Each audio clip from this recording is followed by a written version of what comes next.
Ah, man, I didn't pause it at the right time. The next song started up.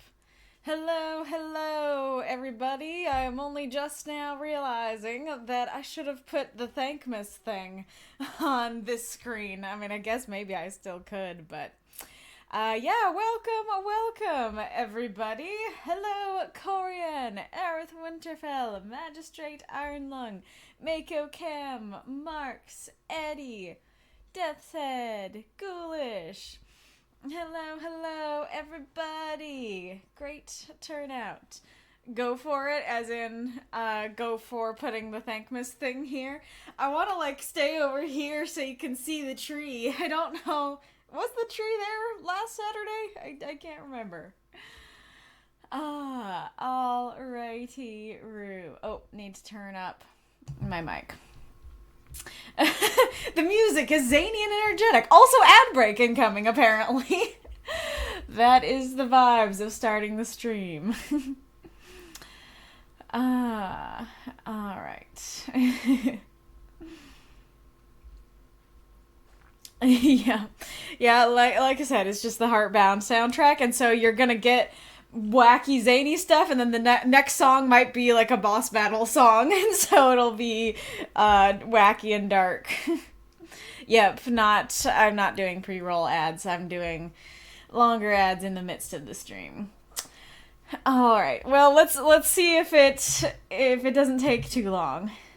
Can you add yourself? Okay.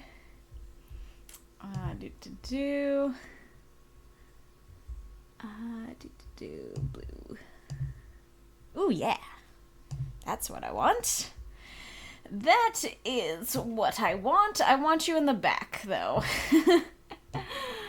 I want you in the back. Oh, not below that one. Above that one. Is that too big? I don't know. I have appeared, says Reincarnator. Oops. Yeah, I guess that's all right. Where is the... Can I make this smaller? Is this... Oh, no, that does not work. That does not work. But now it's all ugly because of the stuff on the side. Here, wait, let's try something. Let's add it twice. And then we'll put it on the side. What do you think? Yeah, I think that works. OVE spawn. Alright. Yeah, so now it just looks like a news thing that's scrolling down the bottom. Oh, gold? What's gold? Oh, they are? Huh. That's weird. I'd have to look to check that they should not be getting pre-roll ads.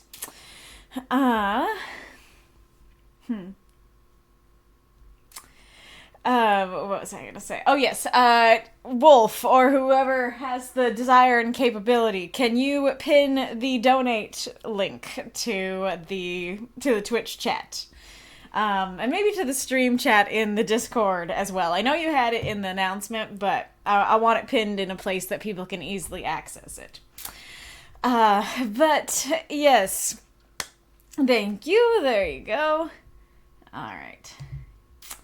So yes, welcome everybody. I don't know if there are any new people from the Jacksepticeye server and stuff, but especially if there are, welcome new people, new lurkers. But yes, so hello. I prefer the term antihero or Kaylee, or I think some people call me Moth.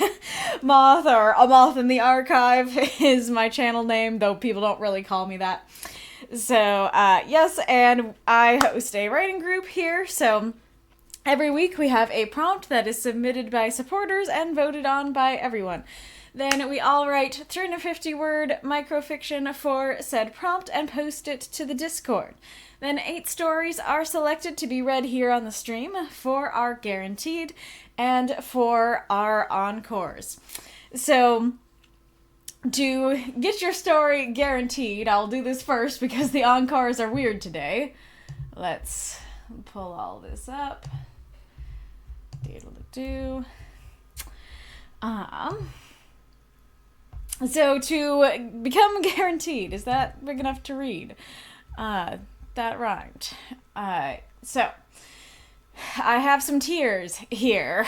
Not tears for my eyes, but tears for the shop. We have the bookworm tier, the $3 tier, so this gets you access to the secret supporter chat. You can submit prompts, and you can submit 2 submissions to our weekly prompts, though see the submission rules for guidelines on doing that. And then for the next tier is Cocooned in Silk, the $5 tier. You get access to all of that, and then you get to be a guaranteed submission. So when you submit, your story will be in the guaranteed section. And I need to change this because these emojis are just available to everybody, and I'm going to use special supporter emojis. I just forgot to this week, or didn't have time.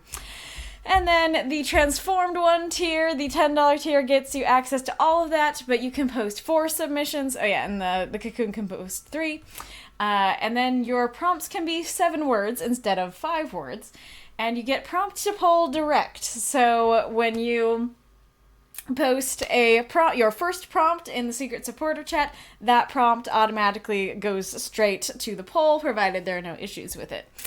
And then we have a universe tag, so you can request a tag in the forum for your universe. And that was what the overly familiar tag was that some people were wondering about this week. So make sure that you DM me each week that you want that, because I remake the forum every week, and I'm not going to remake the universe tags every week if you don't need them.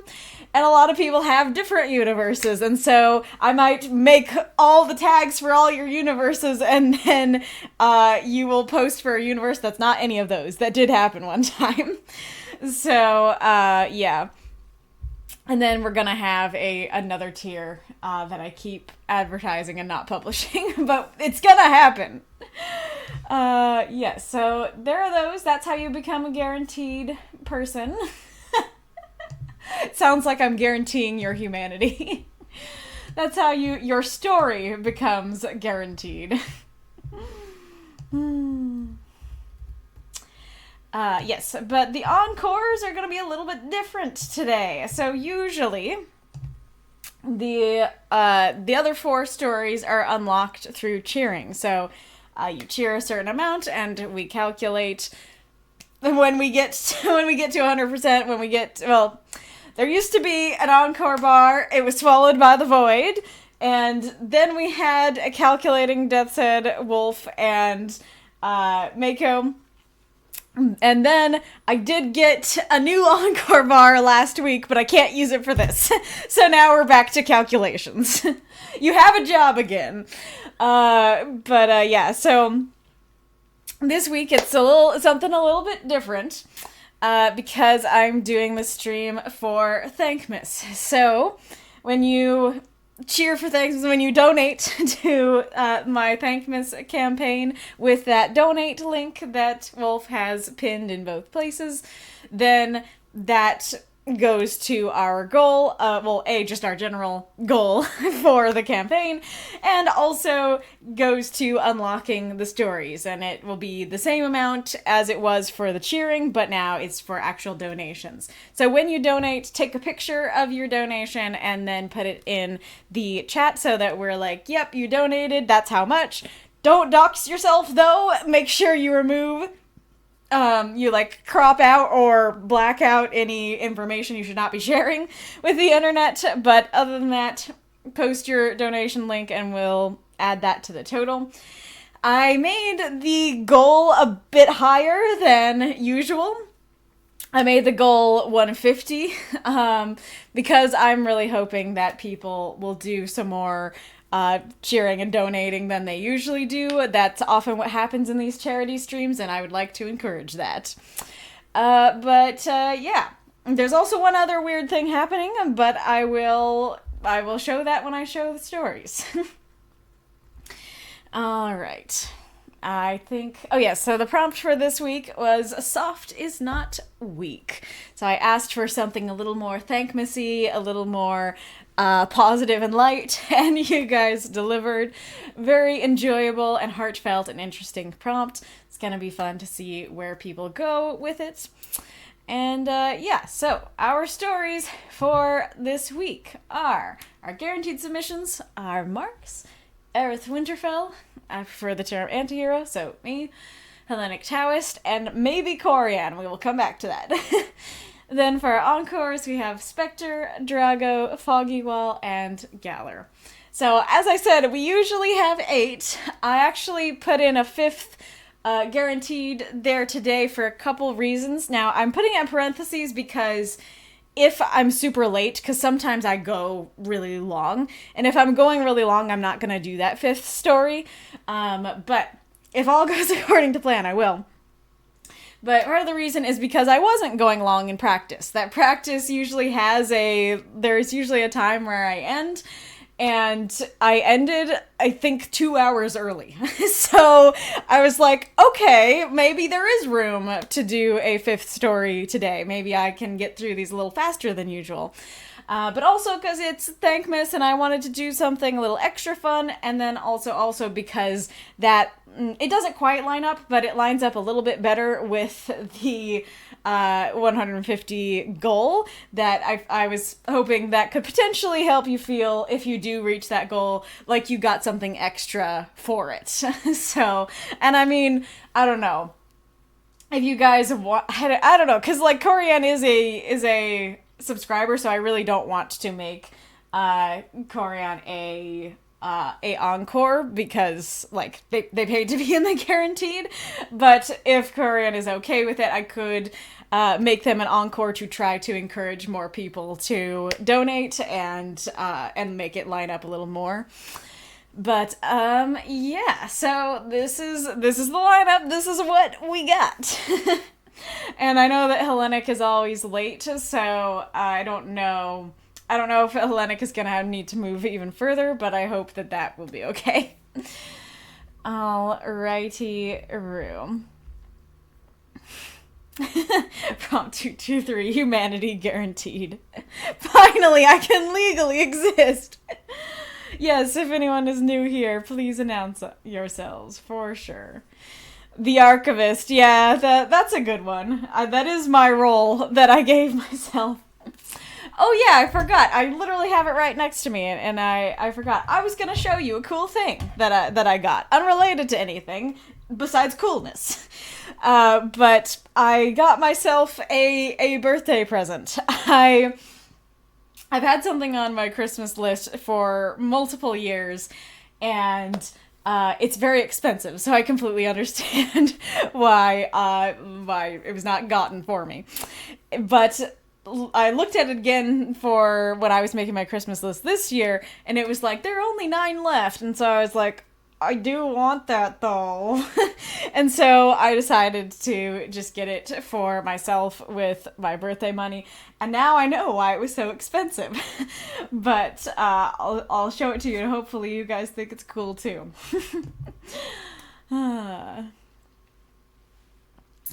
But if you don't know, this is Loki from the MCU. I'm pretty sure this is his Ragnarok outfit. And then, I don't know how to pronounce it, but like Jormundir, the snake, I think, and or just an Ouroboros is on the edge. So yeah, so guess what this is? I don't know how to explain that question without giving it away, but yeah, what do you think this thing is? Aw, thank you. We love that, treating ourselves. I got a bunch of books for my birthday. Nice. But yeah, I don't know if I should wait for your guesses before I show you what it is. Light. Good job, Koryan. It is a ginormous pin. So I thought that this was going to be a third of this size. I have big pins. They're not as big as this. And so, yeah, I was thinking it would just be like this size. And so I was like, I'm assuming it's like really well made and stuff, but why is it that expensive? This is why it's that expensive. It's because it's giant. And now I have to do my best to make room for it on my pin board.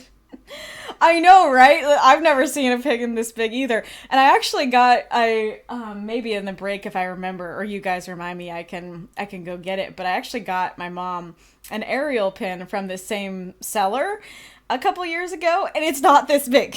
It's big. It's not this big. And so I was expecting that kind of size. But yes, it is from Dreadful Art, I think is what her name is. But yeah, she makes really cool stuff. I got some other stuff, like actual prints from her and everything, but super cool. I'm super happy with it. I keep staring at it and admiring it, and I just realized the Twitch chat isn't there. But yeah, so there's your fun extra thingy.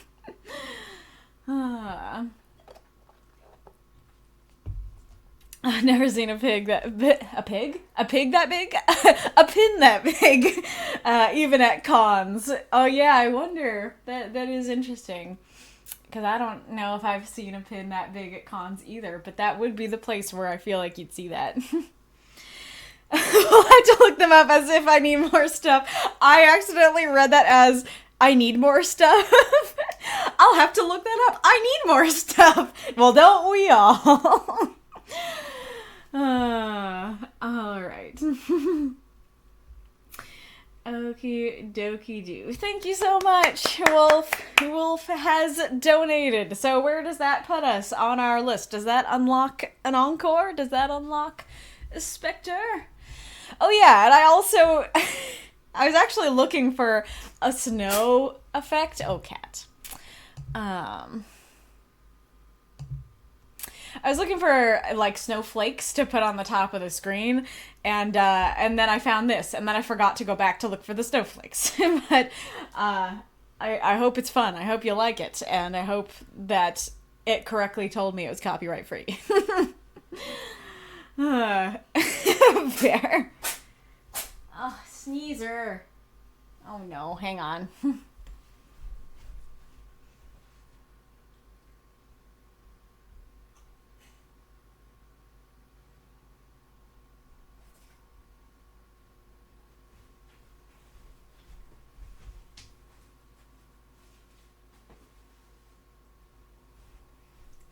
Remember last week when I told you guys he was a booger boy? That's him being a booger boy. Alright, let us begin. Beware the Floof. Overly Familiar by Marx. 332 words. Matt momentarily froze as he entered the room. While Shayna did register this, she was distracted by the adorable ball of Floof in her lap. You know, Matt, you didn't strike me as a cat person. He chuckled, visibly relaxing as he saw the cat happily purring in Shayna's lap. Homura isn't mine. She just decided she lived here one day. Shayna laughed, tickling under the cat's chin, replying in a baby voice. Aw, that just means you're his cat now, doesn't it, Homura?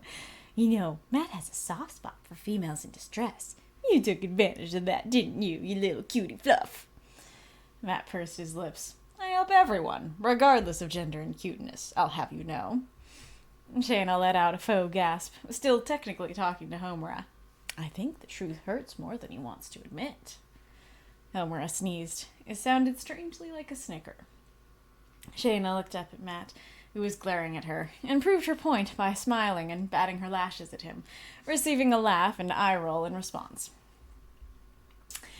Let me guess, Shayna continued. Mara hates her. Matt snorted. Actually, she and Mara get along great. It's Layla she butts heads with. I'm assuming it's the demon angel thing. Shayna paused mid-pet. She's a demon? Homura slowly turned her head to face Shayna. What? The cat asked. You have something against demons? Shayna's eyes narrowed. Depends on the demon. She's Akasha, Matt chuckled. Shayna turned her attention back to Matt. On a completely unrelated note, am I fireproof now? Matt laughed again. Maybe. I don't know. I told you, changing you was an accident. I could test that for you, Homura purred. Shayna noted the fluffy cat growing strangely warmer in her lap before she felt a sudden inspiration to resume petting her. Please don't. Even if I am fireproof, my clothes definitely aren't. Well, Matt at least tried to stifle his laugh. Homura didn't bother hiding hers. Throw up those moths and monsters. Cheer for this story if you loved it. I knew you were going to do that baby talk voice really well. I am glad to hear that it satisfied you. Ghoulish Homura isn't a cat. Called it! Nice. Oh yes, donate. I'm probably not going to get into the habit, so you'll probably have to keep saying that. But yes, donate if you liked the story. Alrighty-roo. Super cute little kitty story. I think this is one of the only stories that used a very literal fluffiness, just a literal actual fluffy cat. And so I thought that was fun and unique. Oh yeah, Marx has some questions. Let's ask those first. One, did this make sense? I tried to have some fun with trusting the audience because of the midstream question. So I tried not to directly spell out who everyone was. Were there any glaring story questions that you had? 2, for those familiar with Homura, was this a fun read because you knew she wasn't a normal cat? And for those not familiar, was the snorting laugh line enough to make you suspicious of her, assuming the first paragraph didn't do the job? So feel free to answer those questions in the chat. Thank you so much for the donation, Massa. Greatly appreciate it. Koryan started off so cute and just got more interesting. I feel like that's kind of an accomplishment because I feel like in this group that could easily go, it started off so cute and then it got so dark. So I feel like it started off cute and it got interesting is an achievement. But yes, indeed. Okay. So I did review this one, and as I said in that review, I don't know that I have a whole lot to say about this story, because this is one of those just, it's cute, I like it, not much to say beyond that, but I did think of a couple more critiques, and I did read it to my dad and get some feedback from him on it, so we will talk about that.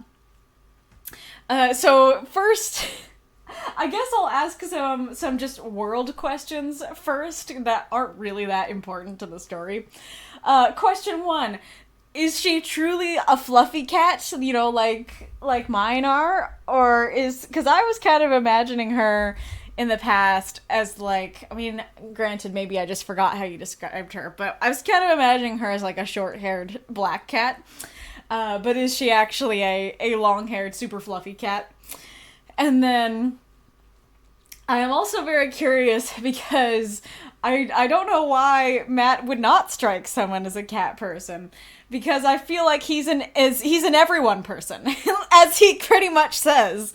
I feel like he likes all animals and you know, is at least has faith in people, if not likes people. And so I was kind of surprised by that. And I'm also curious why Mara would hate her, because I very much felt like Mara would be a cat person and Layla would not. So super curious just about the world stuff, but that doesn't really matter that much for the story itself.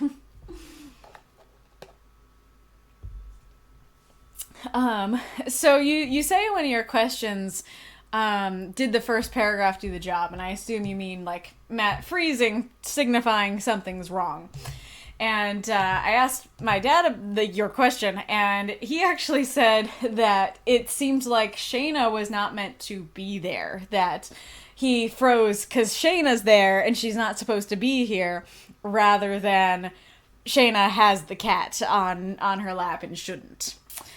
And I do think, I mean, I know the story. I knew that Homura was not an actual cat, but I do feel like maybe that line is a little too short and a little too high up for the reader to remember it super well. I think once you get to the point where you're questioning what's going on, I don't know if that's something that's going to stick with you enough for it to be a strong enough clue. I do really like the description. Floof is an amazing word and amazing for the title as well. And I am curious what exactly Matt was afraid would happen. Like, if he was afraid that Homura would flame on or try to attack her or something, and when she's just, like, purring happily, he's like, okay, we're fine. The baby voice, super cute. Love it. I especially love cutie fluff, and I feel like I might start using that with my cats. I really like this line, and, like, I don't know if it's just me, because when I got to this line, I was like, that does make me question a little. And I don't know if it's just the word females, like, made me a little uncomfortable, but I also understand why you use that, because it's, like, all females of all species, because you can't say women about cats, you know? And so, I mean, I guess even as I say that, even if the line was women in distress, I guess even that, I would have gone, is that a little bit uncomfy? Is there something wrong here, gender-wise, going on with the story? And I am kind of amazed that just Matt saying that, like, assuaged my fears, and I was like, oh, like, we're good. Like, he's trying. He's not trying to. We're not trying to have an issue here.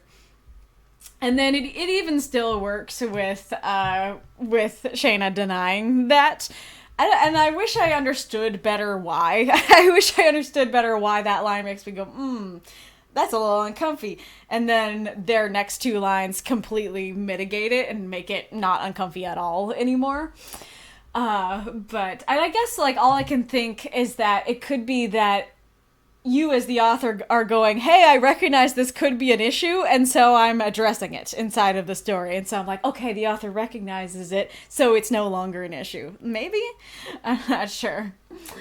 And then, so, the word strangely is strangely one of my biggest critiques for the story. Because Matt knows that she's a demon. And as far as I can tell, this is from his head. Now, that's kind of a difficult thing with these 350 stories. 350 word stories. Because it's hard to tell exactly what POV you're going for unless it's first person. I mean, granted, there are definitely ways to make it clearer, and we'll talk more about that, actually, if we get to Foggy's story. But, so, as far as I can tell, this is meant to be third limited from Matt's perspective. But, well, I don't know. We can talk about that more in a second, but let's for the moment assume that's what you meant. In which case, it is actually not strange at all to Matt. That Matt knows that she's a demon, and so her sneezing sounding like a snicker would not be strange. It would just be like, it sounded like a snicker. Or even to Matt, it sounded like a snicker or something like that. And honestly, even if that was not your intention, even if you did not mean to make it third limited, you wanted it to be omniscient, and I did realize that this is from Shayna's head, so that is maybe our clue that you meant it to be omniscient. But even if it is omniscient, I do think it sounds better just to say it sounded like a snicker, because adding in that strangely makes you go, oh, isn't this strange, readers? It sounded like a snicker. As opposed to just flat out neutrally saying it sounded like a snicker, and your reader being able to go, well, that's strange, you know? I think letting your reader think that it's strange is, in this case at least, better than telling the reader that it's strange.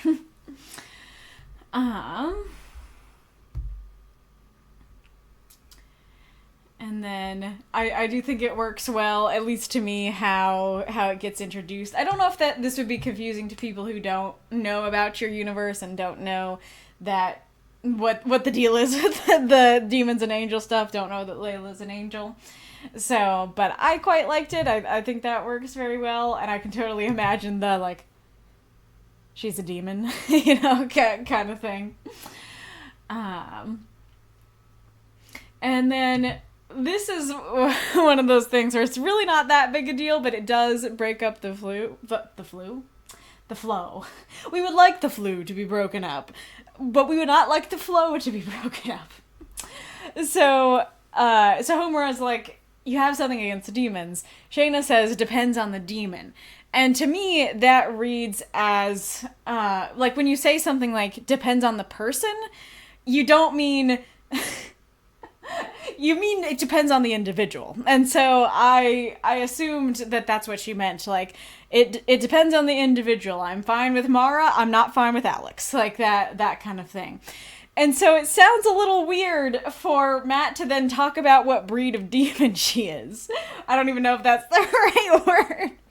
Because I'm thinking about cats, that's what comes to mind. But, you know, what type of demon is a more, I don't know, more okay way of saying that. Because it kind of, and this is kind of terrible, but this is the only way I can think to explain why it sounds so weird to me, is because it's basically, what, you have something against people? Depends on the person. She's Slovakian. It's like, I didn't ask if she was Slovakian. Like, I didn't ask where she was from. I didn't ask what her race was. I was asking, like, I just want to get to know her as a person. You know, it depends on who she is as a person. So it's not the worst. It's not terrible, but it does sound weird.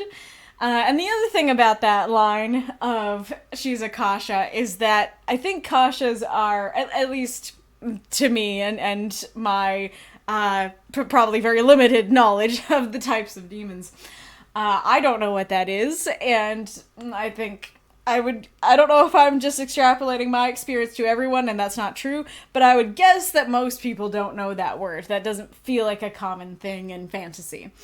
And so it doesn't really add anything to say that word, because I think saying she's a fire demon would actually help a lot more than saying she's a Kasha, because saying she's a Kasha, we're like, okay, that doesn't help. I don't know what that means. But saying she's a fire demon, everybody, like, I'm guessing that pretty much everybody knows what fire is, and so you can go, oh, okay, now I understand why she's asking if she's fireproof and stuff like that. I am also curious, because I've met Homura before, and so I totally got that it was not unrelated at all. It was actually super related. But I'm curious if people who don't know the universe, if you thought maybe she was being genuine and genuinely saying it was unrelated, and if that was confusing at all.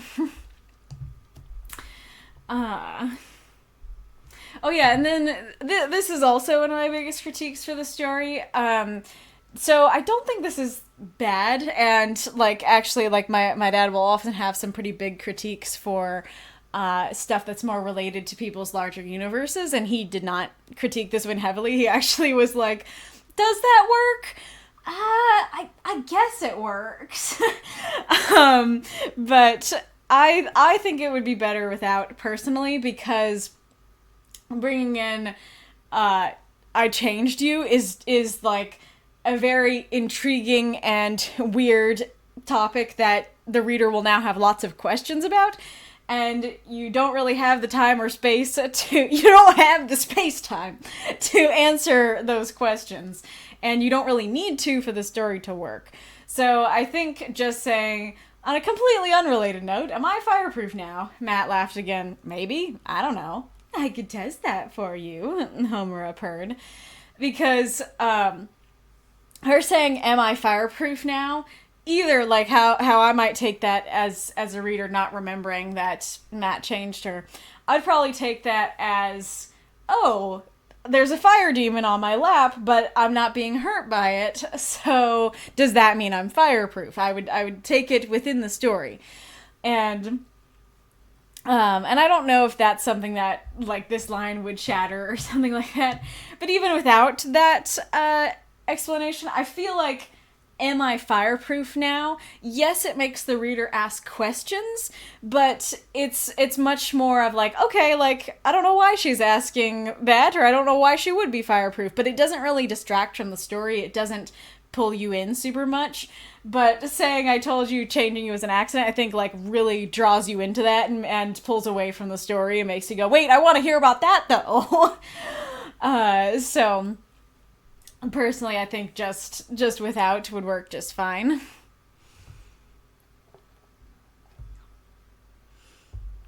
I do like her growing warmer in her lap. That's a cool, like, ramp up, because you could have just had her burst into flame or something and it end in chaos, but I kind of like the something's getting worse, something's getting hotter, and we have to deal with it.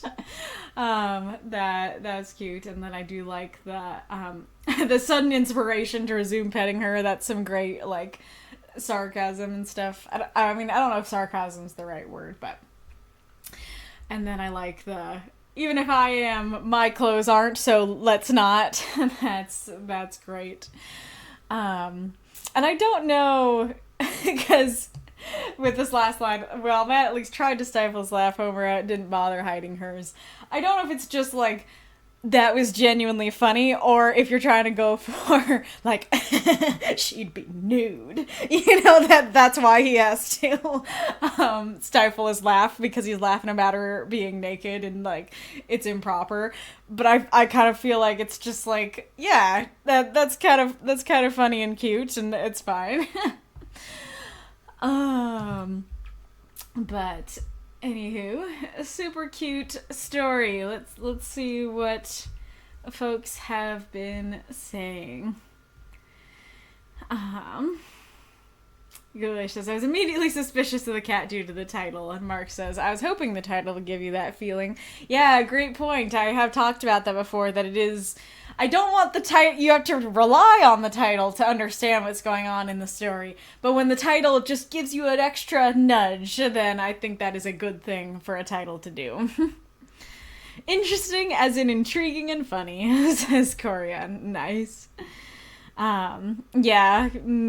Massacre says, I do remember the Kasha from another story, so wasn't that surprised. Mark says, Matt is very much an animal person in general, and Shayna knows Mara is very strong-headed, and cats are usually headstrong, so she assumed they butt heads. That's hilarious.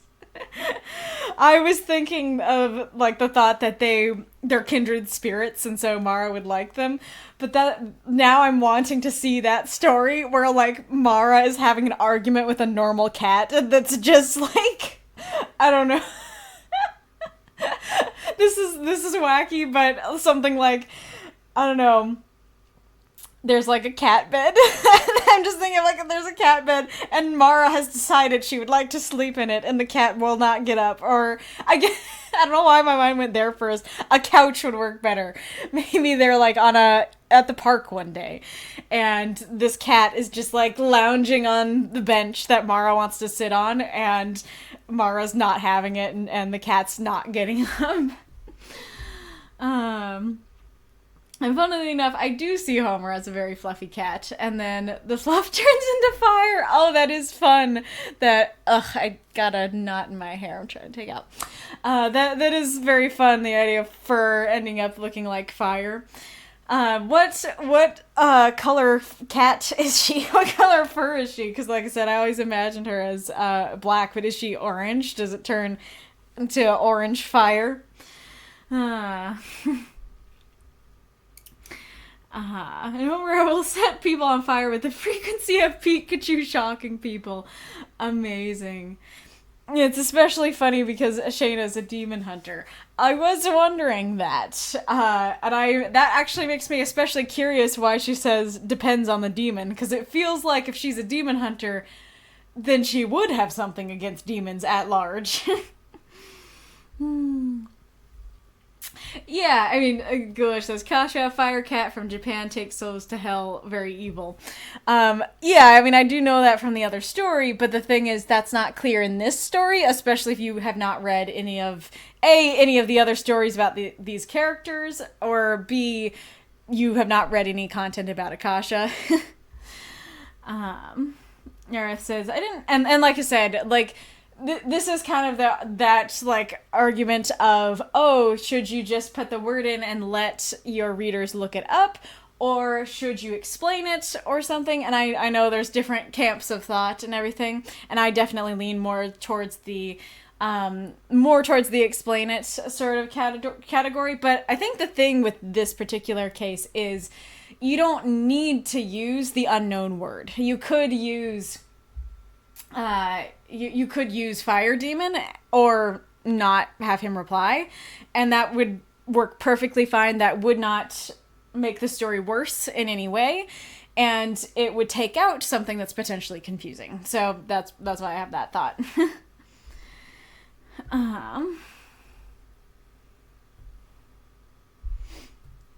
Marx says, I was hoping if you didn't know what Akasha was, then the fire talk would imply fire demon. Gotcha. Match Chair Iron Lung. She's a Hellcat. That's an actual nickname given to Kashas in the genre break universe, mostly by other demons. Okay, so there's some evidence that at least at least two people in the chat do know what they are. Huh. Glitch says, oh wait, more malicious. Kashas can raise the dead and like eating corpses. So, I have questions. Are they raising the dead and then eating them? Or is it like, I can choose to raise you or I can choose to eat you? It's a toss-up today. And I gotta love that for a story idea. And that's the Horseman of Death, and Akasha's connection to death is entirely on purpose. Ah, interesting. It's curious to hear you say that, because I very much thought that Homura was just kind of a one-off character just for the writing group stories and not something that would actually make it into the novel. But is she actually a character you were already thinking of creating for the novels? Notes, cats are obligatory carnivores and tend to like eating dead animals. I mean, when you put it like that, it sounds... Okay, now that I'm thinking about it. Yes, it's creepy for even a normal cat to eat a human corpse. Does happen, but creeps us out.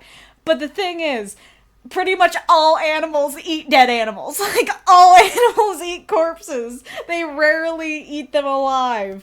And I feel like that actually would be much creepier.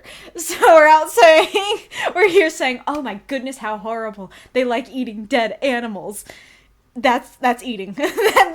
that's food.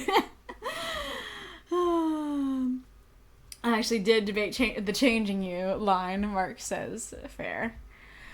Arguing with a cat is amazing. I'll absolutely do that. Great to hear. Homer, as an orange cat would be funny due to the orange cat memes. True, yeah. Now I'm just imagining Matt going up to Homer and being like, did you find the brain cell? Normally Shayna would kill demons, but Matt keeps making exceptions, except for Alex, of course. Alex is the exception to the exceptions. Homer is definitely orange-red. Gotcha. So is her hair when she's in human form also... Is she a ginger in human form? Omar is absolutely a one-off character, same with Ardio, the bear deity, but I love them as characters, so they would show up much later in the novel, so they might. Amazing. I do love that when that happens with writing group stories. Like, the Maria, the little girl that I wrote about last week, she was just meant to be a one-off, but I ended up liking her so much I keep bringing her back and stuff, so it's a fun thing. Yeah, don't make your cat go vegan. It won't be happy. Yeah. Homura, be ginger. Amazing. Ghoulish, raise your hand if you eat your food alive. Psst, if you're a vegetarian, raise your hand, especially if you eat a raw diet. Interesting. Yeah, I guess, I guess I haven't really contemplated. Oh, this is why. So, like, when you pick flowers and put them in a vase in your house, and you're, like, giving them water and stuff, are you keeping them alive until they inevitably die? Or are they dead and you are just preserving them a little bit longer? And it sounds like you're saying they actually are alive once you've picked them, but they will die. Exactly. All animals eat dead animals, including humans, except for the weird ones that try eating live octopi. Uh-huh. There's a lot of weird foods that I would try and that I would be willing to try. I don't think live octopus is one of them. Like, genuinely, I think I'd rather eat a tarantula than a live octopus that could potentially, like, actually try to kill me and close my throat on the way down. Alright. If you care for them properly, cut flowers can last quite a while. But what does last mean? Are they alive or are they just a corpse? Are they just a corpse? That is lasting.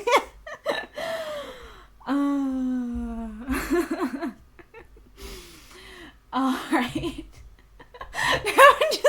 I'm just imagining a necromancer being like, oh yeah, if you care for them properly, they can last a while. And he's just talking about a corpse on his table.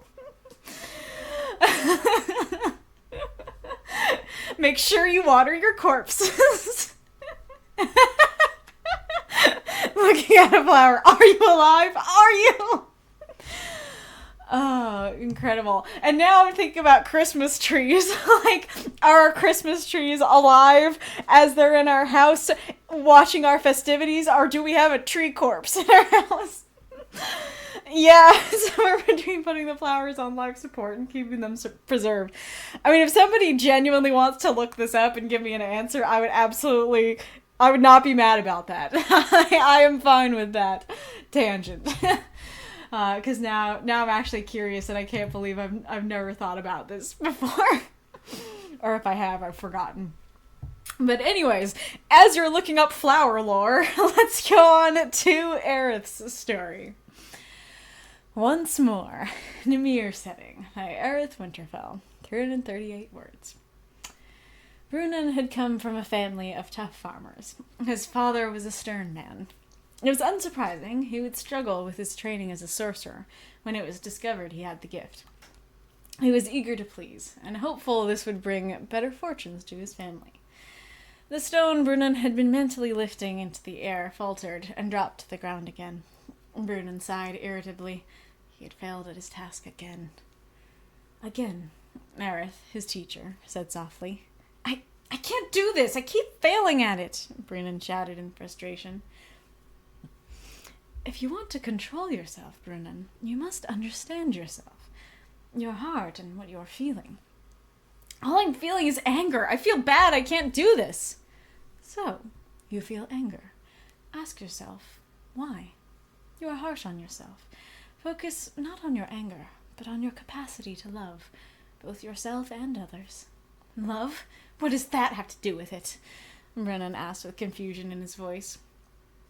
Love is partly the ability to accept vulnerability with another, to open yourself. You must likewise be open to the flow of the art. To be gentle in spirit, to yourself and others, is not weakness, it is strength. To be open to the art is to be accepting of gentleness of the soul. You don't need to prove your strength to me. Your anger doesn't serve you. Be patient with yourself. Now, once more. Brunan, again focused. The stone lifted into the air again, then faltered and fell again. Brunan looked as if he was about to cry, but he found his teacher's hand upon his shoulder. Arith said, I accept you where you are, Brunan. Accept yourself where you are, too. It isn't failure. It's growth. Keep trying. Brunan smiled. He would try to lift and hold the stone many times from then on out. But though he felt he often failed, Arith could see his student's growth. He knew Brunan would succeed in the end. Throw out those moths and monsters. Donate if you liked it.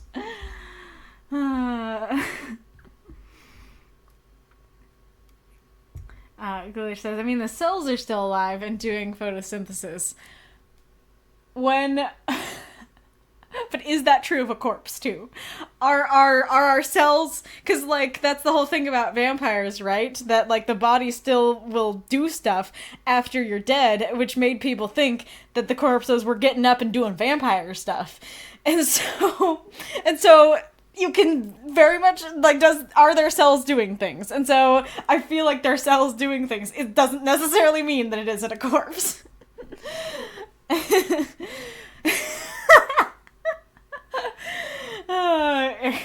Oh, tree corpse, oh, tree corpse. I feel like, I wonder if that works better as, oh, Christmas corpse, oh, Christmas corpse. Amazing. Better a tree corpse than a corpse tree, you know? That's fair. And now I'm realizing that I have seen a lack of gothy, spooky, Halloweeny Christmas trees with, like, little skeleton ornaments on them. Well, animal cells are dead. I don't know exactly what that means. Like, that sounds like you're saying that all our cells are dead right now, as we are alive. Yeah. Oh, Christmas corpse, oh, Christmas corpse, how rotten are thy branches. Marx, I 100% have a Halloween tree. Oh, that's awesome. Well, now you have to show us a picture. Are there little skeletons on the branches? Technically, decay itself is the action of cells, bacteria at least, actively being alive and breaking down tissue around them to create the effect often confused with vampirism. Gotcha. Yeah, true. Well, I'm not eating live octopi. Live bug, maybe. Live fish, we're pushing it. Oh, fair. Yeah, good point. I mean, I don't know if I'd eat a live bug, but I feel like it really is just that I'm genuinely afraid that it would kill me, you know, as it's trying to curl and stuff in my throat. And I don't think I'd have that fear with a bug, so I think I'd probably pick the bug over that, yeah. Alright, but Arith, I loved this story. I thought it was fantastic. Yeah, let's just begin. Let's just start going through it. So one of the only real critiques that I have for the story is this one at the beginning here, which is that, okay, he came from a tough family, his father was stern. It was unsurprising that he would struggle with his training as a sorcerer. Why is that unsurprising? And the funny thing is, it's surprising that it's unsurprising, and therefore it's surprising.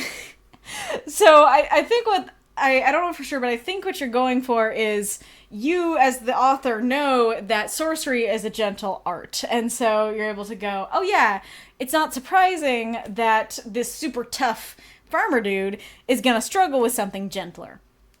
However, the reader has no idea that this is a gentler art yet. We don't know how sorcery works in your world. And so we're hearing he's a tough dude with a tough dad.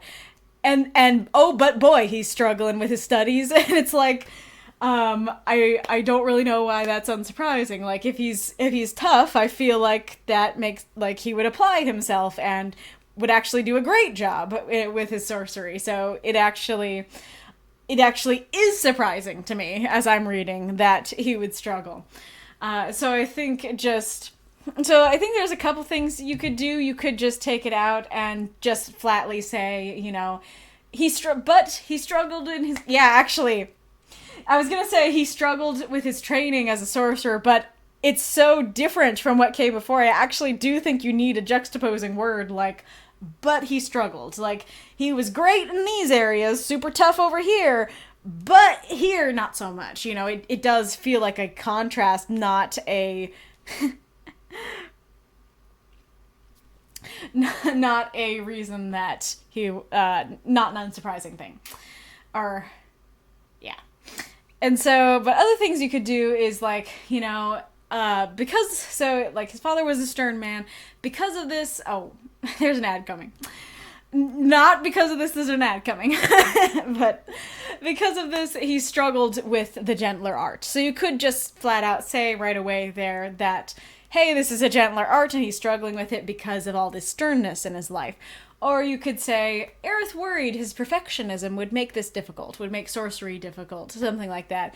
Just a little something that explains a little bit more why he's struggling, rather than saying it's unsurprising when it isn't to us. Okay, there's only 24 seconds on the ad, so I won't go on to my next thing. Let's see. It's a lot of Nightmare Before Christmas stuff. It does now make me want to show you something. And then a little witch's hat on top. That's so cute. And then a princess and Sanrio tree on the other side. That's cute. Is that like you and your wife, that you both get your separate trees and you get your Halloween tree and she gets a princess tree? Amazing. Okay, that makes me want to show wait, where'd the ad go? It makes me want to show you something, and the ad would be the perfect time as long as the ad comes. Now I want to play with the rainbows in the window. I always have the rainbows, but I feel like they're not usually in this exact area. Ad, where are you?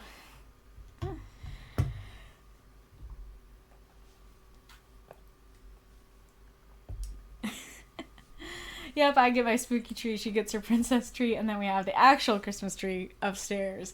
Gotcha. Well, now I want to see the actual tree. There's the ad. Okay, hold on.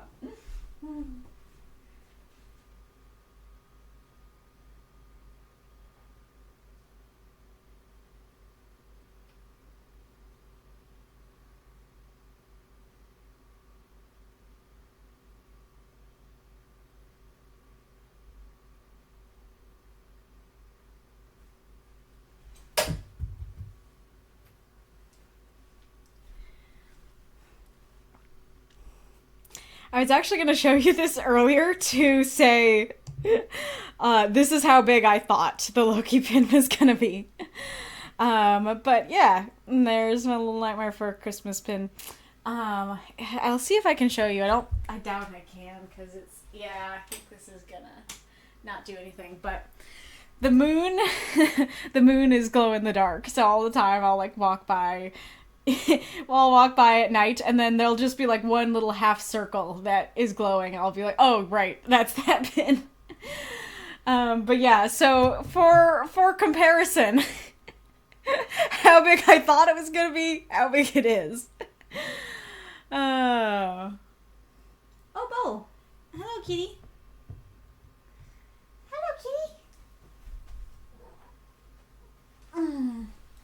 Yeah, time to pay the tax. Little feet. Oh, that's so cool, though. Glad you like it. The other Nightmare Before Christmas merch I have is a Sally sweater, which is one of my favorites. But I never wear sweaters on the stream because I get too hot. But I probably would wear that one if I could, because I like it.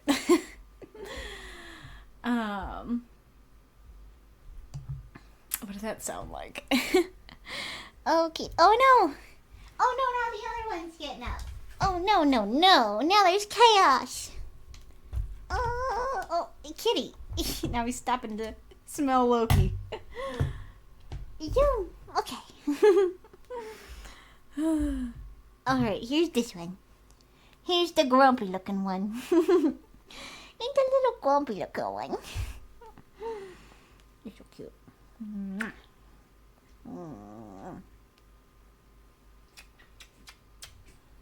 So cute. Oh, nice. That's really cute. That is definitely sufficiently Christmassy. The tree that Marx shared. I like that. He says, that train is the Hogwarts Express because we're geeks. That's awesome. I love that. Love that. Yes, the kitty. Oh, the kitty. Snuggle, snuggle, snuggle. She was being so cute earlier. I'll see if I can replicate it.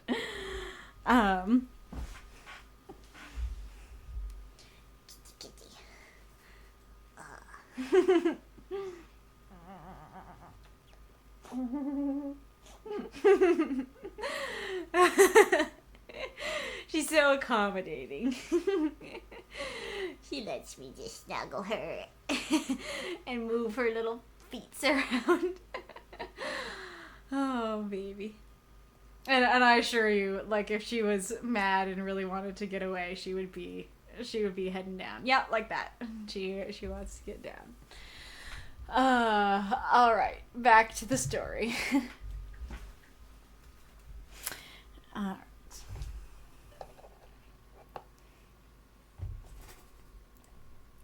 The holy cat, was she glowing in the rainbow light? Yeah. Am I right that this doesn't usually come across me in this way, or are you guys always staring at me with little lights from the blinds and the trophies? Or in that particular way, I mean. Oh yeah, and I like is the Believe from Polar Express, because I like that too. Usually not. Gotcha. I wonder why it's being weird today. All right. Okay, so that's that's my main real critique. And I do have another critique next, which is just very simply, again, doesn't sound great when you read it out loud. It sounds fine when you're just looking at it on the page, but each time I've read it aloud, it's been like, he failed at his task again. Again, Arith's teacher said. So I think going like, he had failed at his task again. Arith, his teacher, said softly, again. Might still sound a little weird right next to each other, but at least it's not directly next to each other.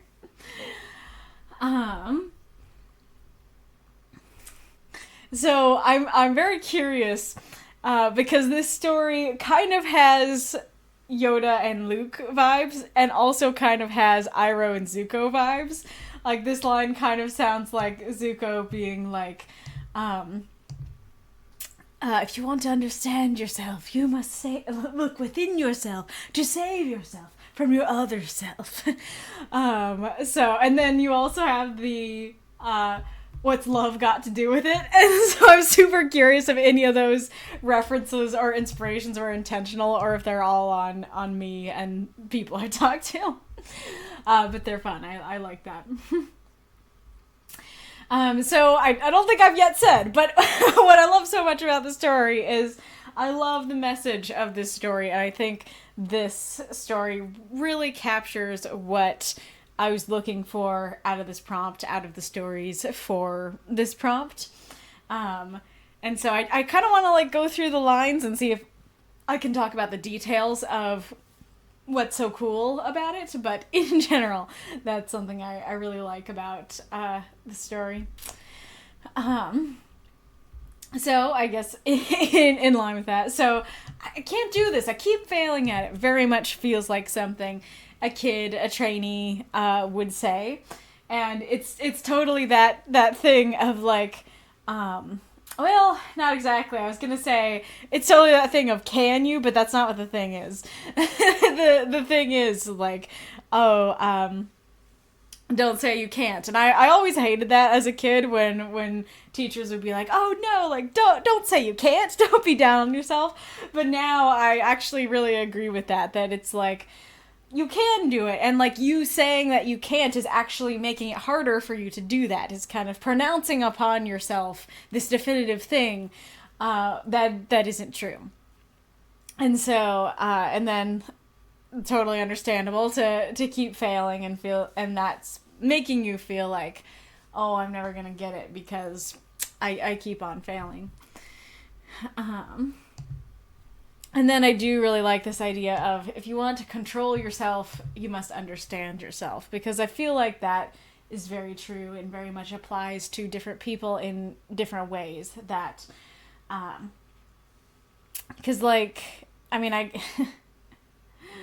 I guess I'll use myself as an example, but so I am a very sensitive and emotional person, and long story short, that's something I condemned about myself for a very long time. That's something that I thought wasn't okay and was bad and was to be feared and hated and condemned and stamped down. And it's only in recent years that I'm learning, like, no, that's not a bad thing. That is not something that should be condemned. And it's actually that condemnation that is making it worse. And so, or it's like, it's not a problem to be sensitive, but like condemning yourself for that can actually create problems, I guess. And so that idea of like, I definitely have that feeling of like I can't control my emotions, but understanding myself, understanding my emotions, understanding the people around me help me control myself and my emotions better. And I also think it's true of like not just of sensitive people, but like in Brunon's case, he's like a very stern person, right? And so I think that's also true. I think I've talked about this before, but there's this song by Rosendale called Boys Feel Sad Too. I really like that song, and it's very much going after this idea that boys are told they can't cry. And I think that it's really well done because like the first verse is the main character, the singer, is a kid. I don't know if it's based on real events in his life or not, but the kid is told by his brother, like he like I forget what exactly it is, but he like falls over, has an accident, and his brother comes over and he's like, you know, suck it up, be a man, don't cry, boys, don't cry. And then that turns into anger, and so the next verse is him punching his bullies or something like that, and him losing friends because of it, and he's like, oh, but I'm not gonna cry though. And then I think it's the third and last verse is the brother, when they're older, when they're grown up, the brother texts him and is like, my wife is gone, she took the kids, she couldn't handle my temper tantrums, you know. I think that's just such a beautiful description of, or a beautiful exploration of what happens when you tell boys that they don't cry. And granted, like, different people have different reactions in lives and everything, but that is very much something that can happen, that instead of that emotion being allowed to be expressed and gotten out, instead it turns inward and it turns into anger. That's the only acceptable way for a man to express emotions. And so I don't know if exactly that Brunon has had that kind of life, but I feel like I see similarities there where it's like you can be super angry and also not understand yourself. You can kind of be what, at least on the surface, looks like the opposite of being sensitive. You're super tough, but still not understand yourself, and thus still not be able to control yourself, still not be able to control your emotions and stuff. And so I think that is... I don't know if you knew how cool that line was and how real and impactful that is. And then I do really like the next bit, like, all I'm feeling is anger, I feel bad, I can't do this. And so, first of all, I like that he's engaging, because I feel like easily he could not engage and not answer the question. But even the fact that he's kind of being huffy about it and being like, oh, I'm so angry, it's actually engaging with the question and engaging with the discussion into something that Arith can work with. And I love that. And so I do love, I love how, like, childish that is, and that is not meant to be as, like, a judgment on Brunon, and I don't even know how old Brunon is. Maybe he is a child. But, like, that is a very, like, very simple and childlike way of coming about it, and just being like, all I'm feeling is anger. But sometimes that's actually very useful to come at things from this more childlike way of doing things, and just saying, all I'm feeling is anger. And feeling bad, and I like that. And then I absolutely love Arith's response of, instead of dismissing him and being like, well, that's not helpful, tell me something more substantial than that, or like, that's immature, or anything like that. He actually takes it and like I said, he can work with this, and so he's like, okay, you feel anger, let's work with that, let's use that. It makes me think of, I think she's called Therapy in a Nutshell, or at least like the playlist is called that. I was watching this therapist on YouTube, and she, has like a whole, I don't remember what to call it besides just therapy in a nutshell. It's just like, hey, like, these are some of the basic tools that you would get from therapy. So kind of giving resources to people who maybe can't afford a therapist, and being like, and offering these things. So it's great. I definitely recommend it. But it very much reminds me of some of the things she says, where she's like, she actually talks about how she doesn't believe that there are negative emotions, that we think of anger and fear and sorrow as negative emotions, but they all serve us in different ways. That anger, fear, I think, is the easiest one to talk about. Like, fear helps you because it's telling you to run away from the danger. And so people who actually don't have fear, like, that actually is not helpful. That's not a great thing, because then they could run headfirst into danger and not care. And so, well, I think specifically what she was talking about is, like, there are people who have a medical condition where they can't feel pain. And, like, pain is the number one, like, negative thing. Not necessarily an emotion, but the number one negative thing. And so there is, like, a condition where you can't feel it.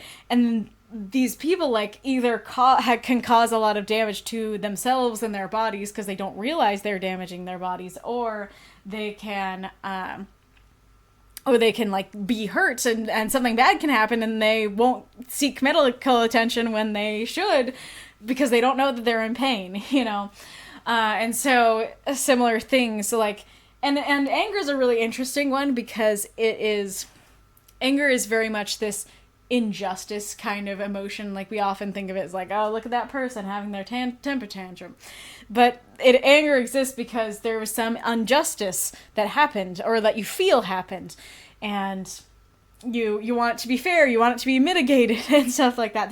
That's one of the reasons that, like, once I was really thinking about that makes a lot more sense as to why, and I don't want to go too much into this, but why God is described as angry, because I always thought of it as like, oh, like, well, that seems like a sin, right? That seems sinful to be angry. But realizing that, oh wait, anger is for an injustice happening. God's seeing injustice going on all the time. That makes sense.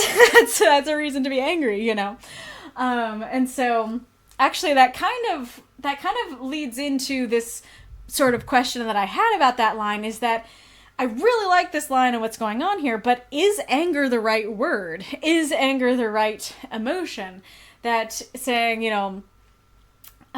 feeling bad that you can't do it and feeling angry are different, and maybe that was the intention there. But I do think all I'm feeling is frustration. I feel bad that I can't do this. Those are a little more related, or you could say like irritation. All I feel is irritated. I don't know if that's too, I don't know, highfalutin of a word for this person to use, or this kid to use, especially when they are, like, upset. But I think those could maybe segue in more.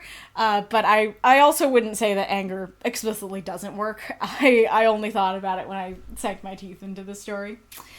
But anyway, so, like, I brought up the therapy in a nutshell stuff because that what Arith is doing is he's going, hey, you feel angry, and he's not judging that emotion. He's not going like, oh, here you are having your temper tantrum, like, I'll come back when you're done, kind of thing. Instead, he's like, okay, you're feeling anger. We can work with this. That emotion is telling you something. What is it trying to tell you? Why are you feeling anger? And I like that a lot.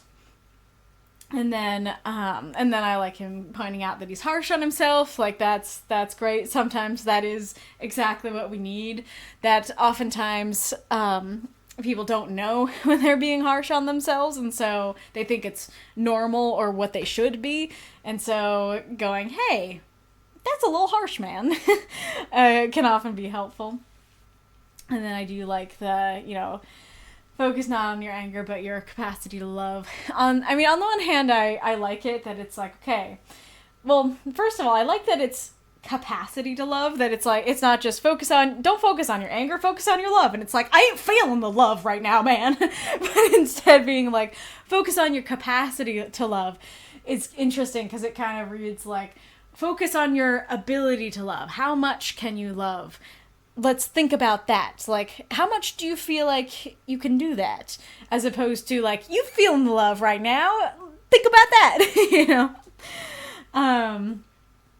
And so, so I like that. But also at the same time, I'm not sure if something else would sound a bit more natural there. I'm trying to think.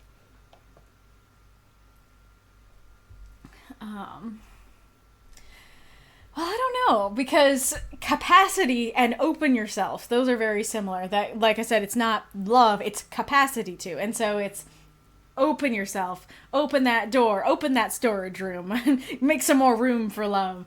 Not, there's love in there, go get it off the shelf, you know? So, yeah, I mean, it does work.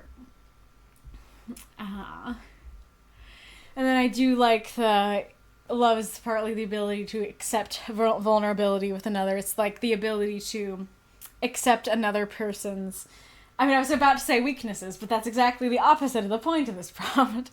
Like, it's the ability to accept another person's sins and shortcomings and their emotions, whether there be negative emotions or not, you know? Anger might seem like a negative emotion, but love is the ability to be like, I'm accepting you in that space of anger. And that is, like, one of the purest expressions of love is that loving somebody in their worst moments, loving someone even when they're angry and stuff like that. So very true.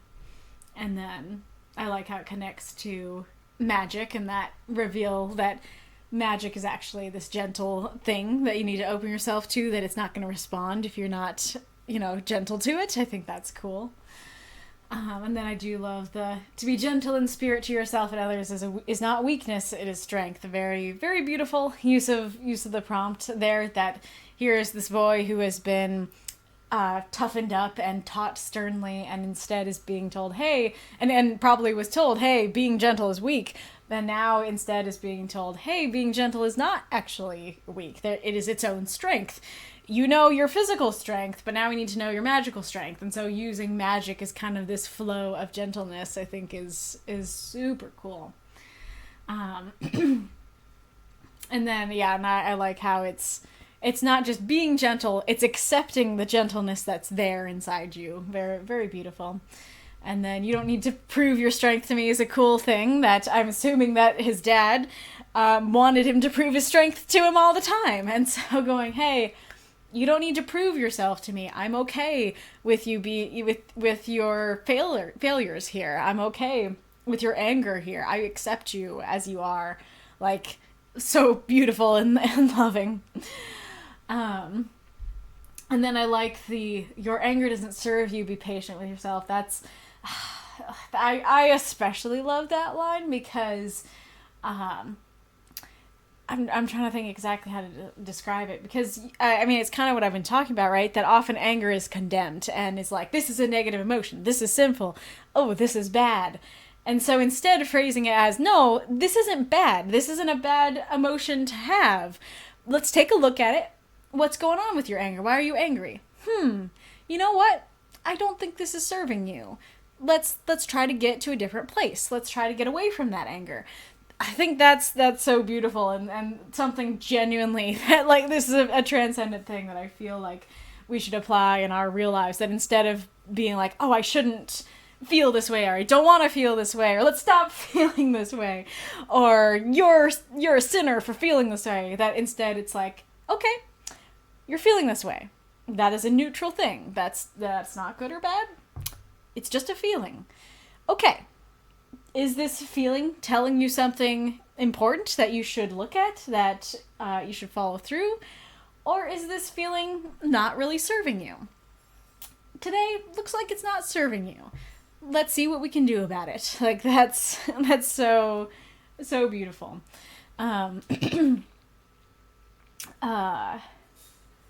And I think like that very much applies to kind of what I was talking about with fear earlier, that fear is useful because it's like, hey, if there's a bear there, if there's a bear charging at you, you should feel afraid. And if you're not feeling afraid, then that actually will put you in more danger from the bear. But if you're sitting at your desk having an anxiety attack, well, that ain't serving you. That's not a great place for fear to be. And so I like that. That's another reason I like that phrasing of, okay, I'm sitting here, I'm feeling fearful. Why am I feeling fearful? Is this something that I should actually be afraid of? Is there actual danger going on here? Is this serving me? I think is a great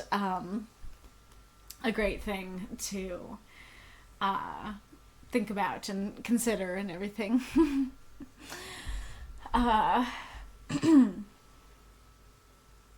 I don't know if this is correct, my change. It used to be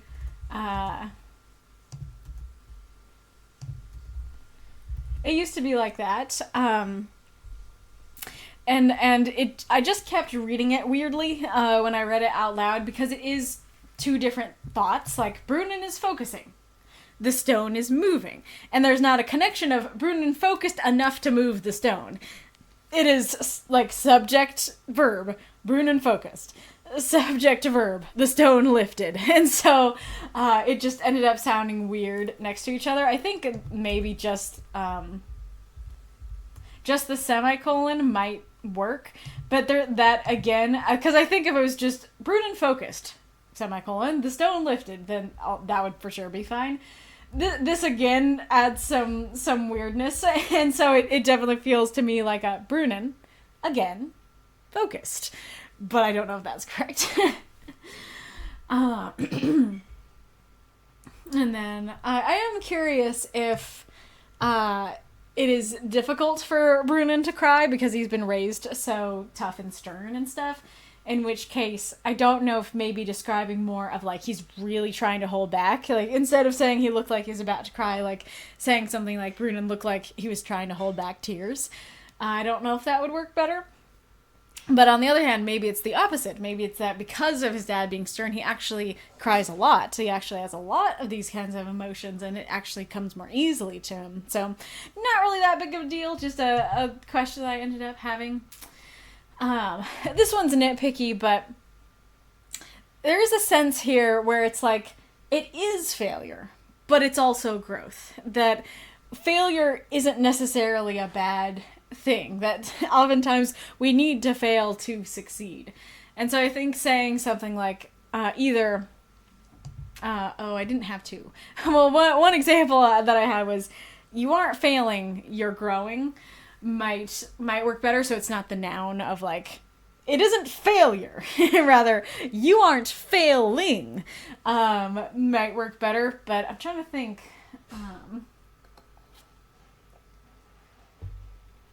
I mean, you could just more directly say, like, your failures are growth, or, like, your failures are, I don't know, you could have some, if you had the words, you could have a metaphor of, like, failure is but the field for your, I don't know, your strength of character to grow. You could use something better than strength of character there, but failure is a field for thing to grow, you know, I think could work. But it's not a huge deal. And there is kind of an element of, like, it's kind of a difficult thing, because if you keep failing at something over and over, generally you're going to understand how that thing works, and you're going to, it's going to get better. You're going to understand how that thing works, and then you're going to succeed. But if you're just failing and learning nothing, and the same thing keeps happening over and over, that isn't growth. And so there is a question there as well. And I didn't mention, like, I mean, I mentioned this before, like, I accept you where you are. I think that's beautiful, and really speaks to me personally, that's something I've had a lot of struggle with throughout my life, is accepting where I am, that I've always felt like I need to be somewhere else, somewhere better. And so, like, this is what I wish that more people said to me when I was potentially around Brennan's age, and it's something that is extremely helpful and impactful anytime anybody does say that to me today. So I like that a whole heck of a lot. Yeah, and the ending works. The ending's just kind of a summary. I don't know if I would have liked the ending more just on keep trying, but I don't think the ending is bad or anything.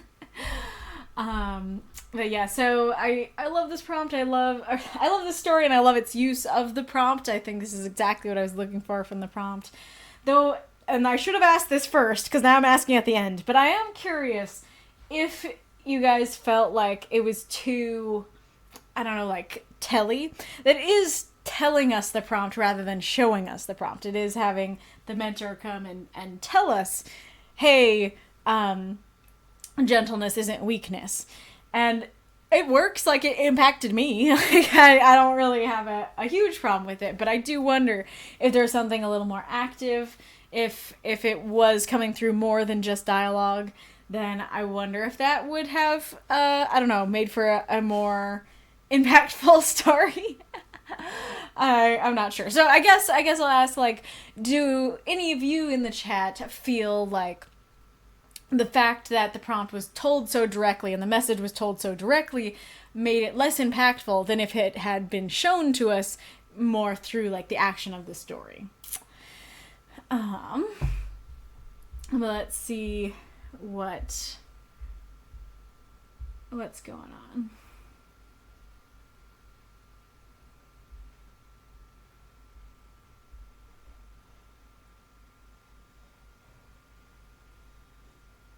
The Jedi are definitely an inspiration for the scene. Nice.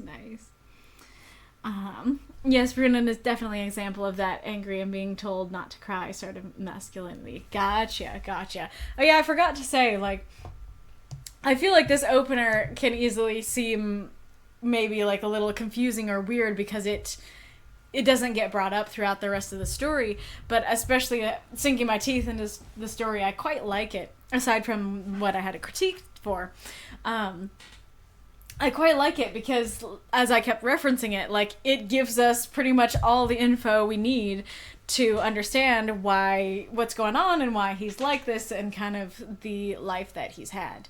And so, and it would work without the backstory, but I think adding the backstory makes it more real and relatable and helps us understand where he's coming from, which is cool. Thank you for the cheer, Hellenic, and welcome. I also see your cake. Is that a birthday cake? If so, happy birthday.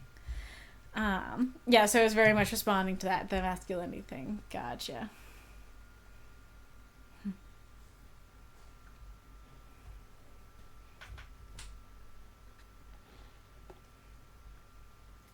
It is indeed awesome.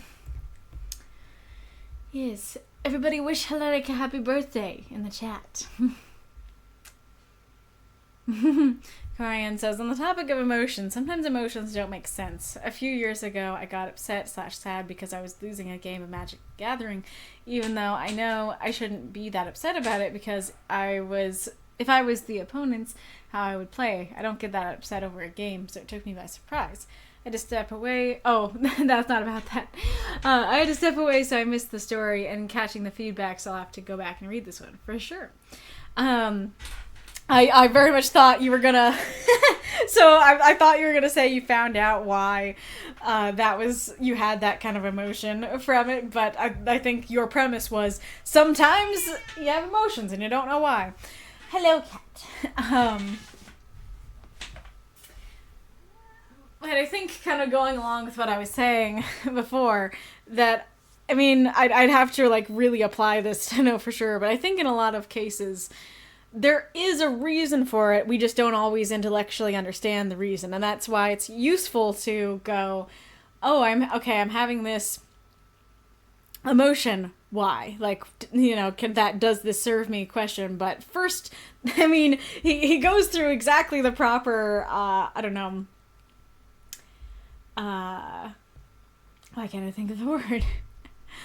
Process, I guess. He goes through the proper process where he starts with, okay, you're feeling anger, ask yourself why, and then later it's, does this serve you? And I think that's exactly the process that you should go down of like, okay, I'm feeling this emotion, and so like in your case it'd be like, I'm getting really upset over this game, and it doesn't feel like something I should be this upset about. Let's look at this neutrally. Let's not judge myself for having this emotion. Why is this upsetting me? And I do wonder if you had dug deeper into it, if you would have found out like, oh, I think it's because this other thing happened 2 days ago that upset me, and now it's catching up to me, or like, I feel bad losing to this particular person, or you know, I just really thought I had that one, or you know, whatever it is, and then you can deal with it. So.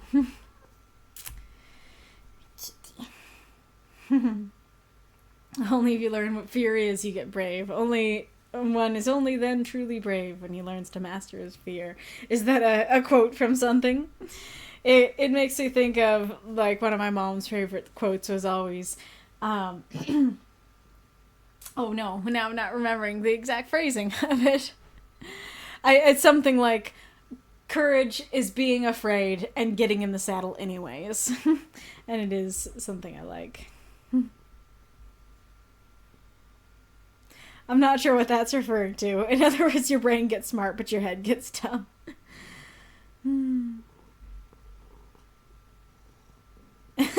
I'm angry. Focus on your love. I'd love it if you'd accept that I'm angry. Yeah, I guess Arith could have said something like that of like, I mean, I guess to me, so you feel anger, ask yourself why is him accepting the anger, but fair point. Perhaps a little better way to put it is failure is not the end, it's growth. Yeah, that could work. Fluffy Fluff has arrived, that's right. Yeah, it's a baby.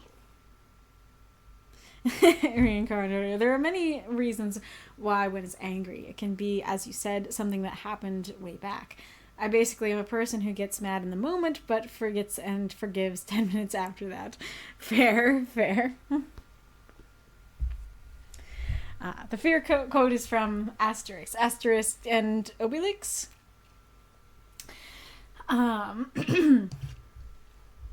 But yeah, that's very true. That's very fair. And all the birthday wishes.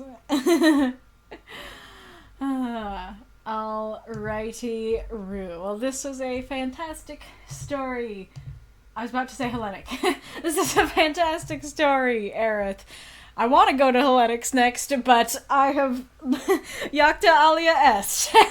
I need to do mine. Yes, Asterisk Nobilix. It's a quote from the wise druid Miraculix. Nice.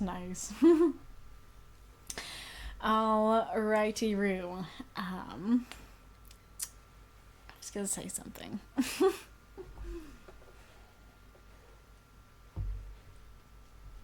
I mean, I haven't really read them, but my Latin teacher, who was awesome, because, like, he would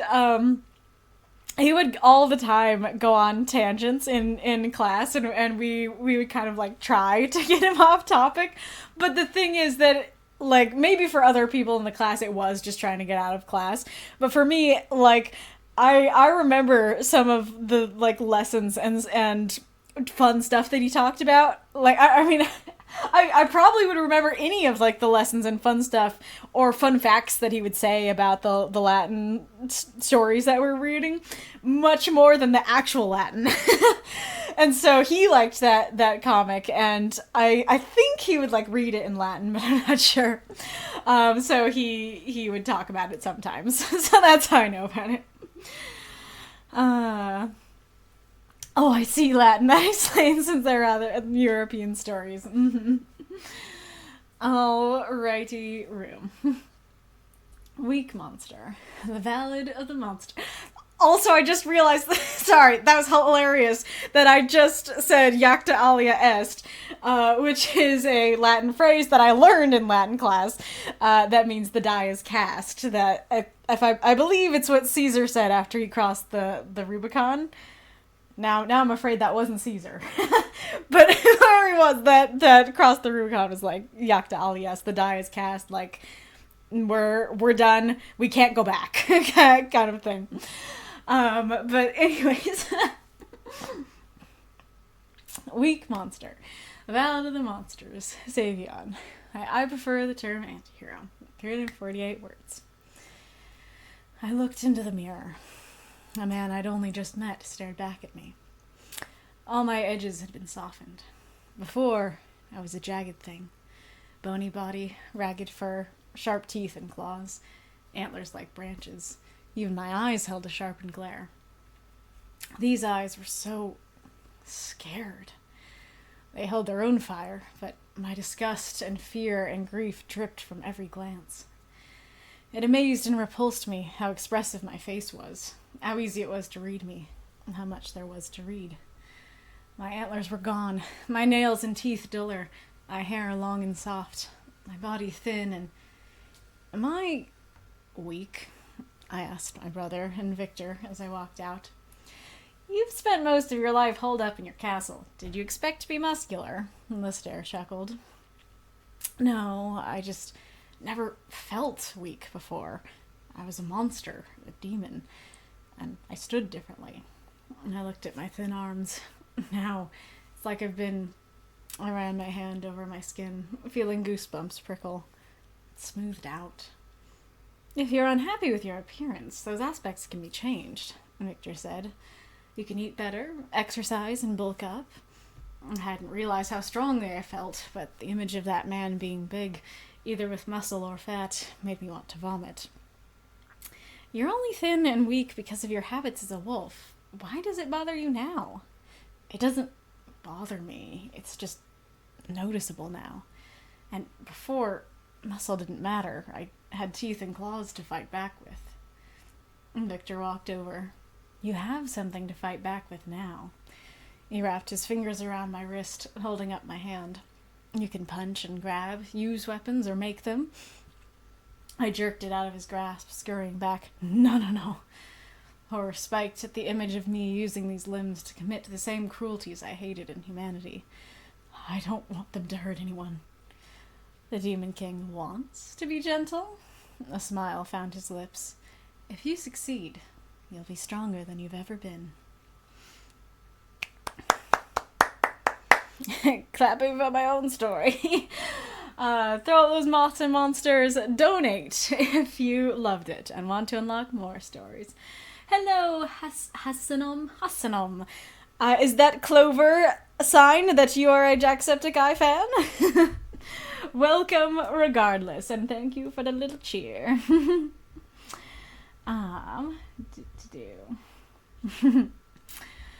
All right, Hiru. Well, I have been, it's weird, because this week didn't feel, like, all that different from a normal week, but I ended up being, like, surprisingly busier than usual, and didn't really have time to write down questions for my stories. I still want to do that.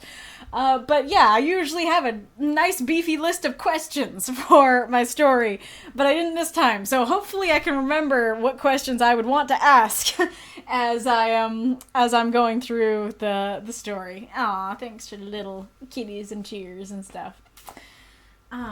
So my first question is always, was anything confusing? Especially to newcomers who don't know my story. I'm very curious if new people heard antlers and were like, okay, so he was a deer. And then, let's see. Did I say it somewhere? I thought I said, yeah, that I said as a wolf there. And I don't know if people would be like, excuse? What do you mean you had antlers if you were a wolf? I was hoping that demon would be enough. Demon and Demon King would be enough to understand why he looks weird.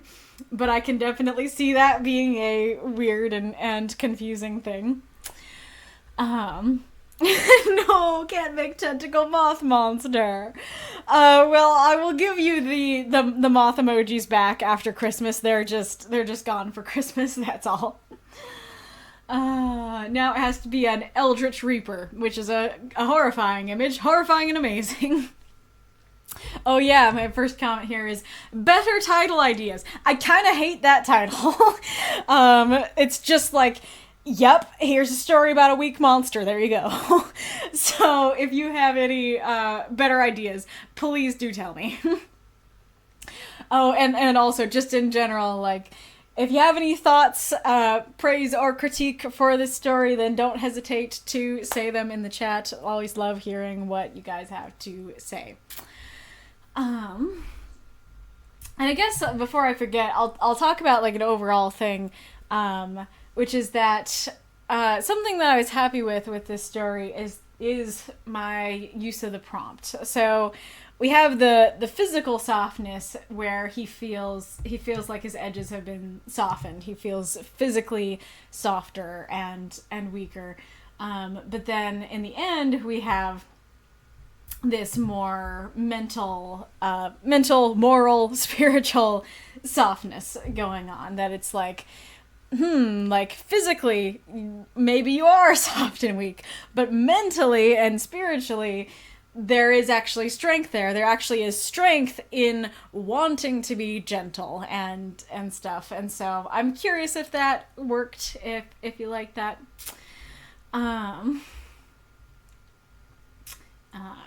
Anyways, did the exposition work? Did you feel like there was too much, too little, just the right amount?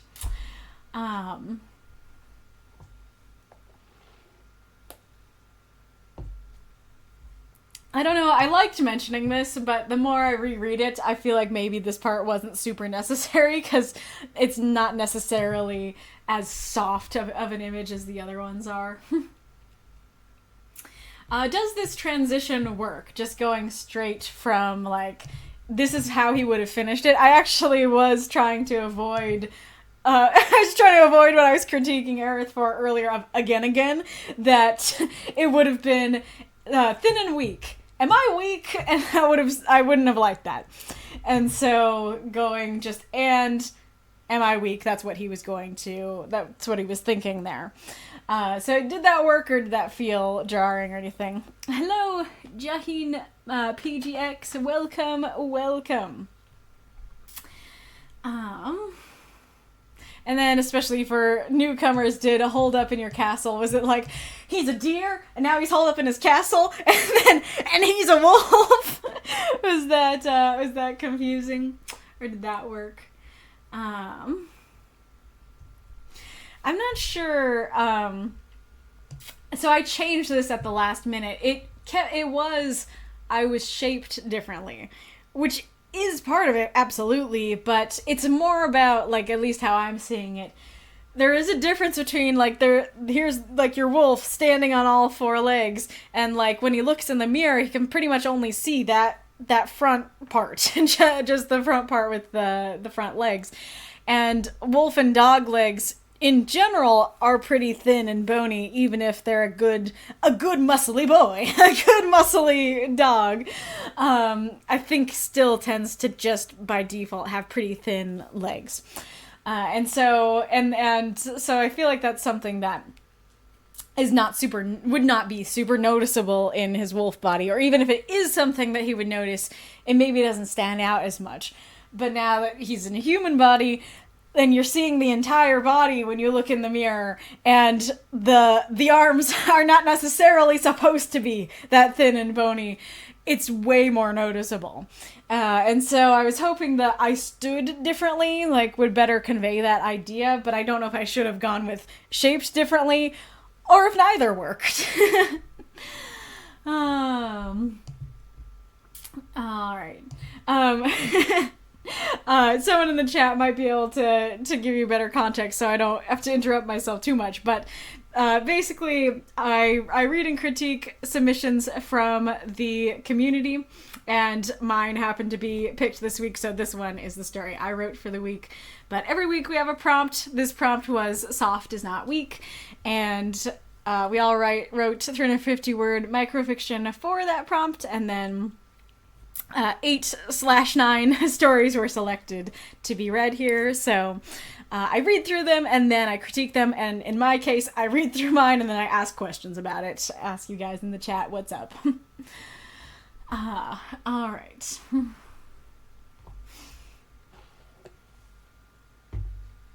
But if somebody else wants to give a better explanation, go ahead and do that. Oh, it's okay. All right.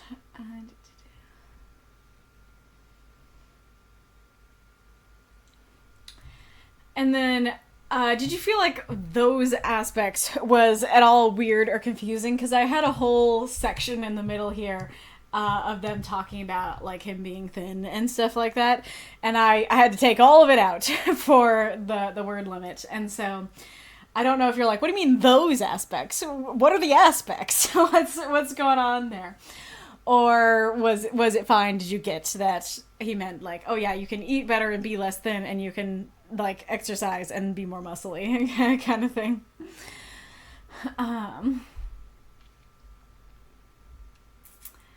And then I want to be careful about this kind of thing, because with a line like this, like, I don't want to make people who are on the plus size feel bad or ugly or anything for being like that, because you are not. If you are a plus size individual, you are not ugly or anything of that sort.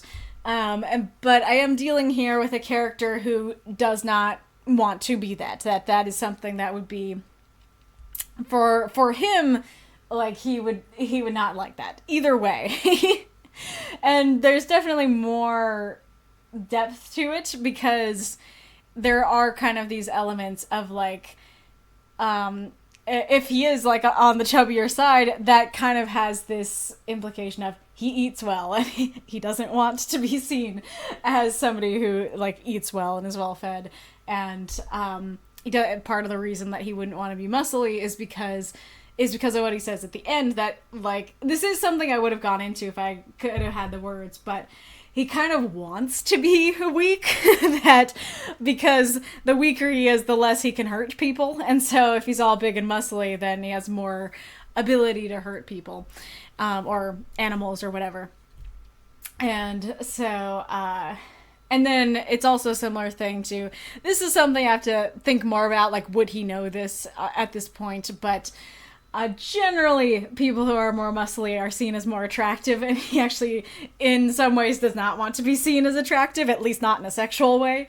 And so, like, there are deeper things going on here than just like, oh, that would be unpleasant. But I did not have any words to go into that. And so, I'm curious about a line like that. Do you think I did that well to convey, this is what this character thinks, this is not placing judgment on anybody who has these body types? Or were you like, that line was a bit uncomfortable in that way? And if it was, how could I do that better? And or please feel free to let me know how I could do it worse. Like, what do I need to avoid with this sort of thing with these characters? And then that kind of segues well into the next part, which is that it's kind of a complicated thing where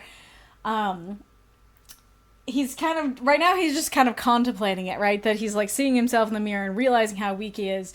And there is kind of like a negative emotion in there of like, oh, I'm really weak, I don't know if I like that. But once he actually puts thought into it, and it's like, oh, the alternative is worse. Actually, I think this works. Actually, I think I'm okay with this. Is kind of what's going on here. That it is something where it's like, it's not necessarily a bad thing. It's just that I'm noticing it and thinking about it, sort of thing. But I feel like the fact that I was trying to weasel that in there, I was trying to make it clear to the reader, oh, this isn't necessarily a bad thing, it's just something he's kind of wondering about, I feel like might have made those two sentences not flow super well. So would it have flowed better to say, you're only thin and weak because of your habits as a wolf, why are you surprised now? And then if he just responds with, it's just noticeable now. So it's like, it's not necessarily I'm surprised, I'm just noticing it in a way I didn't before. Do you think that would have worked better for you? I'm also curious, this line, I struggled with how to phrase that, because originally it was my body didn't matter, and I was like, that sounds weird. It did matter. And so I was trying to convey, like, it's not so much about the whole body situation, it's about, like, oh, I have sharp things. I have sharp things fastened to my person, so I don't really need to be super buff to get the job done. And so that's kind of what I was trying to convey, but there's also an element where, like, you need muscles to be able to, like, use your claws. If you're that weak, you can't really use your claws. And then there's also an element, which is that his monstrous teeth and claws were way sharper and like bigger than a normal wolf's, and so he probably needed muscle to use them way less than anybody else, because just a little tap of his claws would be enough to get gashes, you know, in your arm. So yeah, curious if that line worked or if something better would have worked. Oh, and that, let's see. Well, I'll come back to that, I think. I also don't know if punch and grab sounds weird. Originally that was, besides their own capabilities, you can use weapons or make them. But I was like, that sounds a little weird. I'll go for something more specific. I'll go for what they can do, punch and grab. But now I'm like, well, maybe that sounds weird. So did that work? I felt like I needed more than just use weapons or make them, because, like, yeah, like, you can use your hands to fight back with too. You don't have to use a weapon. But yeah. I also don't know that I like the word scurrying. It sounds too squirrel-like, but I could not find a better word. So if you have a better word than scurrying for that, like, you know, I don't know if I can do it. It's kind of the, like, sort of thing. But I don't know how to convey that without scurrying. And then I'm especially curious how newcomers read this line here, that I'm not going to remember what the other versions of it were, but originally there wasn't really anything here, and I thought, I think I should add something about why this is horrifying to him. And so I added this idea of, yeah, like, he has, like, a whole complex about his hands, but it's like he's seen humans use their hands for horrible atrocities, and other animals either don't have hands or don't use them in the same way. And so he's kind of judged the limb overall. And so he does not want to use those limbs in the same way that he hates and judges within humanity. He wants to be careful. So it is kind of like I wrote down here, like, I hate humans, but now that I am one, I need to be a good one. Which is one of the things I like about the story and his character and stuff, where it's like, but yeah, so I'm curious if that explanation worked, or if it in and of itself was confusing, or just added more questions than answers. And then the thing that I remembered is one of the reviews I got was saying that the pronouns were a bit confusing, and I think they especially make a good point with where is it? Oh, down here. The image of that man, and I don't want them to hurt anyone. So this was definitely one of my bigger questions for the story, especially after seeing the review. Because I think that's totally fair that is confusing. And I'm curious if that's a darling that I needed to kill, or if there could be a way to make that work better. Because it's this idea, and I don't know how much or how well I've explored it in past writing group stories, but especially when Savion first transforms, he uses distancing language even in his head, that it's kind of a situation of going from this body, and so, well, going from this body to my body to me, and so that's exactly what's going on here, that he's not saying, he could say me, but he doesn't want to admit that is him, and so, or it's kind of this it's kind of this mess of emotions where he has to admit it's him, but he doesn't want to admit that it's him, right? And so that's why he's saying, like, that man. And so I was hoping that that would successfully refer back to that man I saw in the mirror. But I also understand that not working. So is there a way that I could have made that line work? And then same thing with this is that he could say, I don't want to hurt anyone. But he is specifically saying, I don't want them to hurt anyone. And yes, that is meant to give the impression, there's an ad coming, it is meant to give the impression that he kind of sees his hands at the moment like a separate entity from him that might just wander off and do some evil horribleness. And so if that does give that impression, that then that works. But I also get that being weird, and so I don't know if something like actually saying I don't want this body to hurt anyone, or specifying like I don't want these limbs to hurt anyone, I don't want these hands to hurt anyone. I think these hands might have been the best one, but I'm curious what you guys think. And so yeah, I'm curious, is that just like, no, that would not work in a 350 word story, I think you needed to remove the distancing language? Or is that something that I could make work and more understandable to newcomers? And if so, what should I have used? What should I have done? 2, 1. Hello, Bitzer. Welcome. I don't want to look at the answers until the ad is over. I think the kitties got up and left. Batten down the hatches, ad!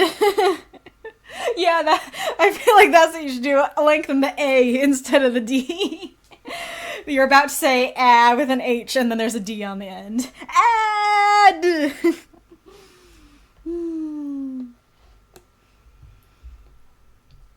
Good night, Spitzer.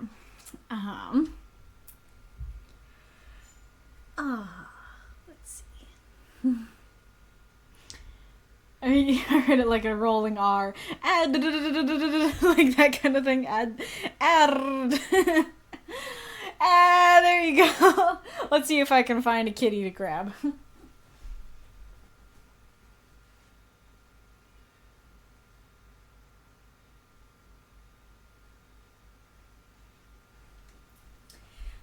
Look at this. Look what I found. I found a cat. Alright, Snuggle. Oh, look at the tree. The tree looks so good.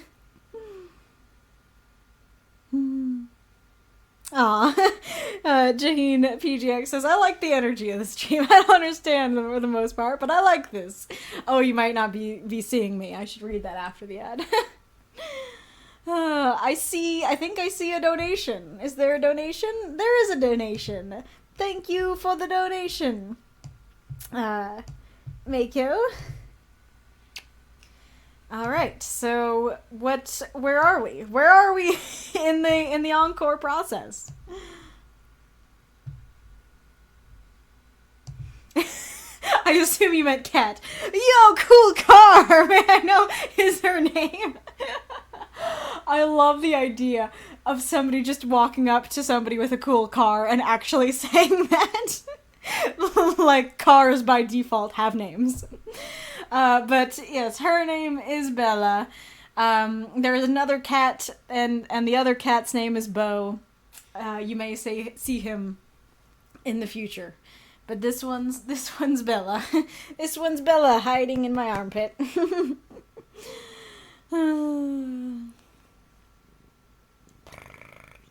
oh, so cute. Yeah. Yes, you are. Oh, she purring. Let's see if I can get the purrs. Oh, now she stopped. Right as I brought her up to the microphone. Aw, I'm glad you think so. Most people think that she looks grumpy and not super cute, so that's refreshing that you actually think she's cute. And granted, like, objectively, she do have a grumpy face, but I think she's still cute despite that. Yeah. Well, so so 20,000 bits is what it takes to unlock an Encore, right? And that's like $20, right? And so I would think that if we have let's see, we have 25, 25, and 15, then that's at least 2 Encores unlocked, if not 3. Let's see, so that would be, yeah, I think 3 and then halfway to 4, wouldn't it be? Or am I wrong about 20,000 bits being $20? Go back. Yes, $20 is 1 Encore. Gotcha. Oh, she looks grumpy and cute simultaneously. Fair. Hellenic, the two are far from mutually exclusive. Oh, fair. And granted, I understand, because when I got them from a person. No way, I got them from a person. I got them from a person here in Texas who needed a new home for them because she was getting a husband, and with that husband came a dog. And the dog wasn't really getting along with the cats. Like, they had to section off the house. It was annoying. So she wanted to find a new home for them. And she found me, and I'm glad of that. But yeah, when I saw their picture, I was like, I saw Bo, and I was like, this one's super cute. And the other one, I'm like, less cute, but I do like the pattern of her fur. And so, like, I do understand that she's not photogenic, but as time went by and I got to know her, now I think she's super cute. And even seeing pictures of her, like, I think she looks more cute than grumpy. And so, but I do understand that just looking at pictures of her, especially if you're not in the same room as her and interacting, you see her cuteness less, potentially. She's like a tsundere. Nice. We have 2 Encores, says Mako. Are you sure it's not 3? Tell me your logic. Tell me what's up there. Oh yes, so now I can actually, oh well, before that, I didn't talk about the last line. Well, I guess I kind of did, but yeah, so the last line was just, well, I guess what I'll ask about the last line is that, does that, did it need more explanation? Are you kind of wishing that I spent more time on the last part, that it's like, that's a way cooler use of the prompt. I wish the whole story was about that kind of thing. Or do you like that was kind of the punch of the last line, the twist on the prompt and stuff?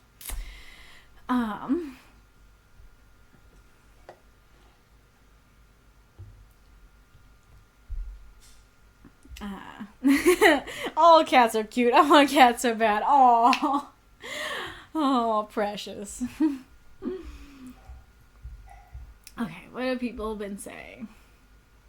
Tentacle Reapers for Christmas.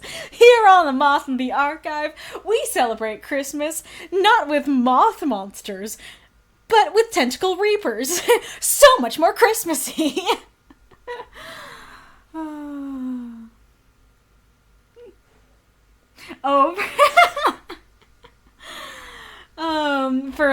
I was wondering, so people say, do you even lift, bro? Licking his wounds, for the titles. Funny, because I think, like, I don't think it's licking his wounds, if anything, it'd be licking her wounds. Well, let's look. I think it's the title of Drago's story.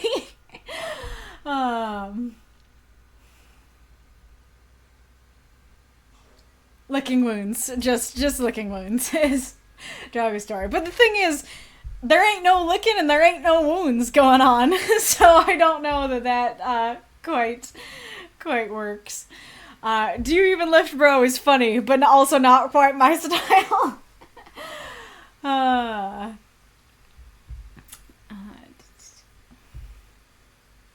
didn't question the weak line, the am I weak? That's good to know. Thanks for the Discord link that said, so yeah, if you want to, you can join our Discord and get more info, more understanding of what's going on. I'm not sure which aspects you're talking talking about. But Mark says, I think if you didn't know what those aspects were, excuse me, the following part explained it. Are you talking about like the antlers and stuff?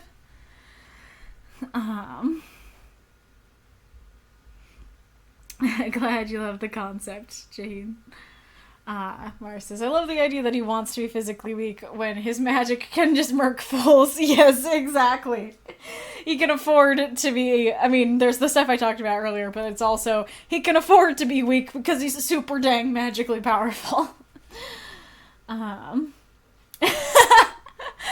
Marks, at no point did I read and think it was talking about anybody's body but Savion's.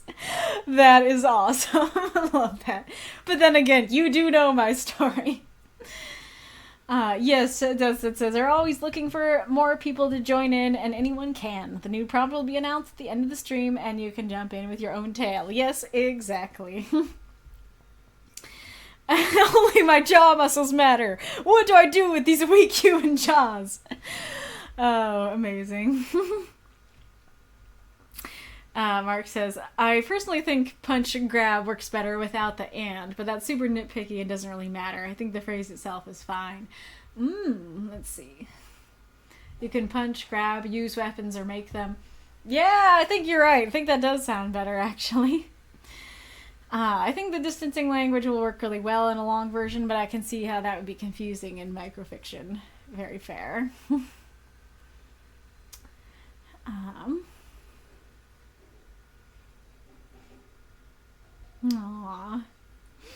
Wonderful. Just said. We're talking about the aspects. Oh, those aspects can be changed. Wait, go back.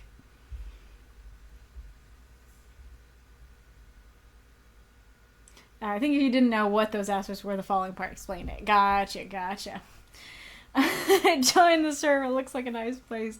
Oh, my shitty writing gets a better W than this. I'm not sure exactly what you're referring to, but we welcome all types and all types of writing in our group, and hopefully either.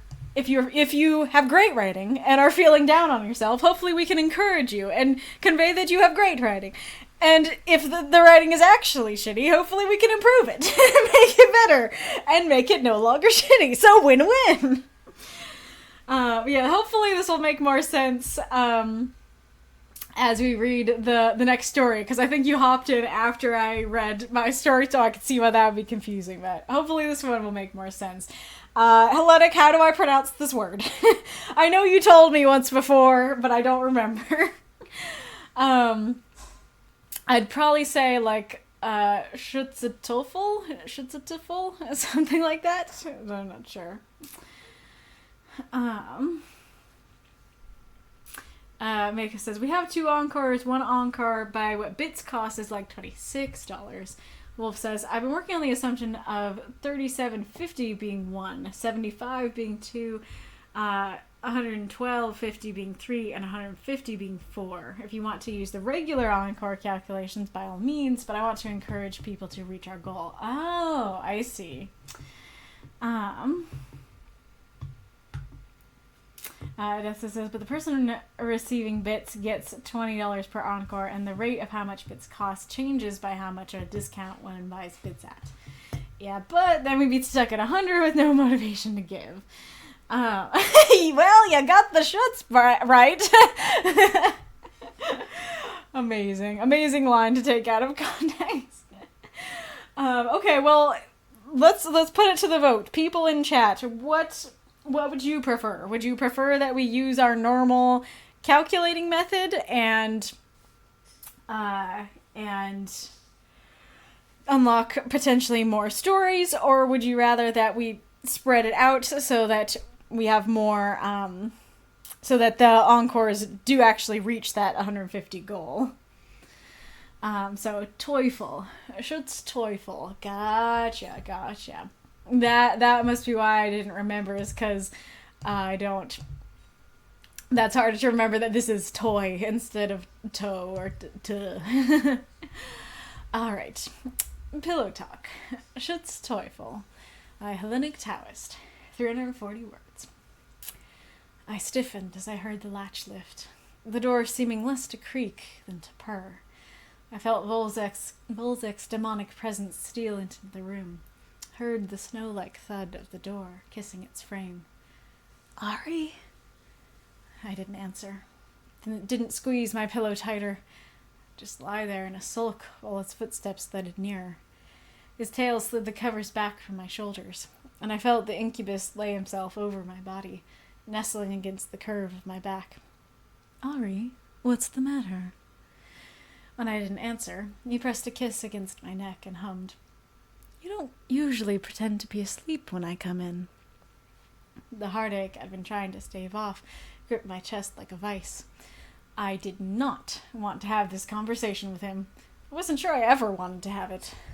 Volzek was a demon with nearly 1,000 years of experience, next to my paltry 20.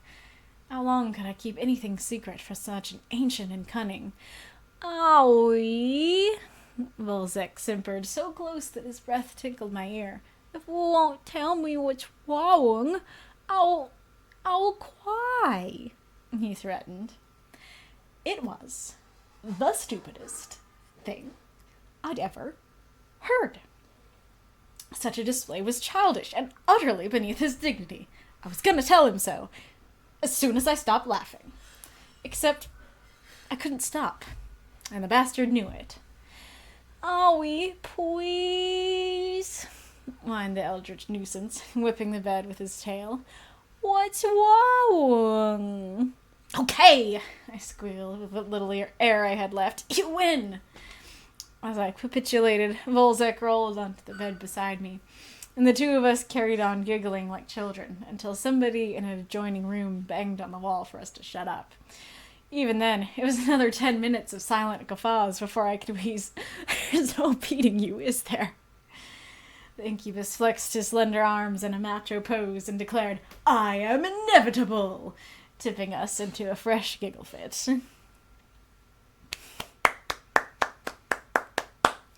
Throw up those moths and monsters. Cheer for this story if you loved it. Donate for the story if you loved it. Kitty. She's on the floor being cute. All right. Speaking of cute, this story was cute. All right. Let's read your little explanation and questions. So Hellenic said, I developed the conceit for this story 2 apartments ago, so I was tickled to get a prompt that would suit it. I actually plan to keep writing the scene into a full chapter to perhaps share at the after party. But yeah, I just thought it was funny picturing a millennia-old demon of seduction acting like a brat. It's the sort of thing parents do to get stubborn children to talk to them, and I thought it would be cute to have Volzek take on that role, if only for a one-time gag. Questions. Was Volzek's baby talk intelligible to read? 2. Did Ari's reaction come off as genuine/appropriate? 3. Does Volzek come off as a sinister demon trying to pry apart someone's armor, or like a friend/lover trying to cajole their partner into communicating? Are the two necessarily separate? So feel free to answer those questions in the chat.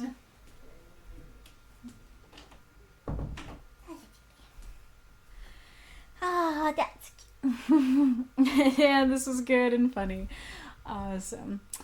Alrighty. So yes, good and funny. Accurate description. Well, I guess the funny we're gonna debate, but it was absolutely super duper cute. Very, very much enjoyed it. So let's just start going through it. First of all, I like the title. I don't know for sure if this is usually what that means, but I usually think of that as more of like that phrasing of more like a sexual thing. And so I was kind of prepared for maybe that sort of thing going on in this story. And so then when it was like purely innocent and cute, then that like subverted my expectations in a really fun way. And so, yes, I really like this opener, seeming less to creak than to purr. Such a great description there, because I can totally hear that some doors they do kind of do a, noise instead of a noise. but it also conveys like an emotion there, that there's kind of a softness, maybe even a seductiveness to him even entering the room, which is really cool. And then I think this is cool because just saying demonic presence, A, introduces us to the fact that he's a demon, and B, it kind of like is a little spooky, right? We're like, ooh, demonic presence. What's going on here? Is this okay? Is this bad? And like I've met these characters at least once before, so I was pretty sure that I guess I didn't quite know, but I was pretty sure that it would be more on the benign side. And so but I do think that somebody who has not read about these characters, that actually improves, well, the story's great even without that, but I think that's an extra fun thing that if you don't know, you're going to be like, oh, demonic presence, what's going on? And then actually something very sweet and harmless is going to happen, is very cool. And then snow-like thud is a really cool descriptor. I'm not sure if I quite get what you're comparing it to. I don't know if you're saying like, it sounds like when snow like falls, when there's like a bunch of snow on your roof and then it falls down, like that kind of thud, or if you mean something else, if it's the thud that's snow-like, or, well, yeah, I guess it is the thud that's snow-like, but it's like, is the thud like general snow, or is the thud like a snow thud? I'm not quite sure exactly what image you're going for, but I do like the image of snow there, and snow conveys a softness, even if I don't quite know what sound I'm supposed to hear from that. And then kissing its frame, also very beautiful. Like, there's all these soft images, and I think that is amazing for this prompt. And that is something that I think happened overall with the stories this week, because I feel like, and like, again, depending on what all we unlock, we'll talk about this, but so I feel like a lot of us either were very explicit with a prompt, like Arith and I, or we're a lot more, the prompt was a lot more hidden, and sometimes to the extent of at least me, questioning if the prompt was there. And so I think this is really a really cool use of the prompt, because it is being used in neither way. It is neither super explicitly stated it like in the dialogue, and it is also not so hidden that you're questioning if it's there. It's very much there, but it is there within the action of what's going on. And it is there in the dialogue, but not because he's saying that he's like he can be soft but not weak, but because he's showing it. And by the way, I'm not saying that it's bad to say these things directly. Like I said, I did that in my story, and I hope that my story is pretty good. And so I don't think that's necessarily a problem, but I do really enjoy it coming through in this much more showy throughout what's going on in the story way. And it already would work super well with just the baby talk, but actually using it in the descriptions of even so much as him entering the room, top-notch, pacha meme, fantastic. Love that. This is one of those things where not really a big deal in this particular case, but I'll mention it because it is a thing. But so I've talked about this before, that it's generally not the best idea to describe what's not there or what's not happening, because the minute you say, I didn't squeeze my pillow tighter, then I'm immediately imagining him squeezing his pillow tighter, even though you explicitly said that he didn't.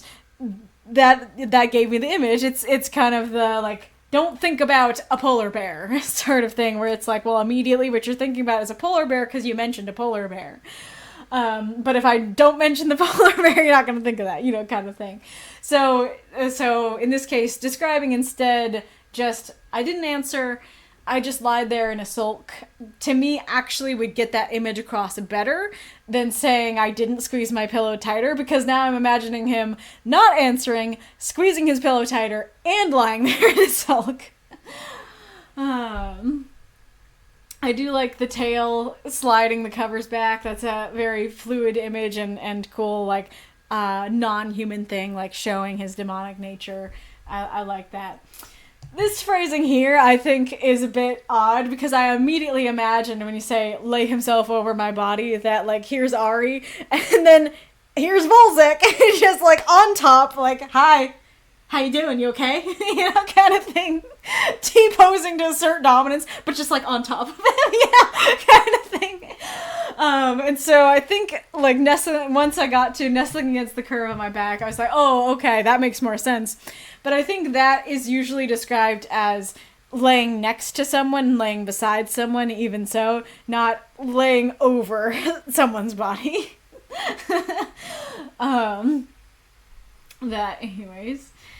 And then I do like the dialogue of the softness already of him kissing him, and I like that clarification of this is neat because it's clarifying for the audience kind of a little bit of what their relationship is like. You don't usually pretend to be asleep when I come in. That that shows some, I don't know, care and stuff between them that why can I not think?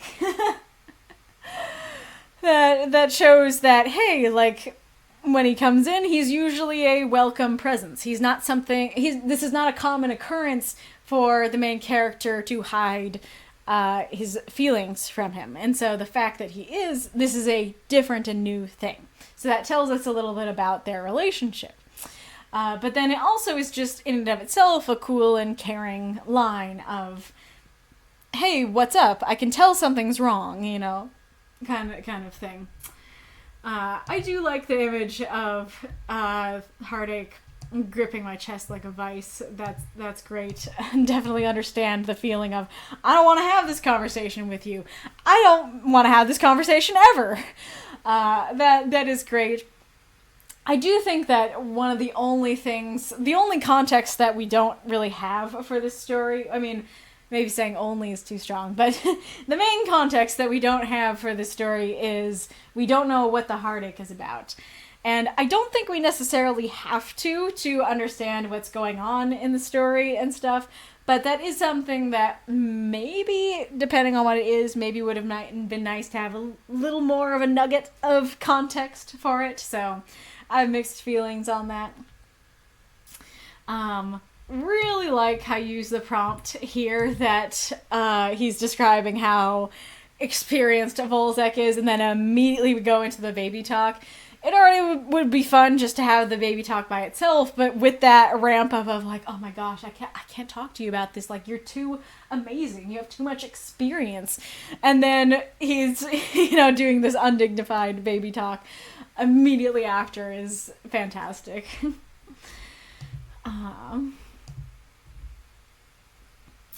Let's see. I'm trying to think if I want to talk about this now or at the end.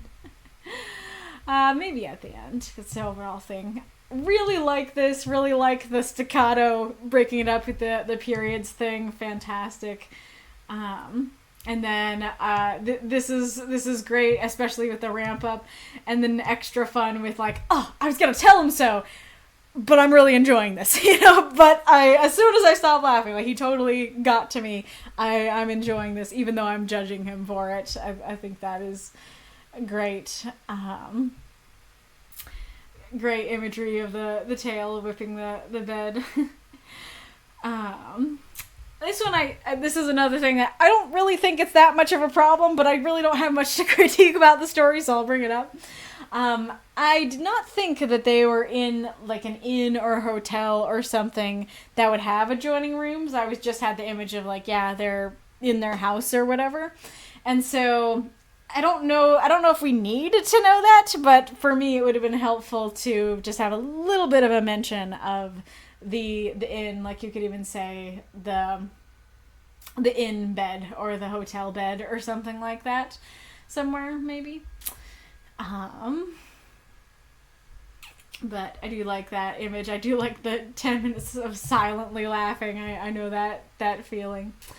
So it's really interesting because I actually was going to ask about the strength half of the prompt because soft comes through super well, and I was going to question like, okay, I do really like this ramp up, but does the ramp up convey not weak? Because experience doesn't necessarily equate to strength, because experience can be in a lot of different, I don't know. So first thought, experience can be in a lot of different areas, not just, strength.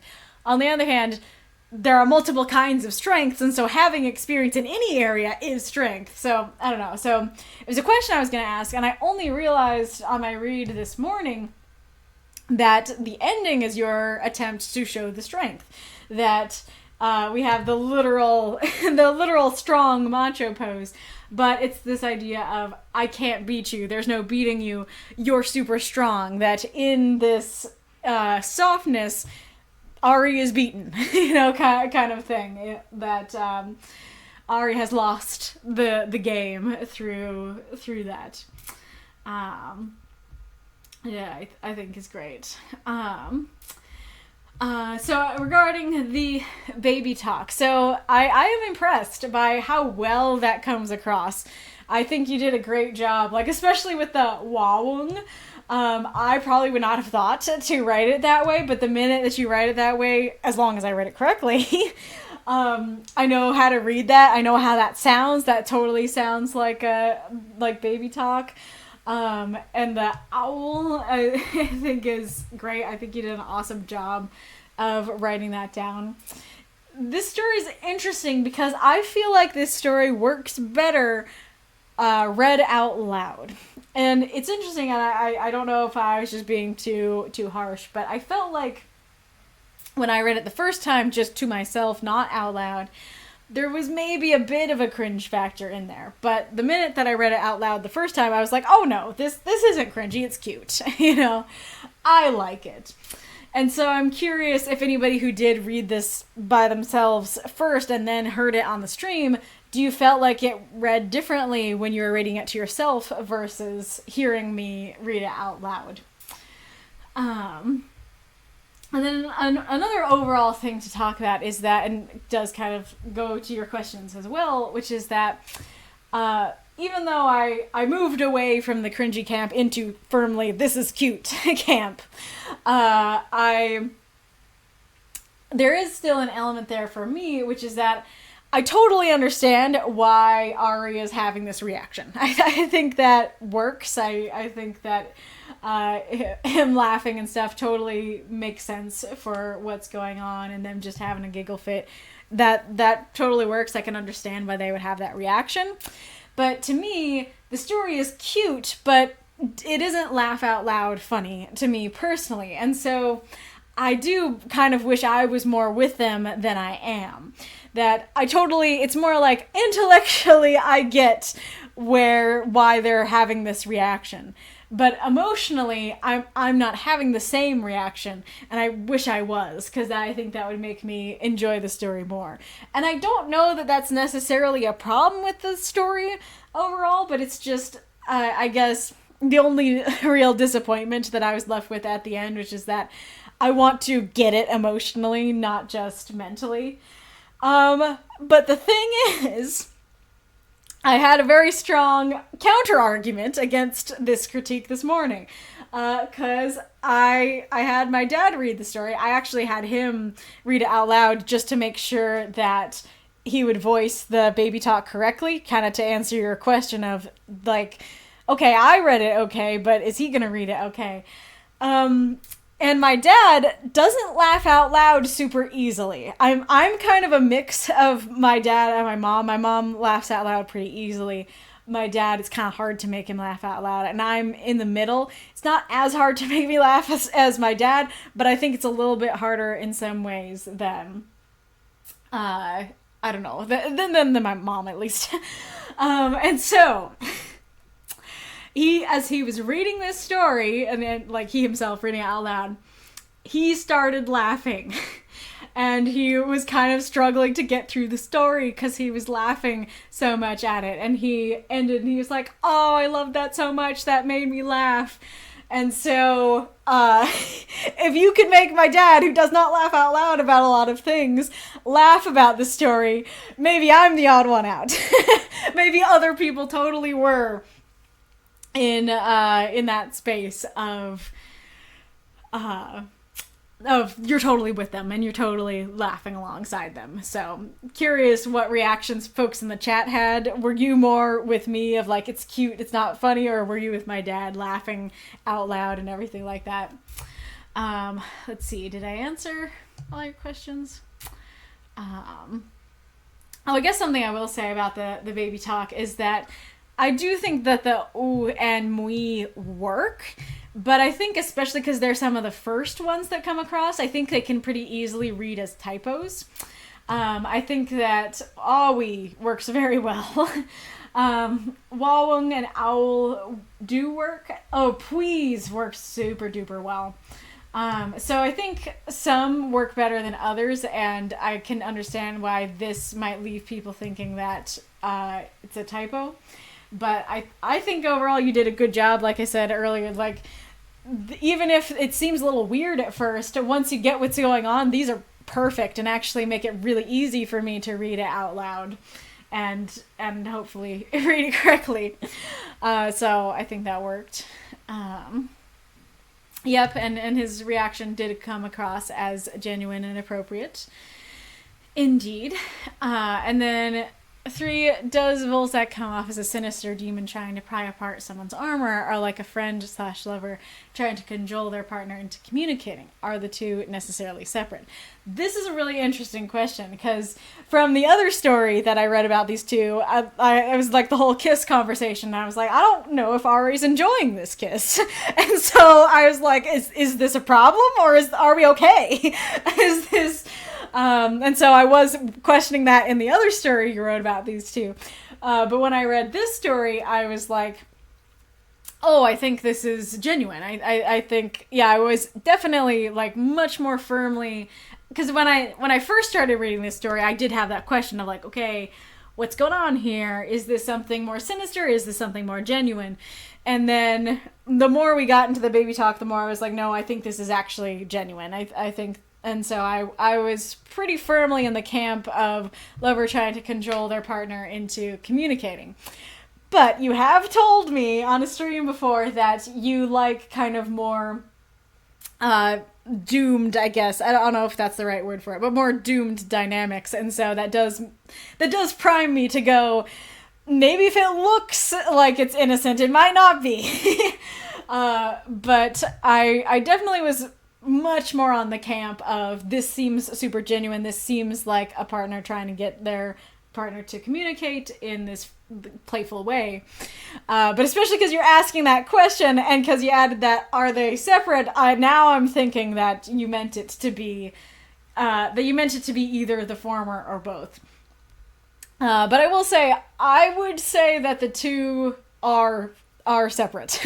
That if you are a sinister thing who is trying to take advantage of and manipulate someone, then you are not a loving person who cares about the other person and just wants them to open up. Those are mutually exclusive things to me, as I'm understanding your question. That it can't be this dark person who doesn't love them and who only wants to get information, and at the same time be the lover who truly does care about them and just wants to help. Like that, those are mutually exclusive. So, yeah, let's see what folks in the chat are saying.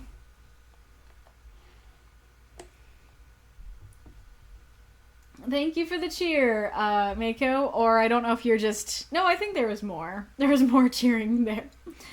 Jahid says, baby talk is the favorite part. Ghoulish says, snow like thud, soft thud, like someone falling in the snow. That's what I got. Hellenic says, it was a trick trying to get, oh, he's a demon across early in the story. Glad the minimalist approach did the trick. Hey, yo, I'm a demon. Yeah, super fair. I think that worked very well. But I love that technique. Jokes aside, I wanted to convey that Ari is full of tension. Yeah, I mean, it did... This is interesting. Because I think this part here, I don't think that part conveyed it so much as this part. Like, this part definitely seemed like, I don't want to talk, I'm tense, I ain't doing the best.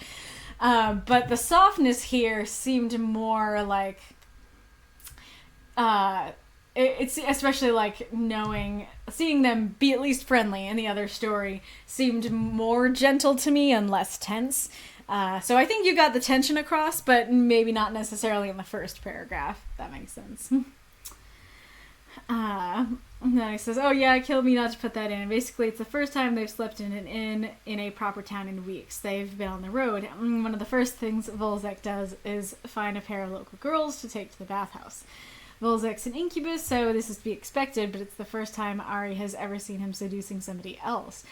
Oh, well, that's interesting. I was definitely not thinking that. I was thinking that maybe this was before the other story and that Ari went through a breakup with somebody else and now he's met hot new demon boy. And so, like, this was their budding relationship. But that does put things in a different perspective, knowing the heartache is from Volzek himself, that it's like, I thought you were my hot demon boy, not theirs. So that's very interesting and makes a whole lot of sense that it's like, I want to have this conversation with you. It's not just, I'm not ready to open up to you. It's about you, kind of thing. So, and then that also makes it extra cute because it's him showing like, I care about you. Like, I'm not just about these girls. I'm about you too. Kind of thing. Like says, my idea was that Ari was wondering whether it was worth trying to hide his feelings from Volzek, knowing that the demon would eventually trick, brute force, or finesse his way into making Ari surrender any secret. In a sense, that's exactly what Volzek did, but in a way that didn't injure Ari's pride at all. Yeah, that's a really great point. And you probably answer later, but if you do mean it to be much more benign and innocent, then that is really sweet and cute to be like, oh, hey, there's a bunch of ways I could get this info out of him, and I'm choosing the one that he would be the most okay with, that hurts him and his pride the least. Of course, if it is the more negative one, then that's super manipulative to be like, eeny miny, what's the one that's gonna get him to do it the best? What's gonna get him to talk the best? Arith says, I didn't laugh out loud literally, but I was very amused and found it hilarious. Gotcha. Janine says, he did a really great job. I laughed when you were reading it out. I mean, yeah, it's easy to make me laugh, but still, this was very cute, hilarious, and nicely written. Still can't get over the fact that how great the baby talk was written. Awesome. Ghoulish says, I did get some sinister undertones. Gotcha. Alrighty-roo. A very, very fun story. So are we, that kind of sounds like Ari. Are we where we usually are at 4 stories? Are we a little bit early? Are we a little bit late? Because I'm thinking that we're either the same or early. So I'm thinking we have time to do Koryans, but what's up? I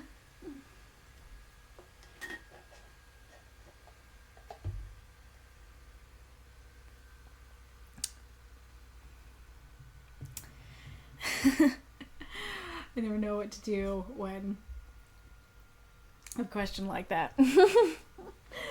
I guess I can show you the cat while I'm waiting for an answer. I can show you the cat.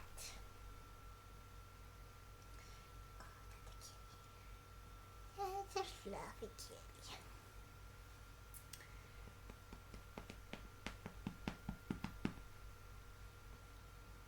Yay, Bella. Nice.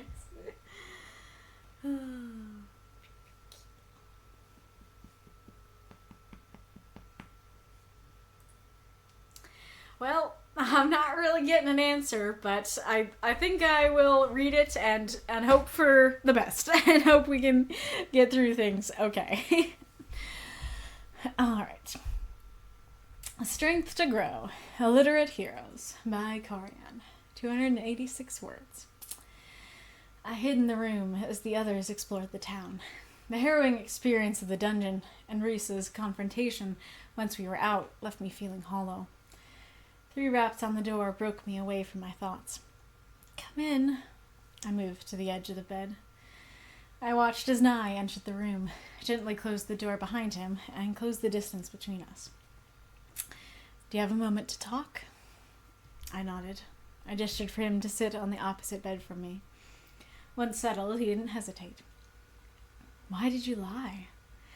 There was no malice, no disappointment, just compassion. I took a deep breath and combed through my hair. How do I answer? Because they deserve to know the truth. I glanced back at him. Something about him, his entire demeanor, makes me feel safe. Because that's who I should be. My parents' voice echoed through me. Is that why you ran away? You knew?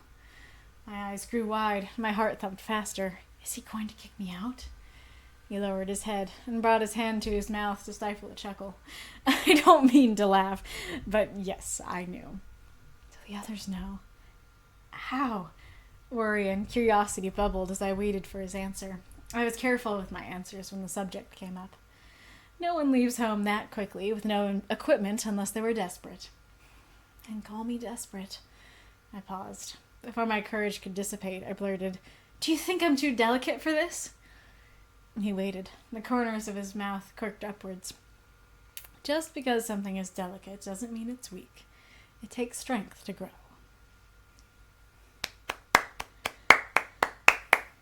Throw up those moths and monsters. Cheer for the story if you loved it. Donate.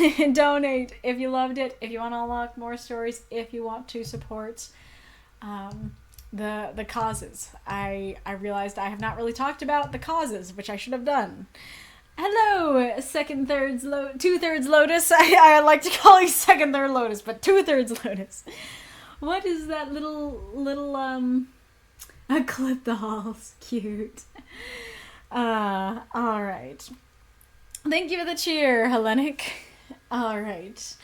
Oh yeah, so the causes are for, whoa. Hype train incoming. Oh, it's a Christmas hype train. That's why it looks different. That's super cute. I like that background. This was nice too, says Jane. So the causes are for mental health that I really should. Let's see if I can. I had out the little thing. Yeah, so let me just read how they talk about themselves, because they'll talk about themselves better than I can explain them. So Crisis Text Line is a non-profit organization that provides free 24/7 confidential text-based mental health support in English and Spanish. Since its launch in 2013, we have supported over 10 million conversations in the United States and 14 million globally, together with our affiliates in Canada, the UK, and Ireland.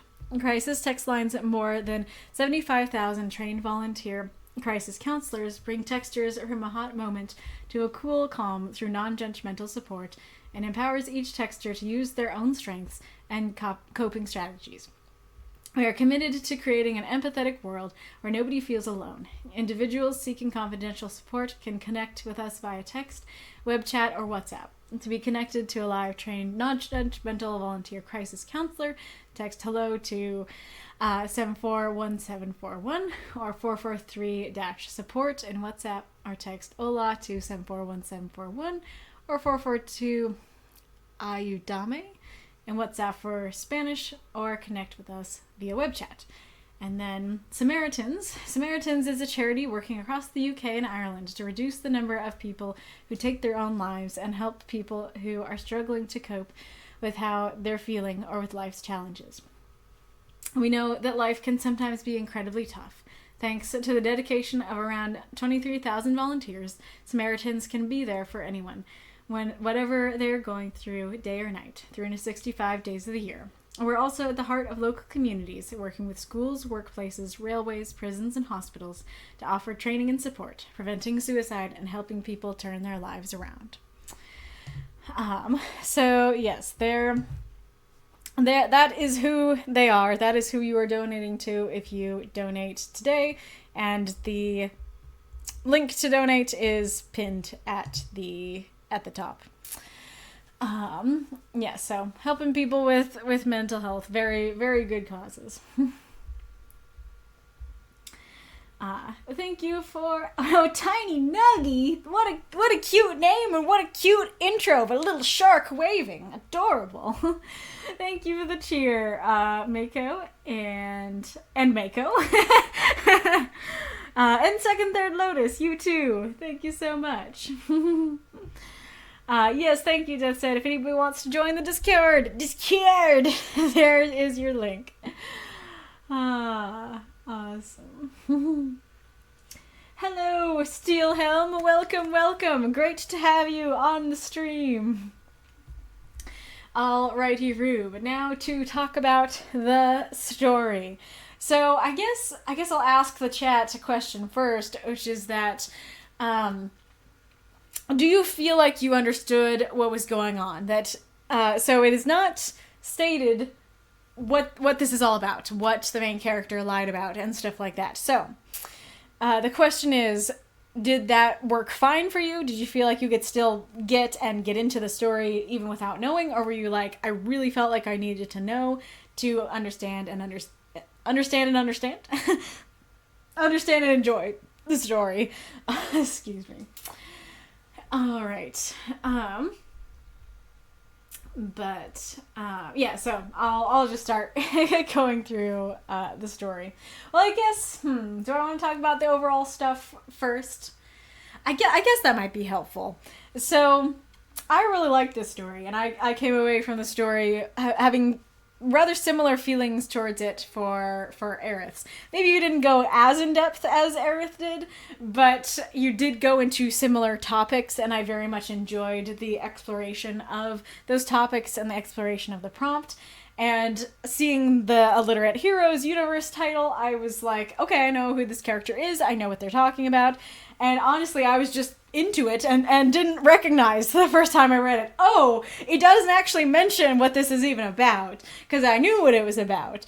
And so then when I realized, oh, it is not clear what is actually going on, that's never stated anywhere, I can very much see that being something that potentially really hindered a lot of other people's view and read of the story. And I do think it's something that could have been mitigated. So a lot of my critiques are going to be kind of around that, but I also do want to hear directly from people who didn't have the context what you thought. Alright, I think Lotus had to go, but let's see, I was taking my leave. It was a long stream. I had a wonderful literary time. Awesome. It was great to have you, even if we only had you for a moment.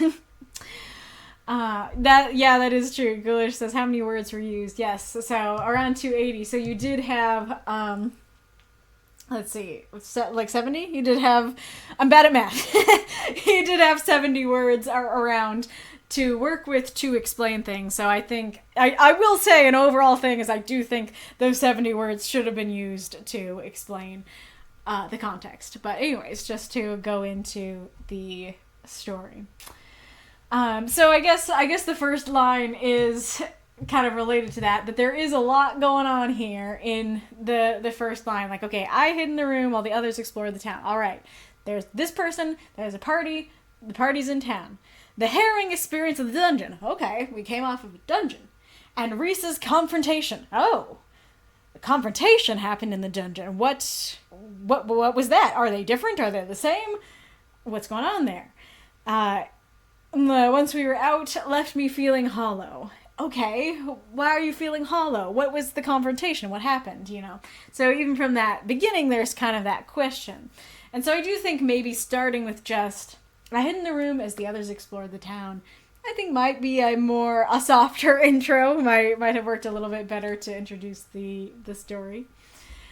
I do like how he comes in. There's a gentleness to how Nye is even entering the room. And yeah, and like gently closing the door and stuff like that. I really like how you describe this whole little bit. And yeah, and this too. And then I also really like there was no malice or disappointment, just compassion. Like, even the first time I read it that way, but I did quite like that clarification of it's not like an angry, like, oh, why did you lie? It's like, hey bud, why'd you lie? kind of thing. And I like that. I like the way that uses the prompt, that we're going to use the prompt at the end, but it's also used in Nye's character of there's gentleness in how Nye is dealing with, I believe it's a him, if I remember correctly. I think you said the main character is a he, him. I like the hand combing through the hair. That's a great little, I don't know, nervous tick kind of thing. I mean, I use it too, so of course I use it in real life and I use it in my stories, so I'm partial to that. I say as I'm doing it. But I feel like that's usually the kind of thing that gets cut for the word count. And so, and I think that, like, you do a good job with the thoughts and stuff, and we'll come back to that. But not just using the thoughts of, like, oh my gosh, how do I answer? What do I do here? But actually putting action to that, I think better conveys the nervousness and everything. So I like that. I do kind of like because being surrounded by two thoughts, that there's kind of this jankiness to it, and that also conveys the nervousness of what's going on. I do have a critique for this one, but I might save that. I do like because that's who I should be. That is another thing that I'll come back to critique as well, but the starting with praise, I do like that because I feel like that's often how a lot of people feel and are with their parents, right? There's something their parents want them to be. They're like, you should be this. And they're judging them for not being that. And so I feel like that's something that's a very relatable thing, a very transcendent thing. And so I like that. And I like how it's described of, it's not just, well, my parents said, it's the main character saying that, and my parents' voice echoed through me. Like, that's such a great description of that happens a lot, where the child will say something and an outsider will be like, I don't know about that, man. That doesn't sound great. And then you learn, oh, this is what their parents told them. They're parroting what the parents said. And so I like that description, that it's not just, well, my parents said I should be this. It's, they're starting to believe it. They're believing what is potentially a lie that their parents were telling them. And so that's echoing through them. I think that's a great image. And I do like is that why you ran away? I feel like throughout the story, there's this element of being seen, which, as I'm thinking about it, that's probably some of the similarity I saw with Arith's, that it's like, hey, I see you. I see your past. I see that you ran away. I see your parents' voice echoing through you, and stuff. And I love that idea of, like, he knew, but he's not judging. I think that's very, very beautiful. And there's something cute of, like, yeah, bud, it's kind of obvious, kind of thing. And then I like the simplicity of the answer of just, yeah, you ran away without anything to survive with. Seems like you were pretty desperate. I think I get it. So I like that. And then I like the end. Like, there is an element of the prompt being quite direct, but I do like the prompt use, and it works because we have the less direct earlier as well, so we got both. But I like that idea of, do you think I'm too delicate? No, like, delicacy, softness does not mean that somebody is weak. I think that's very cool. So going to some of the critiques that I skipped. So I know what's going on, which is that it's about literacy. It's about the fact that the main character can't read and lied about that. And so, and as far as I know, they were going to be like the party reader, not party leader, party reader. And so they're like, oh man, our reader can't read. This is bad.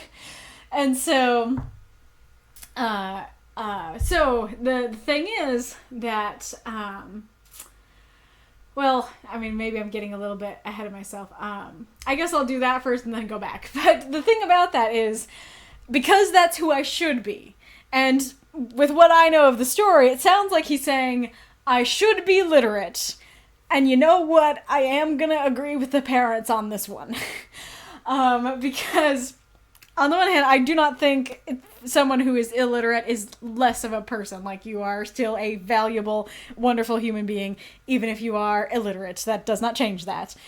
However, there are a lot of things that your parents can be pushing on you and being like, oh, you should be this. Like, with Arith's story, right? Like, oh, you need to be stern and tough and never cry. That's not so great. That's not a great thing that to be told that you should be.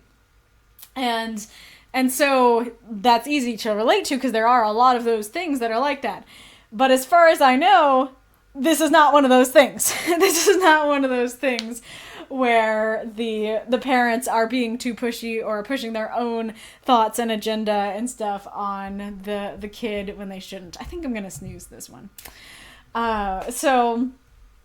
Yeah, so this is not one of those things. And so if you know, I feel like that makes that line and that whole thing work a lot less. And then there's also kind of an element of, how did I phrase it? Oh yeah, that's not a who. Like, if that is the answer of, like, you should be literate, you should be able to read, that isn't a who, that's a what. It's not a whole identity of literate person. It's just a thing that you learn. And so I do think saying that's what I should be would work a little bit better there. But then, so going back a bit, so how do I answer? Because they deserve to know the truth. Let's see, how do I even describe this? This feels like they are not,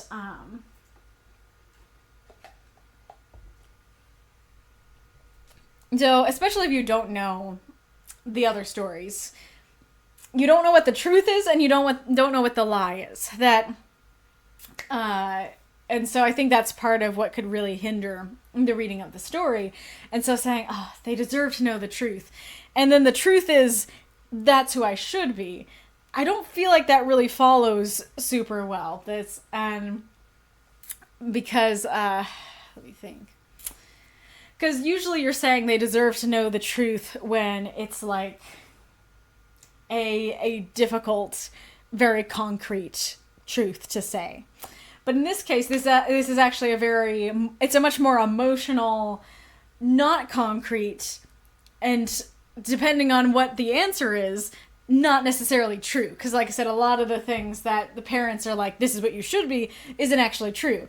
Now in this case, I do agree, but I think they deserve to know the truth is kind of a weird thought to have before the answer that we get, because the answer we get is not a concrete truth and does not answer the reader's questions. And so I think either A, taking out that line entirely and keeping it as is, B, taking out the line and putting the truth in there, putting more explanation in there, or C, keeping it in there, but having something after it that relates more to it, something that's a little more concrete in that way, I think could work better. And there's also kind of an element of the truth has been revealed. It's like, they deserve to know the truth. And it's like, well, the lie was that I can read, and the truth that you can't read has been revealed. So it's so it also, if you do know the story, the line also doesn't quite work, because it's like, well, they do know the truth. Like, what's the new truth that you need to say? Because, like I said, that's who I should be is not a they deserve to know. It's an emotional thing, you know. And that still might be hard to say. Like, that's totally fair if it's like, oh, this is really who I should be, and I feel like crap that is what I'm not. I think that works. It just doesn't really follow from that phrase, if that makes sense. Let's see.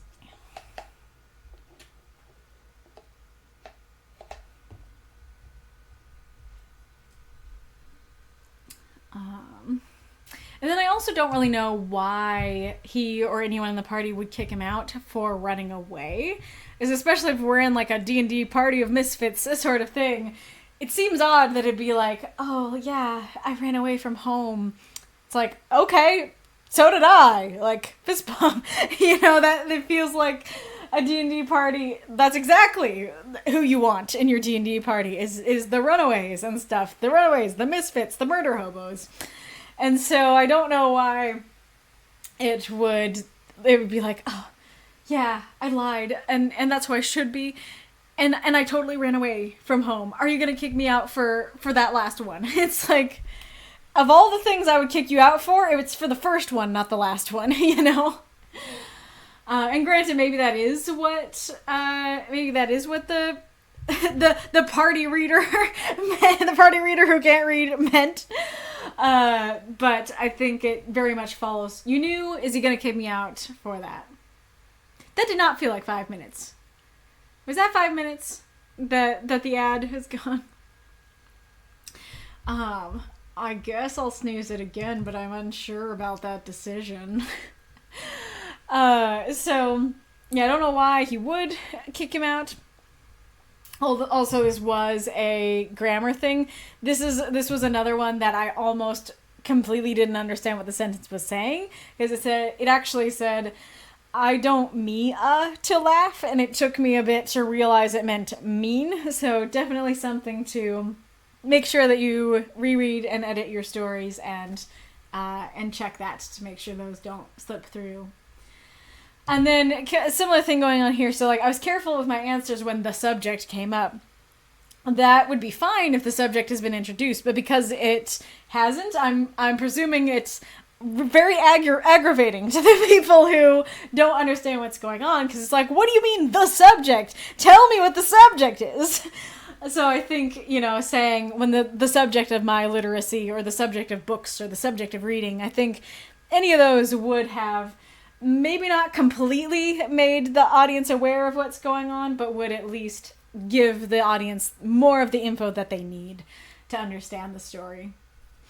And this one is maybe a bit nitpicky, but the whole story, the main character has been quite anxious and, quite anxious, hiding things, like having lots of anxious thoughts and stuff. And so it seems very odd to me that it's like, oh no, is he going to kick me out? They deserve to know the truth. I need to be careful with my words.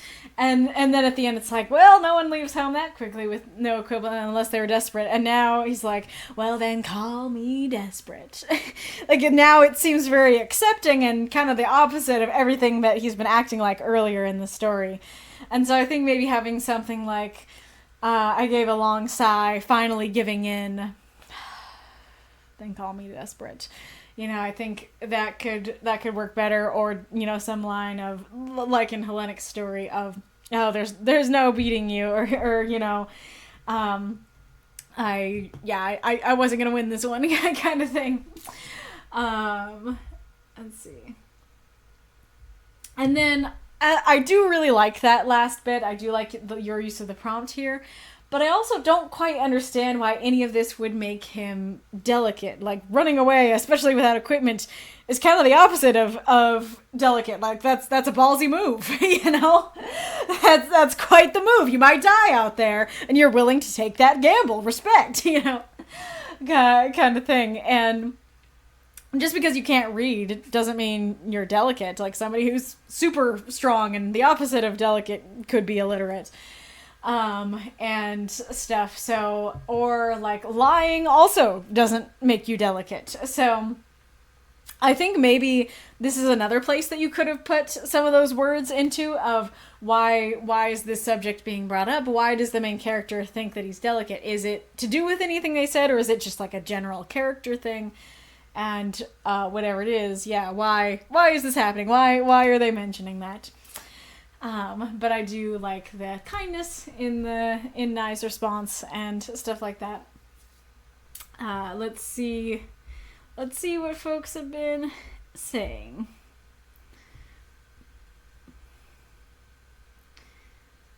Yes, cheers are always appreciated, but for this week, please support the charity.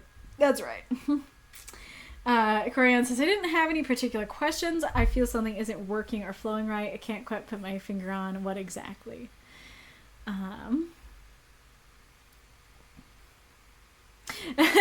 Jaheen says, I mean, it would be better if there was more context given.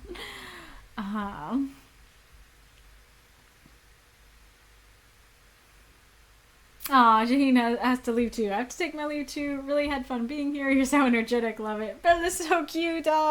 Anyways, time to go, but good night.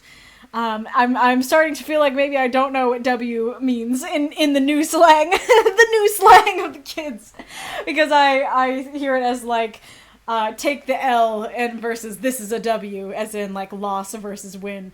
Doesn't seem like you're using. Maybe you do mean good night, win stream, like good stream. But anyways, great to have you. I know you can't hear me, but it was great to have you. I heard the stories are fun, the critique too. Hopefully I can write as good as them one day. Alright, I won't sneeze.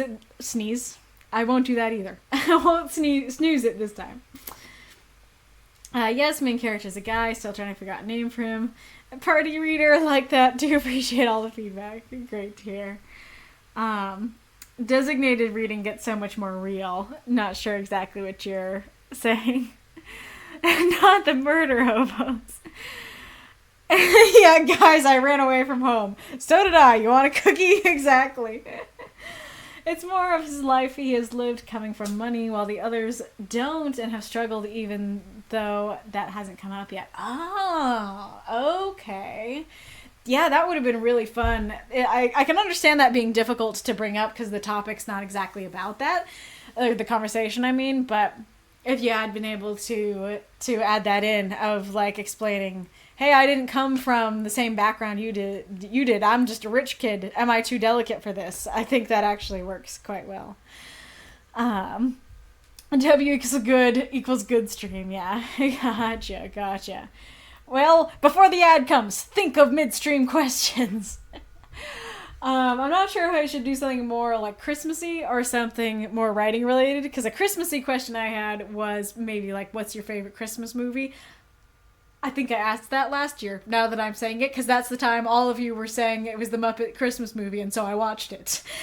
So I think I've done that last Christmas, so maybe we should do something more writing related.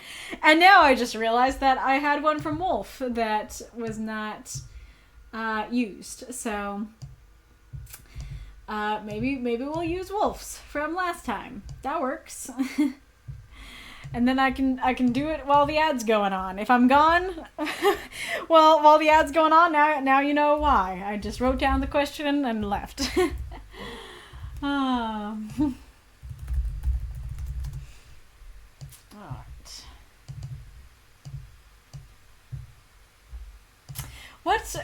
So I feel like this made more sense to me when I was on that last stream.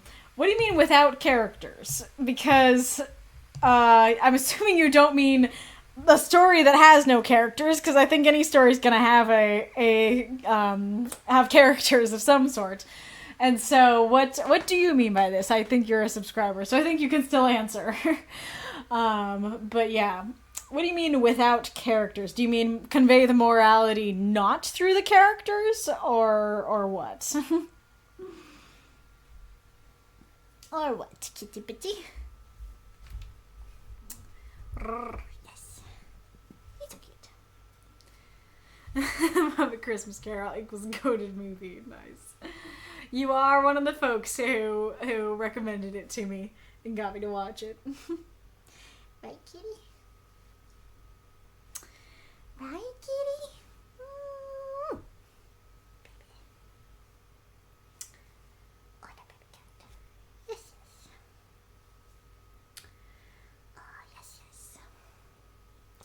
Not devoid of characters, convey the morality through things like subtext and setting. So yeah, so it was more of where is my mouse?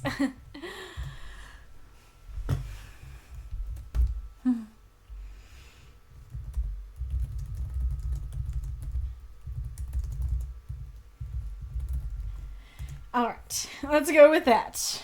Alright, let's get out the tunes Will they be spooky? Will they be...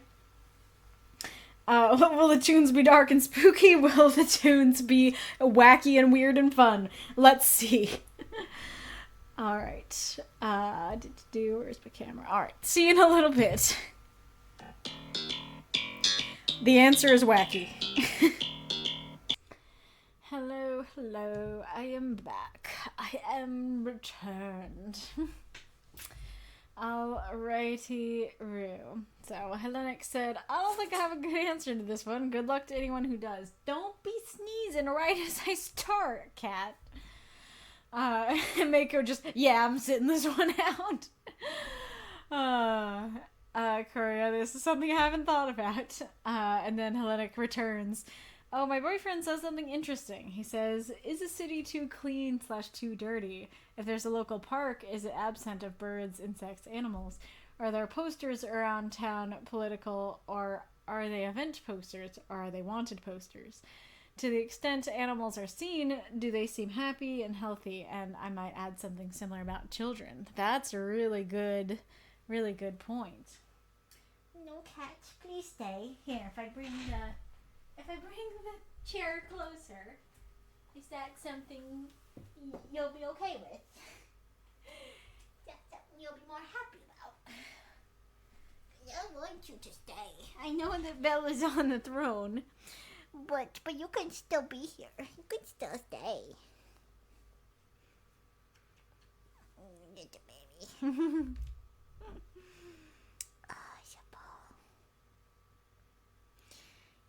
Cute. Yes, you are. Okay. Oh. All right. And then Massa says, sadly, I'm going to have to leave and miss the midstream question, which is weird because I don't know how to answer the question. I tend to establish a lot of things through dialogue, which is impossible without using the characters. Or, in other words, my answer is, that's the neat thing. You don't. That's great. Yeah, there you go. Sit on that chair. Oh, no. I don't know what you're doing, computer. Oh, now Bella's Getting off. Okay, do you want to sit with me on the blue throne? It is now an option for you. Bella, don't go. No, baby. Oh, no, baby.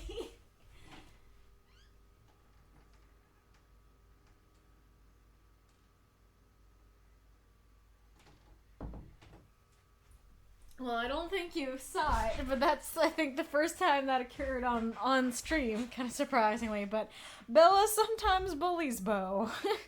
And, so, I think she saw that I was giving Bo attention and letting him have the throne, and so she was starting to charge after him. So we'll probably hear them thundering, down the hall in a little bit.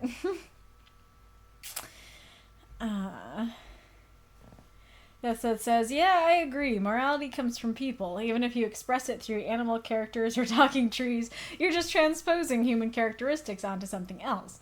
Even if you express it through details of the setting like slums or the like, it's what people did to that setting. There's not really a way of conveying morality without human characters because there is no morality without human characters. Ooh, that last line's particularly interesting.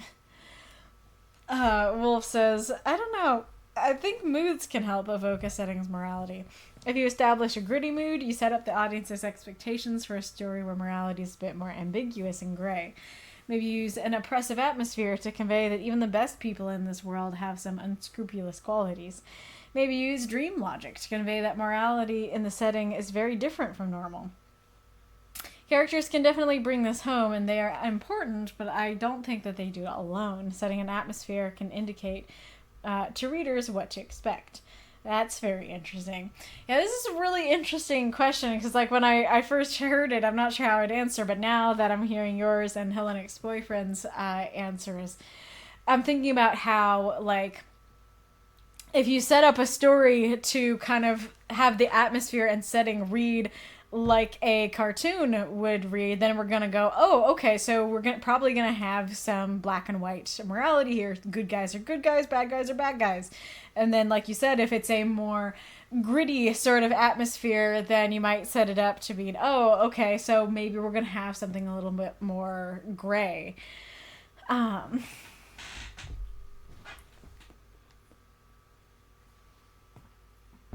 And this can be one of those things where it's like, because sometimes, this is interesting because it kind of came up this week. Because sometimes the characters can go against the story's morality. And an example that came up recently is that as I said in the intro, I'm rereading the Black Butler manga. And there's a scene where Sebastian has sex with somebody to get information. It's gross and I don't like it. But I had forgotten that, so right before that scene, Will is like, I ain't taking a deal with you, like you are a demon, you seduce your prey with sweet words. And it's more beautiful and there's more to it than that, but the summary is you seduce your prey with sweet words. And so once he's seducing this lady, Will's speech gets superimposed over the scene. And I really liked that because that is conveying, hey, Sebastian is doing this, but the story doesn't think that this is okay. The story thinks that this is demonic. Because when Will is saying that, at least to me, how I was reading that, like, the deal that Sebastian brought up to Will was not bad at all. It was actually a good deal, and I think he would have followed through for it. So I don't think that was a situation where he seduced him with sweet words. I think that one was actually genuine. And so... and so when it first comes up, like, Will making that speech doesn't necessarily mean that the story is agreeing with him. But once his speech gets superimposed onto the next scene, then you're going, oh, okay, I see. The story itself is telling me, hey, this ain't cool. This ain't okay, you know? And so I think that works very well. Now, that's not necessarily something that would work in a novel. That's kind of one of the joys of manga is that you can... I mean, let me actually go grab it.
I'm struggling to find it, so I brought it all. Or I brought a bunch of them.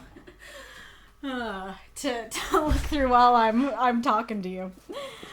But yeah, so that's something that's quite specific to this medium because, yeah, when you're writing a novel, you can't just... I mean, I guess you could, like, in italics, write, like, I don't know, have a big space and then italics, like you seduce your prey with sweet words, space, you know, kind of thing. Depending on, like, especially if it's omniscient.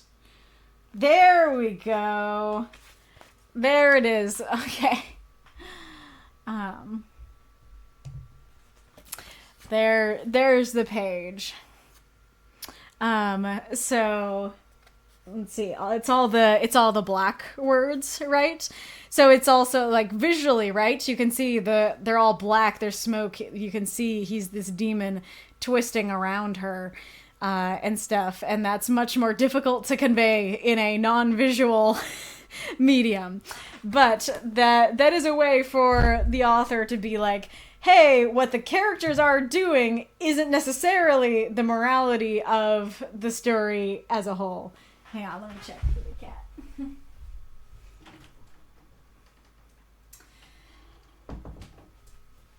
And that can be a difficult thing to convey. But I'm trying to think of examples in written, I mean that's written too, but in like novel fiction where the characters are doing things and the author clearly is conveying that they're not cool with this. Because I feel like there are stories that I've run into, at least, where the characters are doing crappy things and I can't tell if the author's okay with it.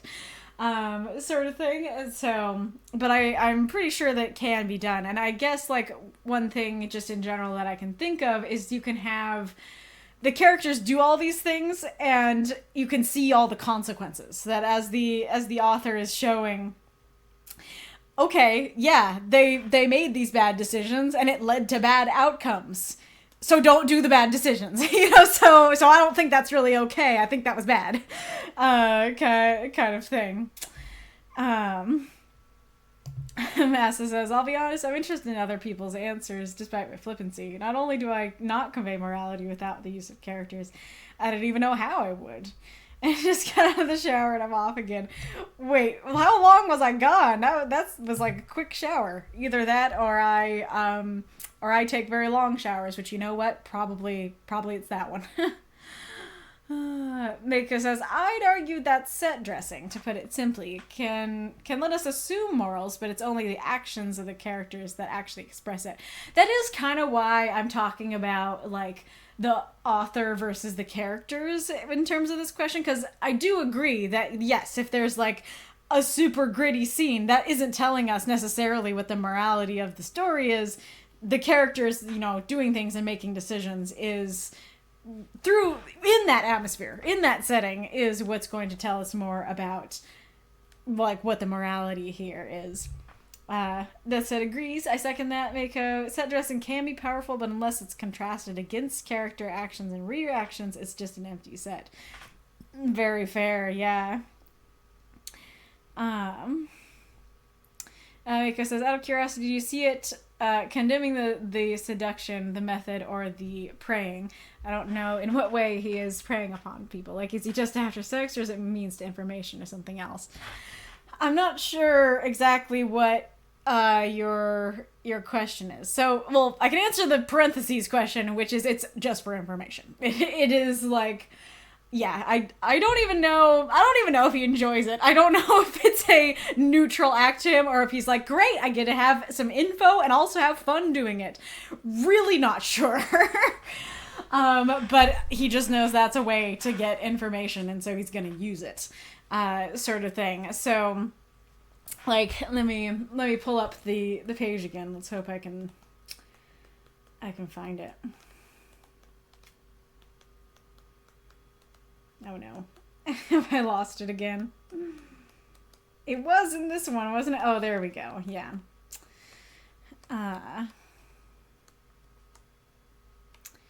Okay, so what's this? So, okay, so I'll read Will's actual quote. So what do you say we make a deal? If you let me free for, and I'm not doing a voice for him, but if you let me free for just 1 hour, I shall vow to never devour a single soul in the district you supervise hereafter. I'm only asking for 1 hour. How about it? I refuse. You sway your prey with sweet words, all the while dragging them into the darkness. You devils are so good at that, it's practically cliche. And then Sebastian says, good grief.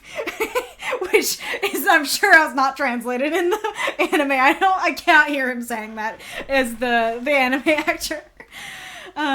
So you refuse me in the end. Very well. I shall have to think of something else then. So him doing this to this female character is the something else that he thinks of. So, yeah, 1 hour and not devouring a single soul in his district.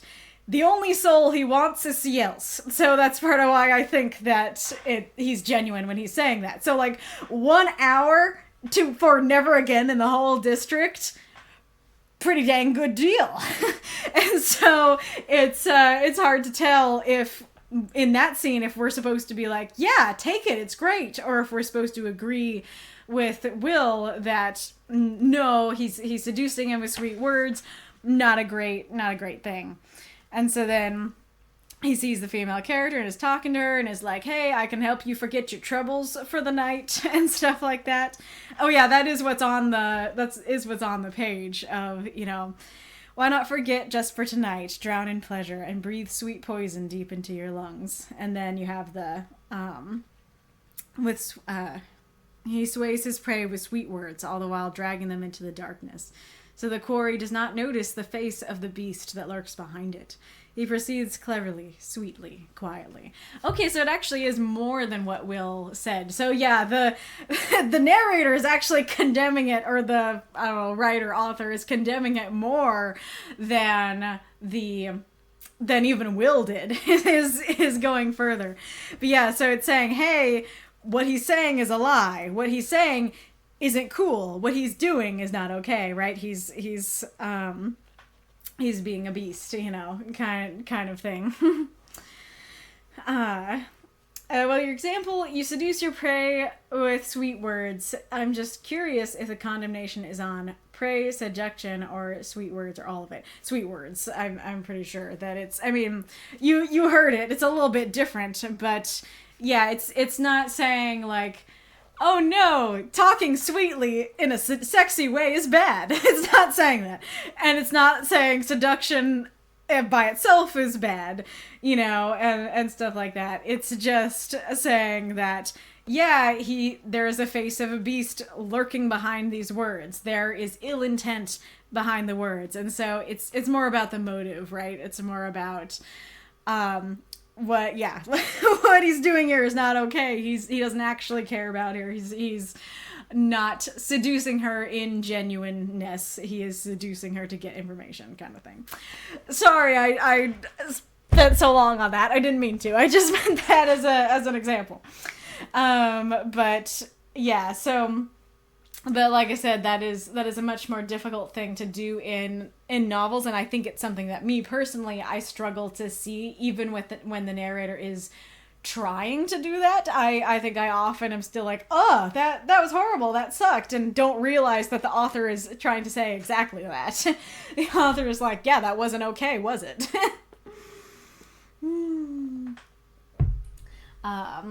So I'm trying to think if there's anything more I can say, especially because we didn't get a whole lot of answers for that one. If there's more I can say, more depth to go into, because I feel like this is a really interesting question that deserves more discussion and stuff. I feel like the subtext part is important, because setting is one thing, but the subtext is kind of what I'm talking about, of, okay, there we can have like the literal text and what it says, but then there's the subtext of, okay, what does it mean, or what is the author trying to say, right? And I wish that, like, manga is the main thing that I read. I wish that I read more actual books. That's part of why I have this channel and stuff, is to get me to read more actual books, so I can come up with examples for things like this. Oh. Yeah, I might just have to keep thinking about this by myself and come back, but anyways. Alrighty-roo, let us go on. So, I did see some talk in DMs about the whole unlocking situation. So, I think what we should go for, I think we should go for the middle ground of the $26, like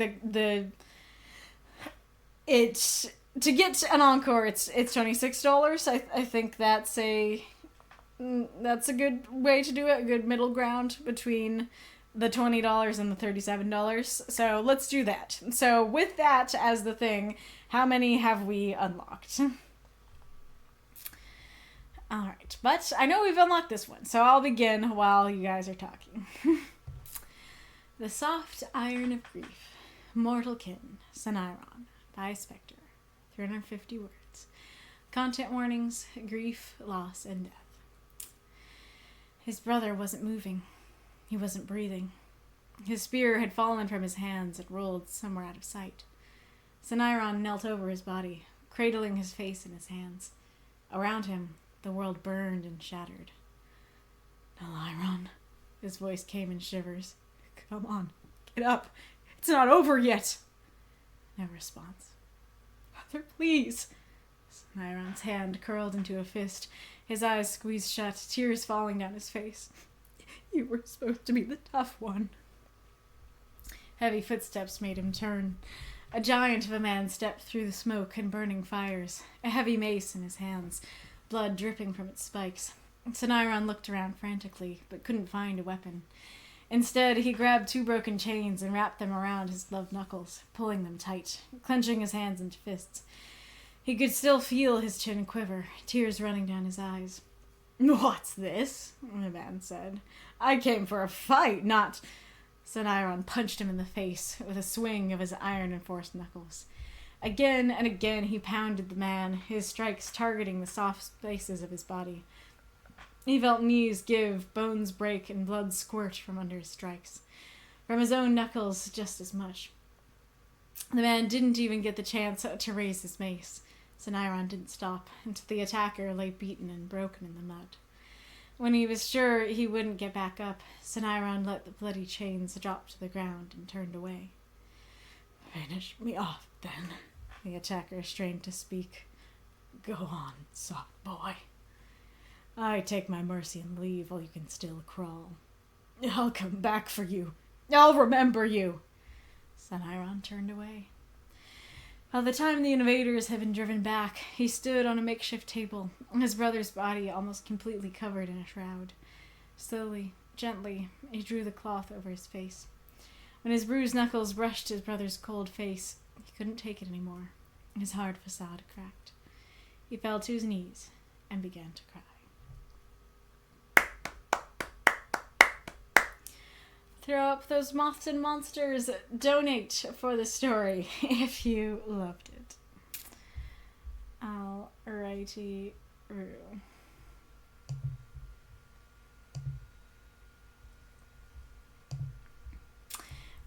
So Spectre had some questions. Were the emotions in this story conveyed well? 2, I tried to make Saniron sparing the attacker seem more like contempt than mercy, as in, I've got better things to do. I ran out of words and had to take out the more explicit explanation of that. Did it still work? 3, is Naliron and Saniron's relationship told well?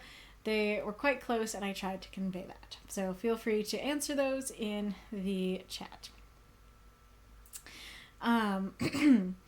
Also, I don't know if I'm pronouncing their names right. I said Saniron with other stories in the past, and I can't remember if I asked for a correction from you or not.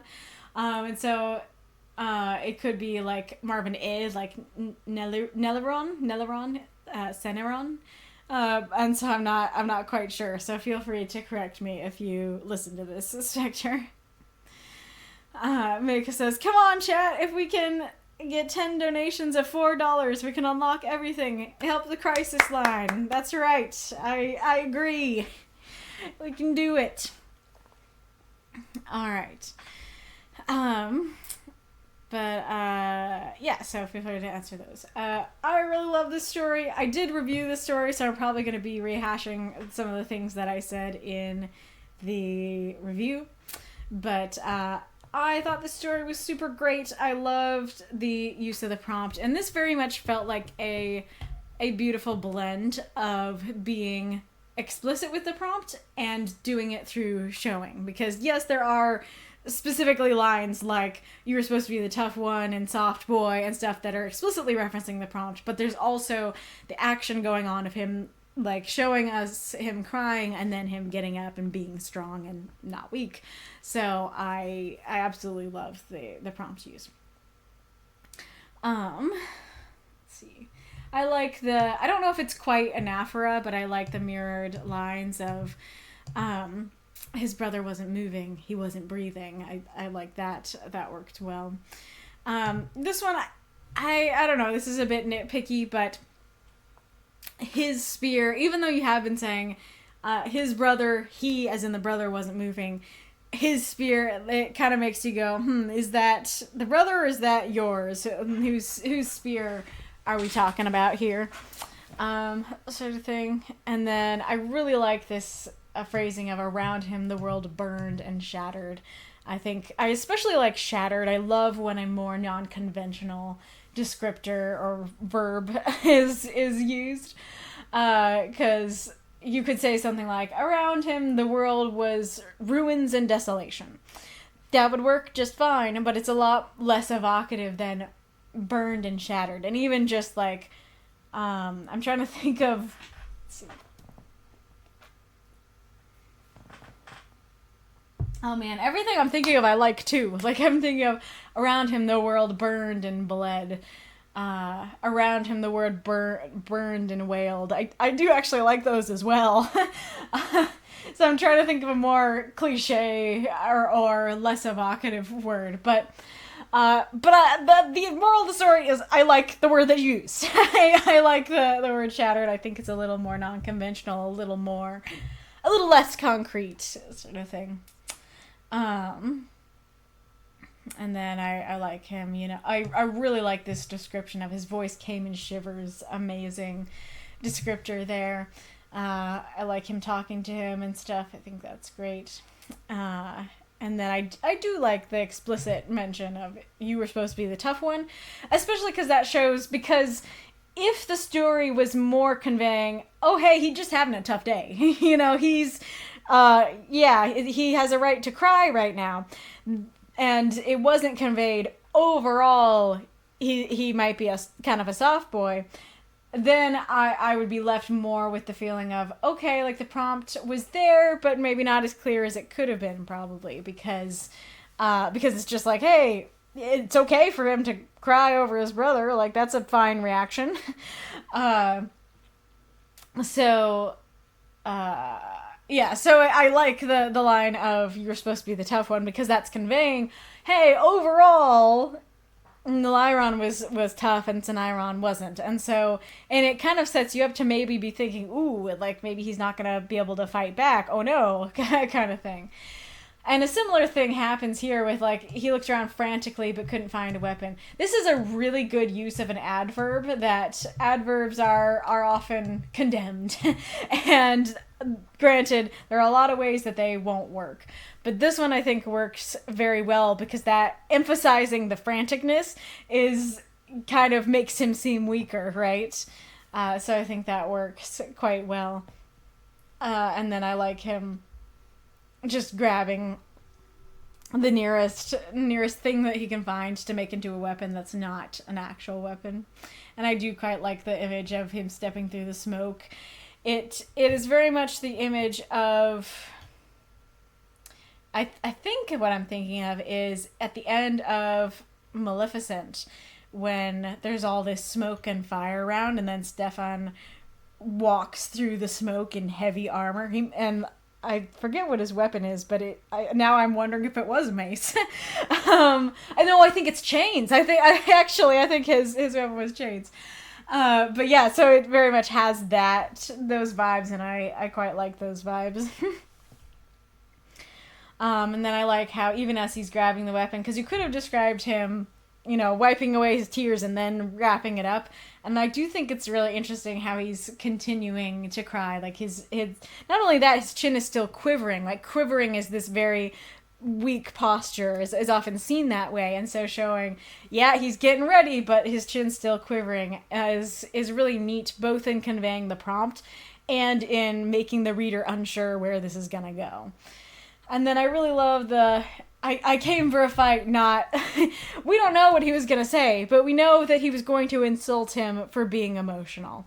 And so I think that works extremely well. I think that is a great use of a cutoff phrase, and conveys the prompt super well, that I feel like so many people in different ways deal with this kind of thing. It kind of goes back to the what are you supposed to be sort of thing. And then I think it's well described the him beating him to a bloody pulp. I do kind of wonder how and why the man didn't even get a swing in, but I do like how it's described.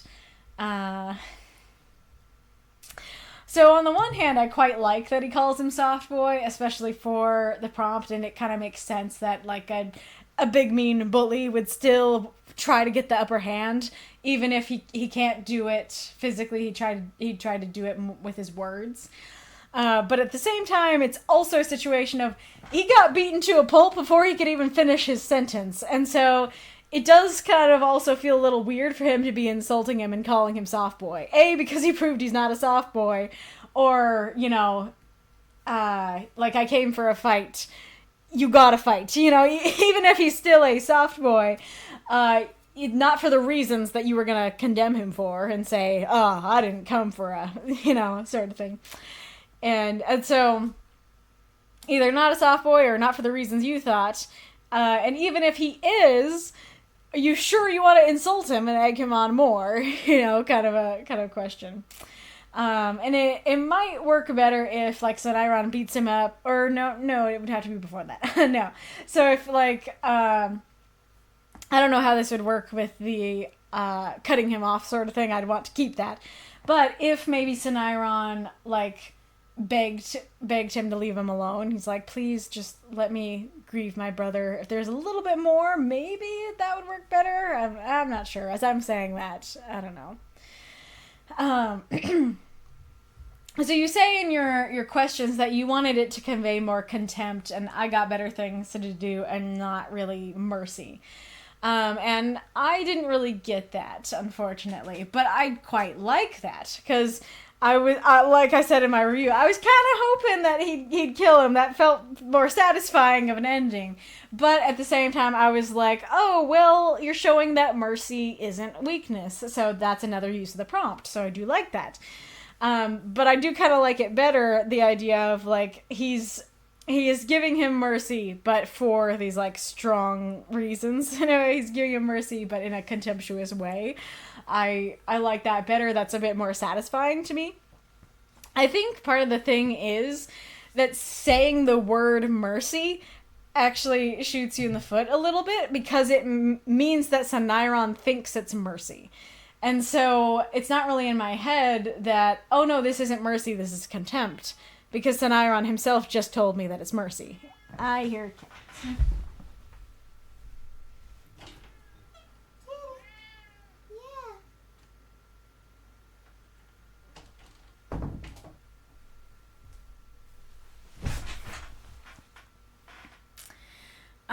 And so I honestly think even just go on, soft boy, leave while you can still crawl.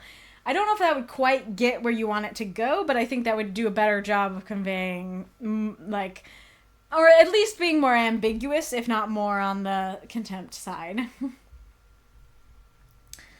So the main thing that I have to critique about the story is the ending. So by the time the invaders had been driven back, I don't really have enough context to understand what's going on there. Like, does this mean he alone drove back the invaders in this battle?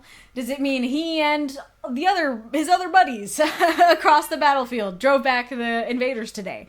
Does it mean we had a time skip and weeks later the invaders have finally been driven back? I really don't have enough info to know. And then the next part is, he stood on a makeshift table. A, why are you standing on a table? B, if it is on the battlefield, it does make sense as to why it would be makeshift. But where'd you get the shroud? If it is not on the battlefield, okay, I know where you got the shroud, that makes more sense, you had some time, but why is it makeshift? You know? And then when his bruised knuckles, that kind of seems like, oh yeah, it's the same day. It's the same day that he was doing the punching. Now, granted, bruises do last for a while, so that doesn't necessarily mean that, but it, to me, creates an immediacy. To me, it feels like, oh yeah, this is the same day. But I think the biggest, issue with the ending is his hard facade cracked. Because we have seen no facade throughout the rest of the story. Like, he broke down and cried. He was not trying to look hard. He was willing to look like a soft boy. And so, yes, maybe it's been a few weeks, and maybe in those weeks he put on the facade, but especially because it's not even clear whether it's today or weeks later, it seems weird to say, oh yeah, he's putting up a facade of toughness when nothing about the story indicated anything of that sort. Honestly, just taking that out and saying he couldn't take it anymore, he fell to his knees and began to cry, would work better for me. But even that, I do have a bit of a critique for, which is, I've talked about this before, in that there's this idea of hold your tears, which means that when a character cries, they have emotionally broken and can't break any farther. And so once you have them cry, you can't really... It's difficult to make them go to a stronger, deeper emotional place. Not necessarily impossible, but that's kind of the breaking point. And so generally you're going to want to ramp up to the crying. You're going to want to have some yelling and screaming and holding it in, and finally they cry, and then that's satisfying and that works. Whereas if you have them cry at the start of the scene and then you try to do a ramp up, that's much harder to do. And so in this particular story, I think it very much benefited from not holding its tears. That I think having Saniron be crying from the beginning works super well, is a large part of what makes the prompt come through so clearly. So I actually think that having him cry from the beginning, great idea here. But the problem is that the ending is framed in the way that you would frame it if you had held your tears. It's framed in the way that, especially with the facade thing, that it reads like a story that the whole story he was trying to hold it in, he was putting on a facade of being tough, and finally at the end he cries. And that works very well. But that's not what this story was. And so it seems odd to have him cry, and again, works very well, and then at the end be like, oh yeah, his facade cracked. Finally, he broke down and cried. And so that is you are kind of running into the issue of the hold your tears thing, which is that, hey, if they've already cried, you can't go further, right? Having them cry again doesn't really have an emotional impact or climax because it's already been done. I think that, and like I was saying how there are exceptions, I think that maybe something you could have done is you could have just ramped it up by going, he fell to his knees, ripped his shirt, and screamed at the sky, or something like that. I do think that would at least be different, if not a ramp up of emotion. Maybe that's a little, like, hyperbolic, so maybe just the scream, and not the shirt ripping. Maybe something like that would be better. Or, I didn't think about this, but I almost wonder if you'd done the opposite. If you had him cry at the beginning, and then he's composed at the end. Like, maybe at the end he, kisses him goodbye without the tears. That could have been interesting. That definitely could have worked. Honestly, just, even if he is crying, just with the kiss, that, on the forehead or something, kissing him goodbye. That would work perfectly well as an ending. I know that, let's see, Spectre actually had said something about my review. Let's see if I want to bring up any of that in particular.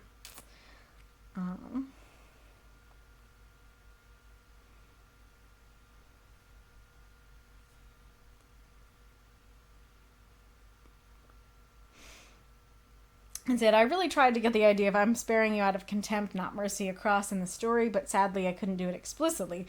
The idea is that, one, Saniron does have better things to do, as in grieving his brother, and two, sparing this man is actually an insult to him because he's saying, you're not worth my time.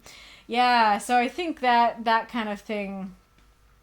I mean, honestly, even if he said, go on, soft boy, and then Saniron said, you're not worth my time, directly... Maybe it's a little more direct than you want it to be, but that actually would have worked. And that actually would have conveyed what you want it to convey, I think. And then the table is makeshift to imply that Saniron's family is quite poor. They live in a fishing village and don't have enough money for a proper bed to lay Nalaron on. I really like that, but I do think that's a little too much for just the words makeshift table to convey. Especially because he's standing on it, and that's making me wonder what's up with the table. So, what was I gonna say?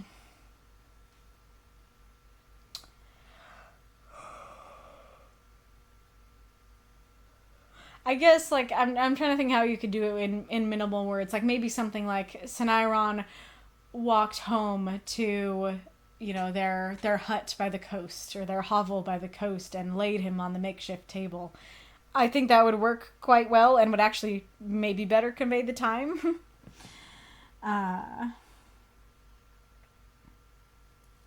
Let's see.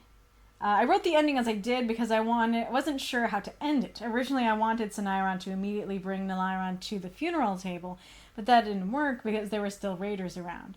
I settled on a time skip to after the attackers had gone, so there was enough time to mourn. I went back and forth on how Saniron should react during the funeral, but I felt like I couldn't not have him break down and cry in earnest. Interesting. I don't know if I quite understood that the first time I read his response. So I guess Spectre's saying in the beginning he was still holding back, that the earlier crying, it wasn't quite in earnest, and now it's like full on blubbering earnest crying. That might have worked, but I do think both parts would need to be conveyed a little more strongly. That I don't know, I feel like it would have detracted from the beginning if you said something about him trying to hold back. Well, I don't know. Maybe that would have worked. Yeah, because it's like, I got people to fight. I got raiders to fight. I don't want to be crying. I gotta hold it back. I think that could have worked. And then at the end, you could probably even use those words of he began to cry in earnest, or like he finally was able to, I don't know, something about like he was finally able to, I would not use the words get it all out, but something that conveys that idea of, yeah, he was finally able to cry out all his emotion kind of thing. That maybe that would have worked. So it's like, they are both crying, but they are different levels of crying. They're different levels of emotion. That might have worked. And then that is fair about there still being raiders around. I do feel like doing just this, just putting a little break in between the earlier part and this part, I think would better convey, this is a time skip, time has gone by, rather than, okay, has time gone by, or is this the same day? sort of thing. I know the ad is incoming. I think...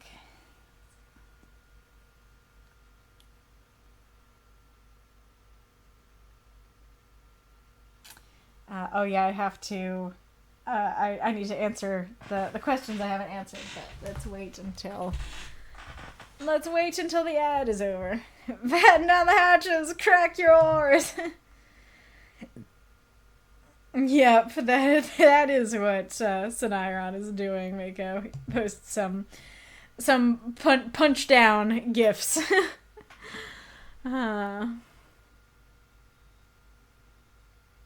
There we go.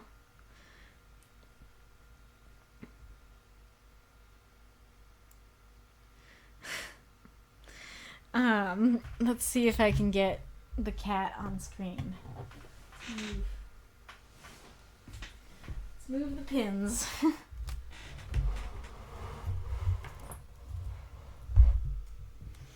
There she is. There's the kitty. What do you think? I'm super close to the mic now. Kitty, kitty. Pretty Ballad. Yeah. Can I? Oh, yeah. There you go. Such a cute kitty. Yeah. Yeah. Oh, buddy.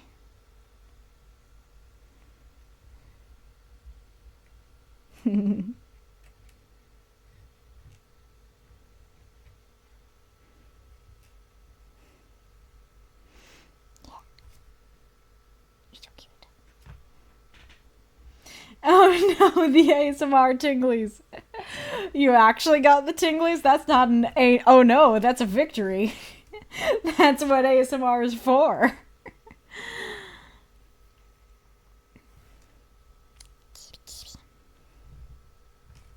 Oh, where you going? Where you going, cat?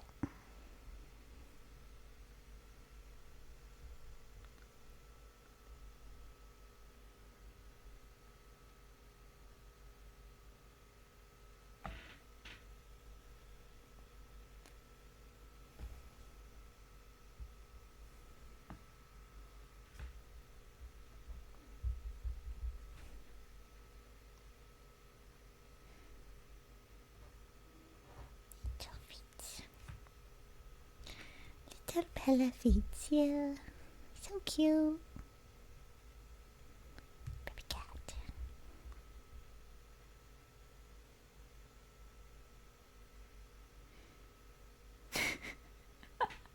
Your spelling of cat as CYAT made me think of something that is probably both simultaneously hilarious and horrible. Instead of sticking out my gat for the Rizzler, it's sticking out my cat for the Rizzler. Pet my cat, Rizzler. Pet it.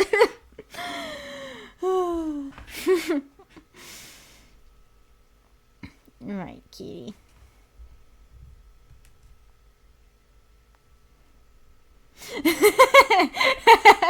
I don't know if Jahin is crying from the horror or the hilarity.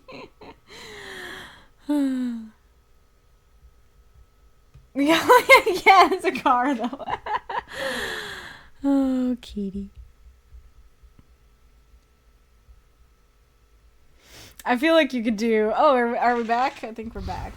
I feel like you could do kind of what Thomas Sanders does of just like walking up the story time, walking up to people in the street and narrating their lives and seeing what happens. I feel like you could kind of do that with the car thing I mentioned earlier and just try to make a gag out of it and be like, cool car, bro, what's its name? I'm sorry? Oh, well, what's its name? Like, doesn't your car have a name? It's like that. Going back to your questions, Spectre. Yes, I think the emotions were conveyed quite well, aside from maybe the critiques at the end. And then I talked about the second one. And then, is Nimere and Saniron's relationship told well? They were quite close, and I tried to convey that. So, on the one hand, I think it was conveyed quite well, because I very much got this impression of, yes, they were super close. Like, this is... He has to break down on the battlefield to grieve him for a second before he can resume fighting.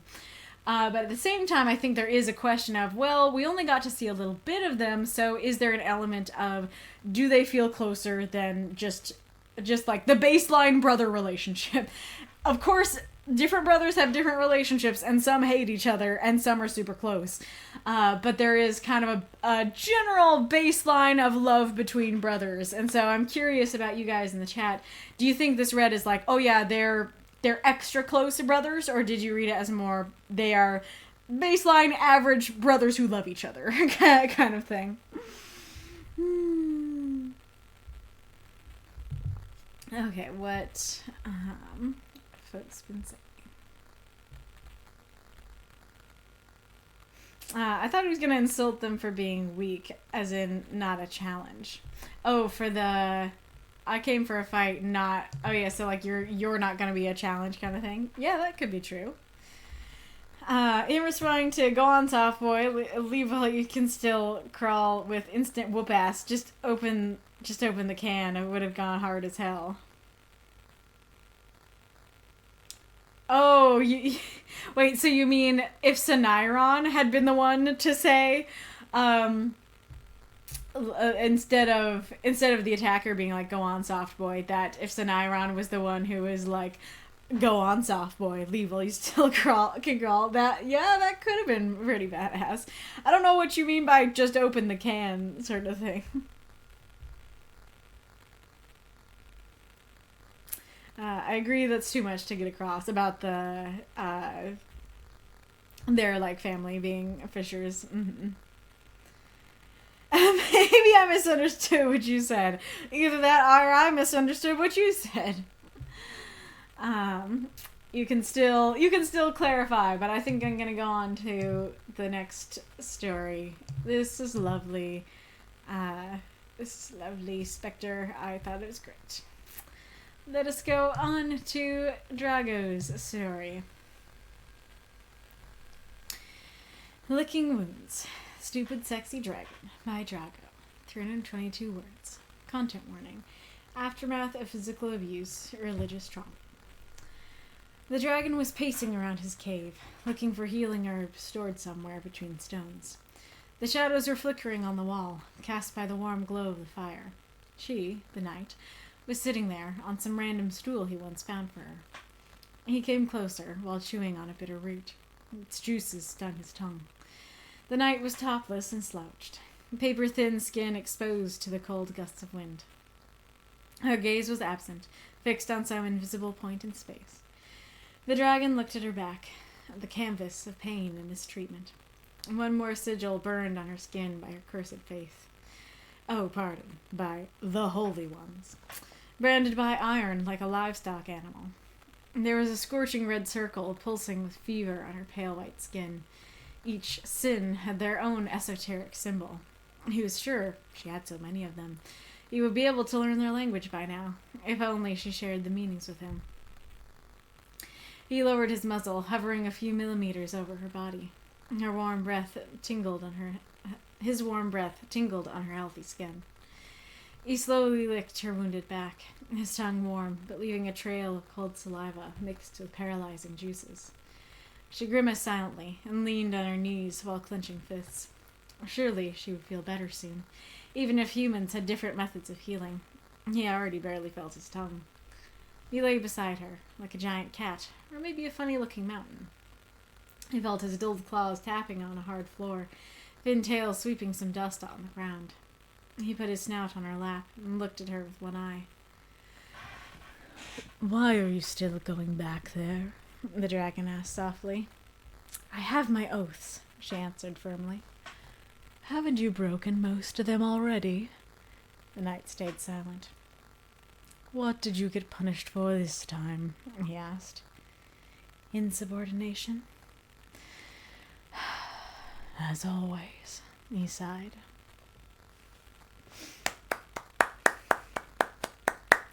Throw out those moths and monsters. Cheer for the story if you loved it. Donate for the story if you loved it, if you want to unlock more, and if you just want to support the charities. I thought you were suggesting the antagonist say that to Saniron when he approaches instead of the "I came here for a fight." Oh, something about... wait, let's go back. Oh, yeah, so the attacker going, "Go on, soft boy, leave while you can still crawl." And then having Saniron, oh, that would have been cool. As much as I like what you have, I might like that better of the attacker saying, "Okay, soft boy, leave while you still can." And then Saniron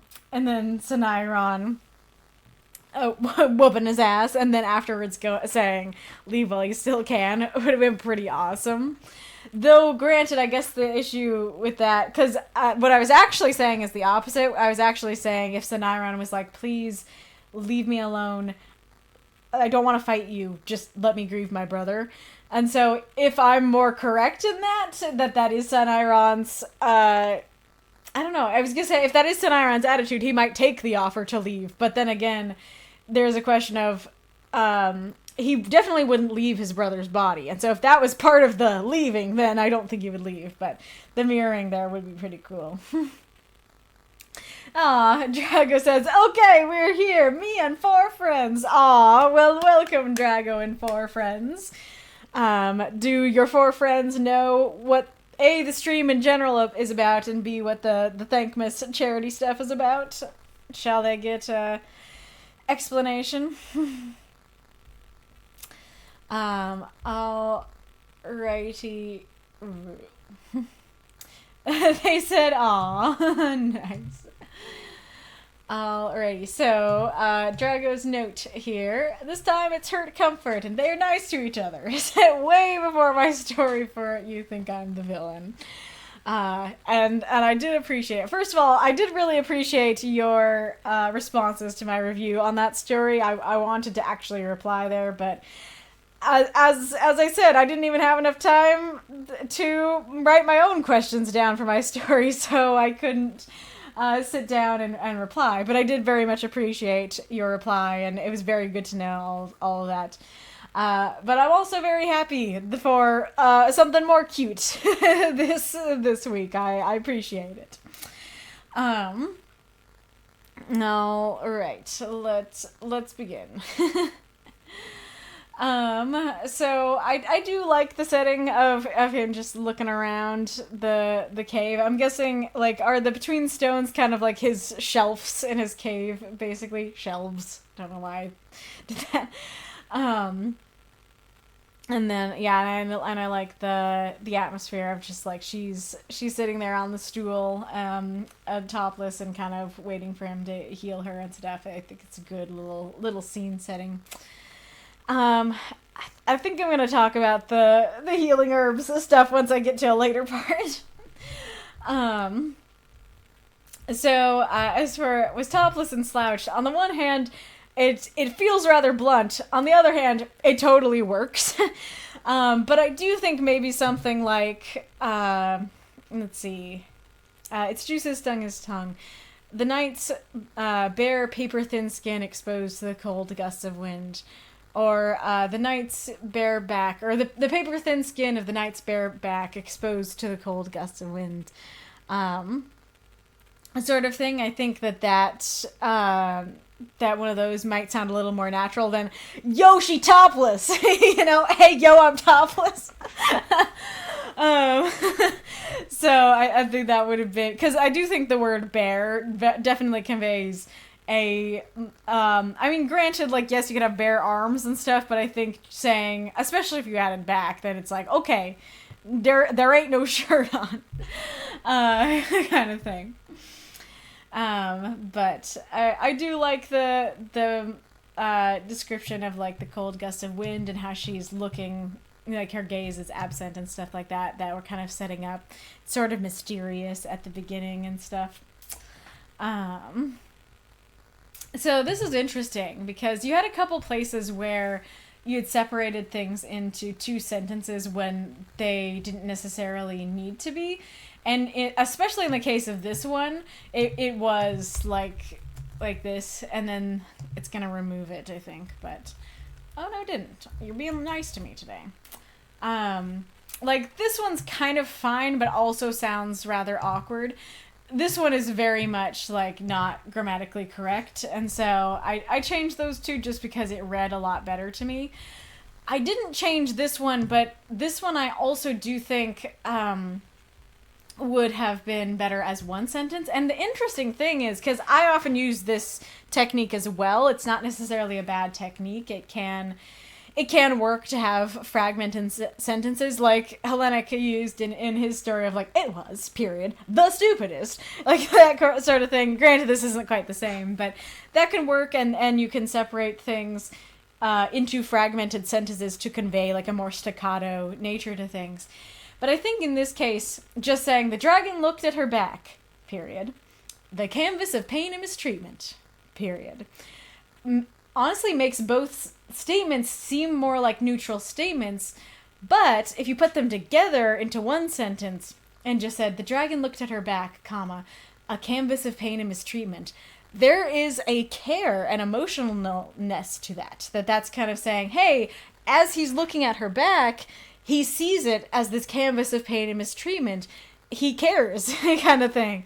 And just having it be two separate sentences sounded like, okay, yep, he's just looking at her back. It's a thing. And then, yep, neutrally, this is what it is. There's a lot of pain there. And that's very fascinating because I honestly wouldn't have really thought of it that way. It was honestly my dad who made me realize that about these sentences, but I think that's a really interesting thing to consider, at least in this particular place. I I do like the "oh pardon" by the holy ones thing, that I kind of read it as like, oh, her cursed faith. Oh, sorry, let me use the more respectful term, the holy ones, kind of thing. But I'm curious if it worked for you guys in the chat. I don't know if it needed to have like maybe more interjections from him to work better overall. But personally it worked for me. I really like the image of the branding and stuff. It's also great that I grabbed this because I actually was gonna ask about. Let's see. I don't think it's this one. I think it's an earlier one. How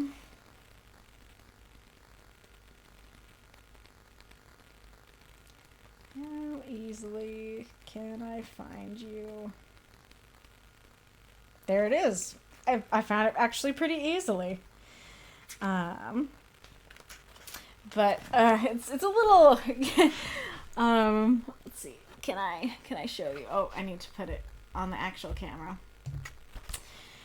This right here is very much what I was imagining, but it's her entire back. Like her entire back are just a bunch of different brands and stuff. And this one was made by a brand. I think the memory is in here somewhere, but I don't know where it is. But oops. So yeah, I like that image. I think that there is this like, oh, that's pretty bad. That's pretty horrifying.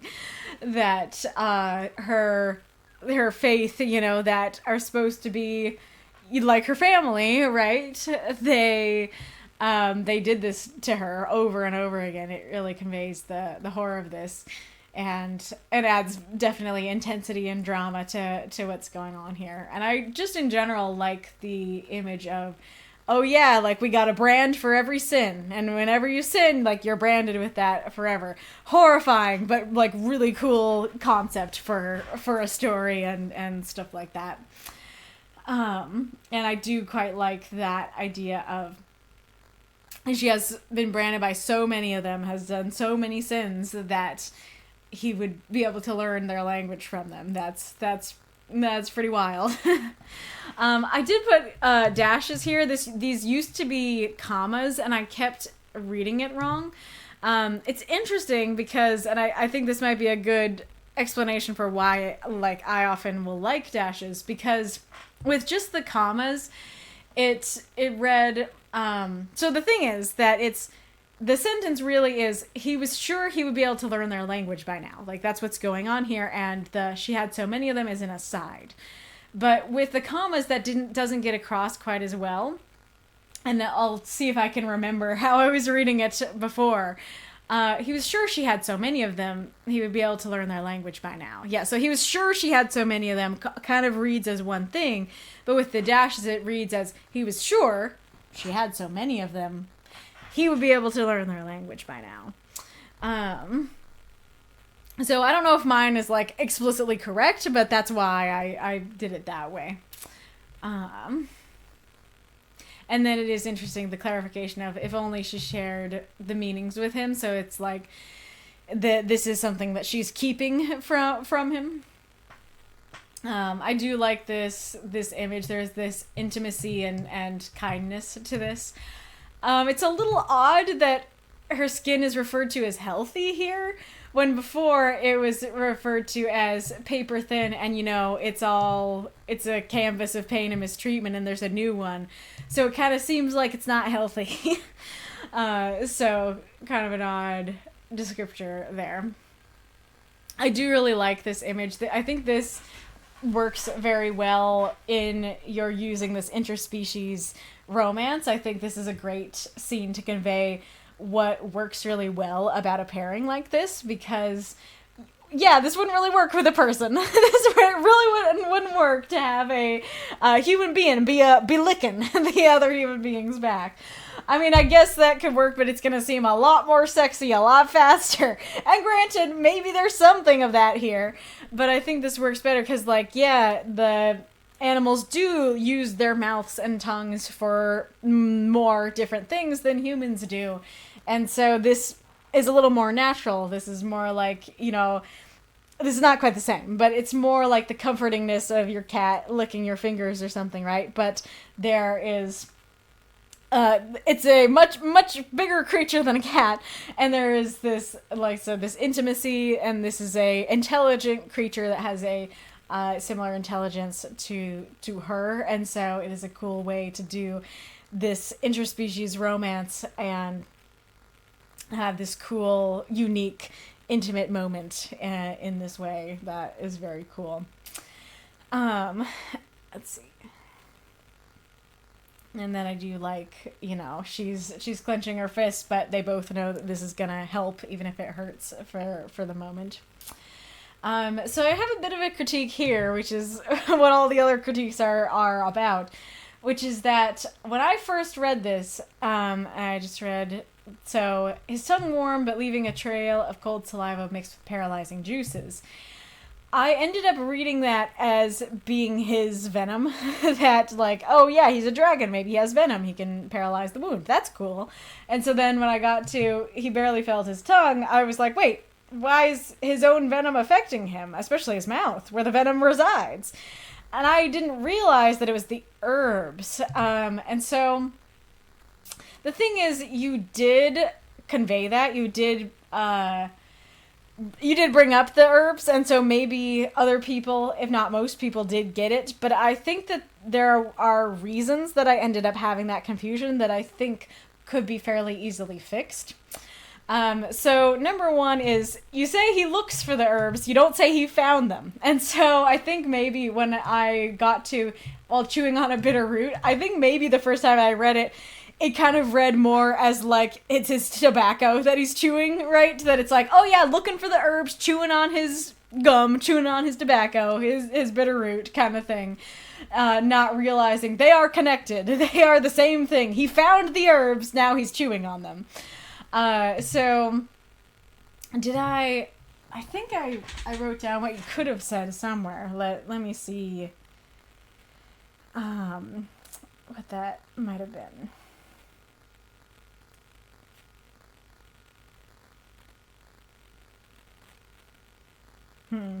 Nope, I didn't write anything down.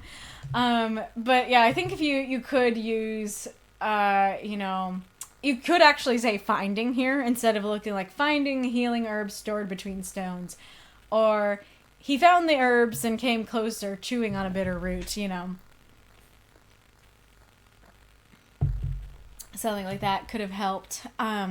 You could have said numbing herbs. I originally wrote paralyzing, but I think paralyzing could be an issue because that could read as villainous and oh my gosh, who's he paralyzing? But numbing, I think, can get more closely to, oh yeah, we gotta numb the area to heal it. A bit easier. Anesthetic would work, but I think it's a little too modern and clinical. And then you could say numb. Instead of stung his tongue, you could say numbed his tongue. And another thing that you could do that I honestly think would be the most helpful is just move it till later. That you could have it be, okay, he's looking for the herbs, and then you just describe the night and stuff. And then go down here and say, he found the herbs and started chewing on the bitter root. And you could say stung there if it's right next to each other, that its juices stung his tongue. And honestly, maybe the easiest fix is just with the herbs paralyzing juices. Did you? Yeah, you had words. So you could just say, mixed with the herbs paralyzing juices, and I would have been totally fine. So yeah, you have some options for how you can make that a bit clearer. At least to me, like I said, maybe it was clear to others. I do like the giant cat or funny looking mountain. I do think those are very cute images. Though I do feel like maybe going a little bit more into how scary and strong he is could have benefited your prompt use. I think that doing stuff like Hellenic did, and leaning into, look at this big scary dragon, and then he's being soft, I think could ramp up your use of the prompt. Your use of the prompt is great. It works. I think you could have just had a little bit more on the strong, the not weak side.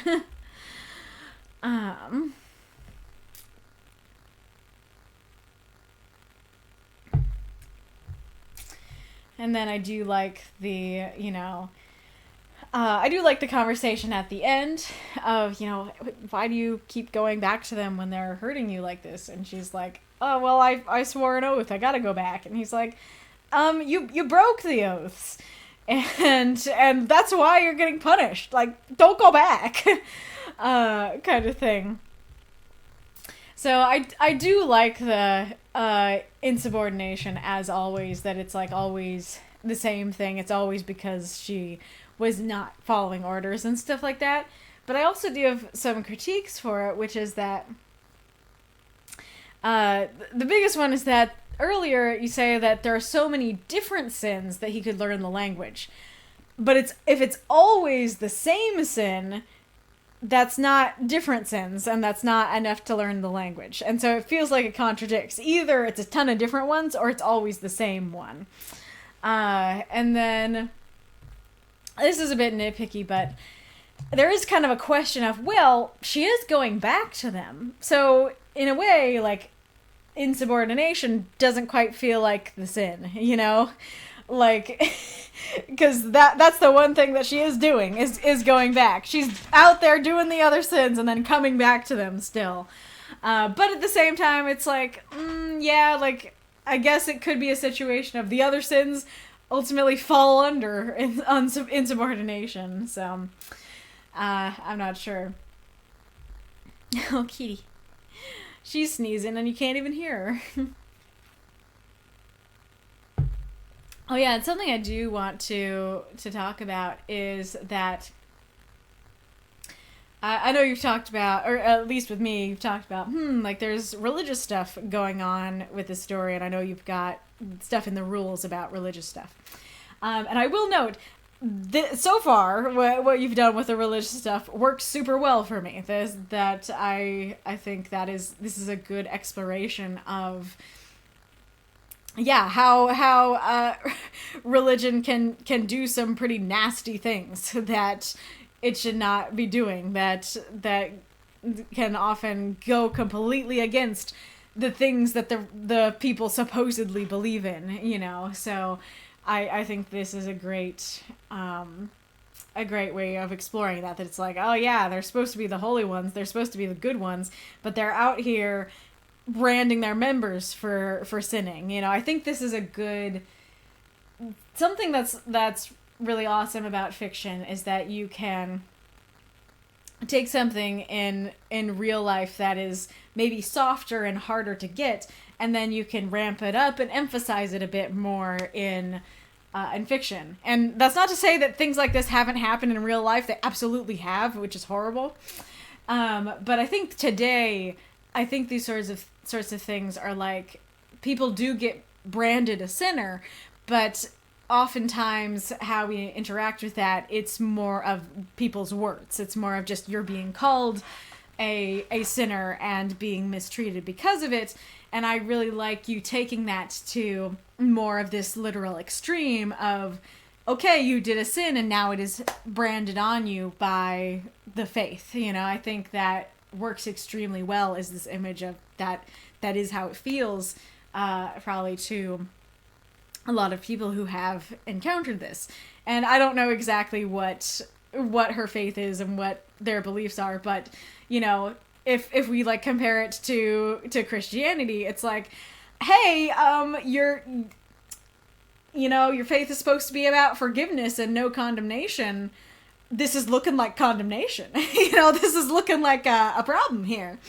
And so I think, especially if this faith is kind of based on that and has those kinds of tenets and beliefs, I think this works quite well. Because, like I said, this is kind of what happens in Christianity, where it's like, yeah, Jesus said to forgive, and neither do I condemn you. And yet Christians are out here being like, oh, you did this one thing? Well, get out of my house. Like, get out of the faith. You're a sinner now, kind of thing. So I like how you're exploring that. I think it's quite poignant and works very well. And in a way, like the insubordination fits with that as well. Granted, I think it's like different for different people, but that can kind of be the thing where it's like, this is kind of the the image of somebody who is a Christian still struggling with sin and stuff like that. And so a Christian might react differently to somebody who's not part of the faith and be like, oh, like, you are branded with this sin. You're like, you are this kind of sinner. But somebody who is a Christian, then yeah, they are going to be more going for like, oh, you're not being a good Christian, like insubordination. So that is interesting in that light. So yeah, I think that's well done.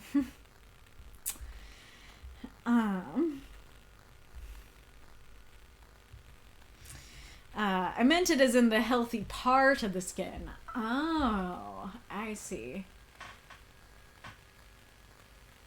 I'm a little confused because the entire paragraph before that was kind of saying there is no healthy part. It is all branded. It's all bad. Now, granted, there is a new one and the other ones have healed over, and maybe that's what you meant, but I do feel like just saying skin doesn't muddy anything, but saying healthy skin has to make me wonder, like, what are you talking about? Oh, it's only part of it? What's the part of it? Kind of thing.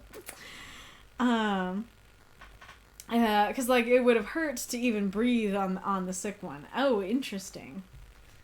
Yeah, numbing would work, and maybe like connections to herbs to root, because I used 2 different words. Yeah, that's fair.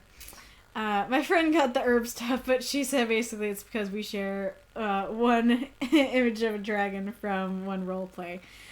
I meant as in she is not telling him and just giving one general description of like the sins. Oh, so do you mean like she always just says insubordination, even though in actuality it is different ones? That's curious. Did you kill that dragon? No. Get the iron and fire, George. Yeah, pretty much. Drago says, yeah, it kind of is. Maybe she's talking about what I was saying. Especially on Catholicism.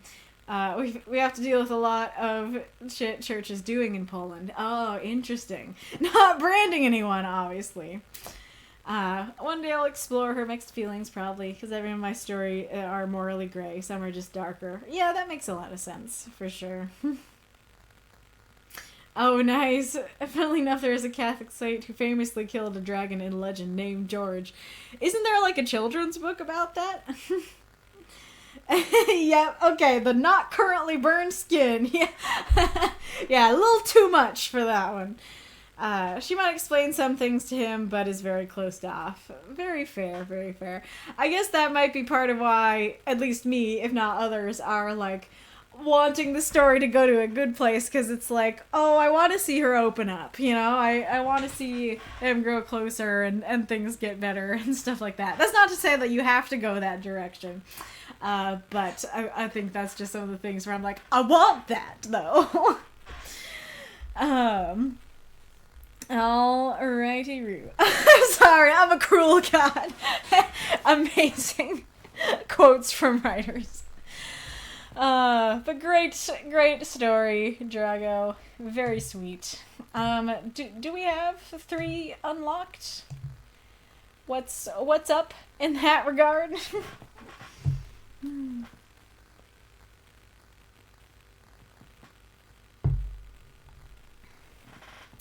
I did not recall biting my tongue recently, but now like the side of my tongue is hurting like I did, and so I'm like, did I bite it while I was having my snack break and not know? I feel like I'd know. Or did I bite it 2 days ago and all of a sudden in the middle of the stream it's like, you're talking too much, I'm gonna hurt. I really do want to do Foggies, though, because I kept mentioning it. I think there's fun stuff to talk about with it, but I'm not quite sure. I'm not quite sure if it's unlocked. What's the situation here?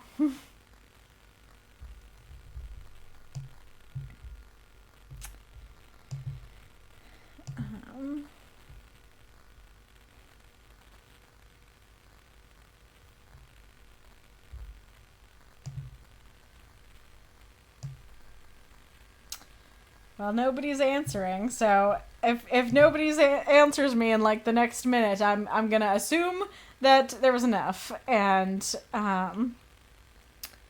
Is there enough for 3? Because so I mean, if you really want to, you do have your monthly freebie, and as it says, I'm not sure. So everybody seems unsure. Well, what's the situation? Where are we? If we're like, I don't know, like $4 off or something, I'll probably let it slide and just say that we unlocked it, especially with our confusion about the price and stuff. But I don't know how many dollars off we are. Because 75 is close enough for me. Gotcha. I'll wait a little bit. Okay, this says I think it's $3 off. Yeah, we got a few cheers and a sub. Yeah, so let's do it. Let's say it's unlocked. But if you guys want to unlock Galler's story, there's still time. You can still donate, like Mako said. If everybody donates $4, we'll unlock everything. So consider it, please. All right. Victories. Adyr's World by Foggy Wall. 348 words. Adiyr stood tall and watched the enemies retreat, abandoning their dead and dying. The battlefield a distorted mess of blood, mud, and timber. A shadow passed over him that drew his attention skyward. His dragon, a beast as tall as him, landed with a rough thump, her weariness evident. "You had me worried, Chital," he told her. Chital's dark hide glistened with fresh blood. In spite of her labored breath, she stood tall. With their connection, she spoke into his mind. "The ballistas have burned, and those who grow have fled." She slumped a bit and pointed at her ribs with her tail. "Please remove that bolt. It's tipped with something." Adiyr nodded and thumped the base of his warglaive against the ground. The ground responded by forming a fist around its pommel. He quickly found the wound. A ballista bolt almost 8 feet long was embedded in her chest. It must have been deflected by her ribs, because it caused her hide to bulge around it. He dug his fingers into her wound and tried to pull the sharpened log free. It didn't budge. "I'm sorry, Chew. I can't free it." Through shallow breaths, she nodded and looked down at the bloody mess. "Cut it free?" "Lay down. I'll try again." This time, once she had done so, he put his hands in the mud. It crawled up his arms, engulfing both of them up to his shoulders. With that, he stood, wrapped the end of the bolt, and directed the mud to cover his hands. It hardened, and he gave it all his strength. The bolt came loose, and Durin staggered back, drawing its length out of Chital's chest. It fell, and he dropped his end, crushing the tiny bodies of his enemy's fallen warriors. He ran back over to his dragon. "Will you make it?" "I will. Thank you for always being here for me, Durin." Her voice was weak in his head, but he could see her hide beginning to mend already. "Good. I don't know what I'd be without you, Chew." So, those moths and monsters, donate for this story if you loved it. And or if you want to unlock our last story, and or if you just want to donate. Our worst splinter ever. Yes, indeed. So Foggy did have an explanation, but I think I'm gonna wait until I get to that part to read that. Alrighty. I did enjoy this story. It's funny, we have two dragons. We don't have a dragon stories every week, and then this week we had 2 dragon stories back to back to make up for our lack of dragons. But yes, it is a very sweet story of a man and his dragon. I definitely enjoyed it.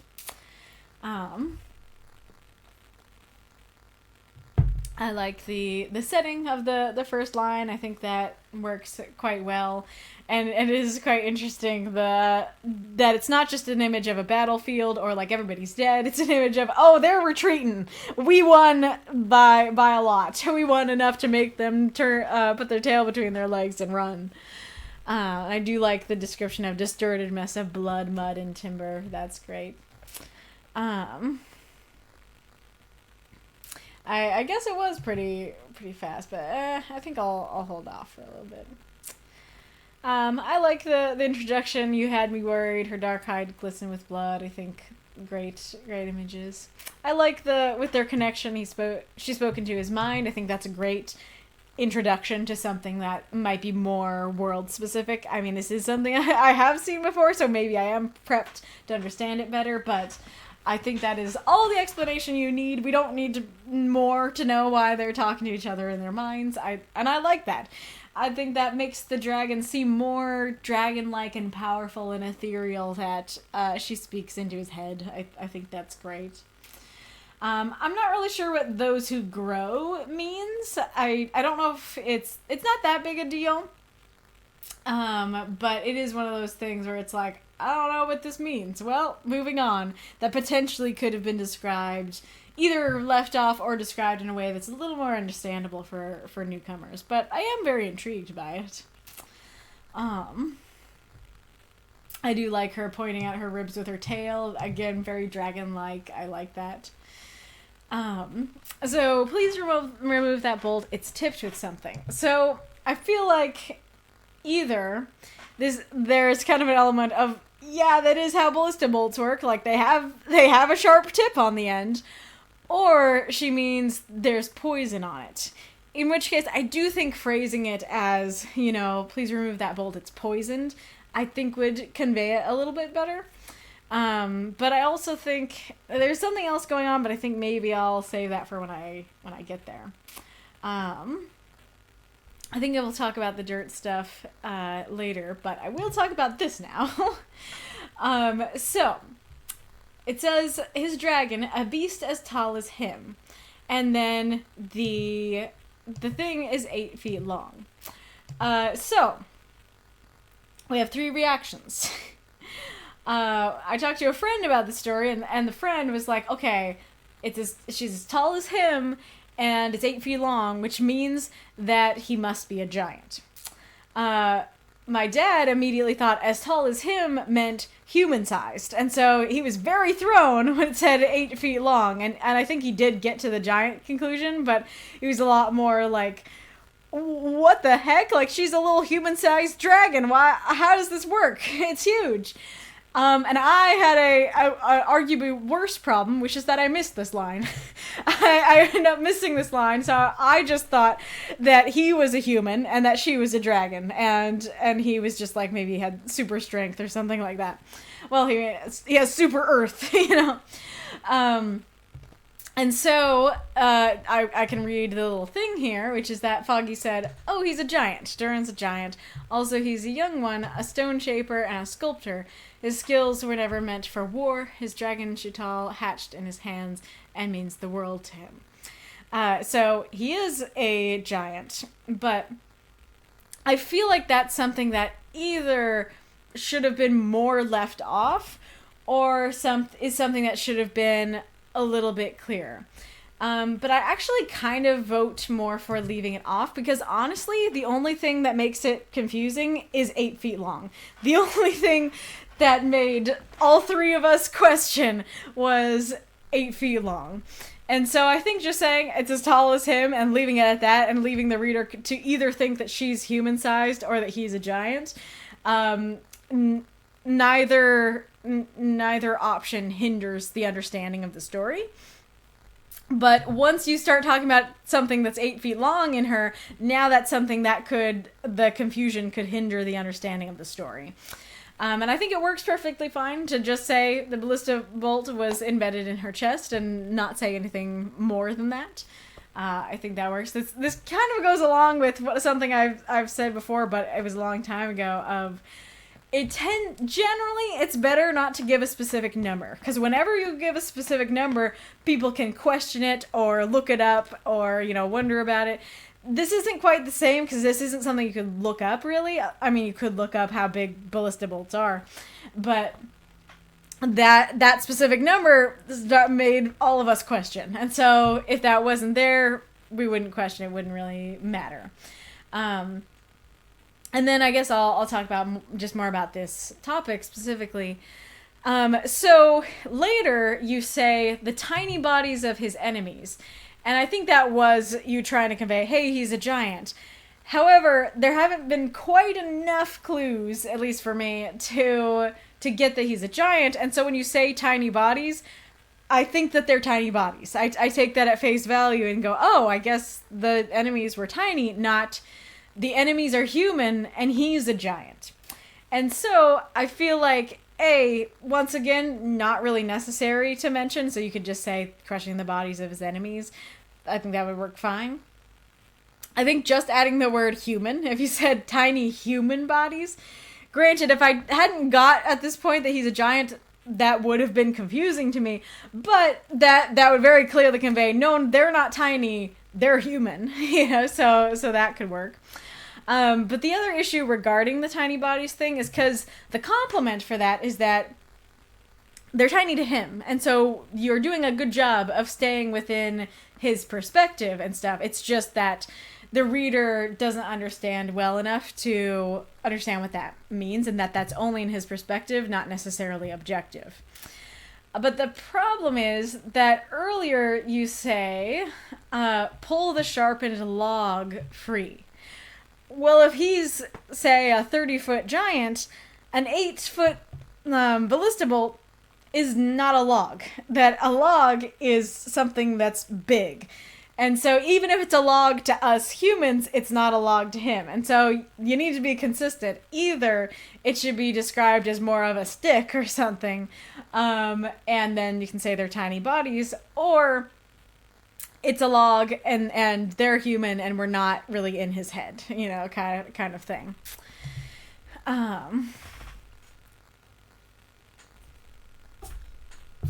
Oh, sneeze.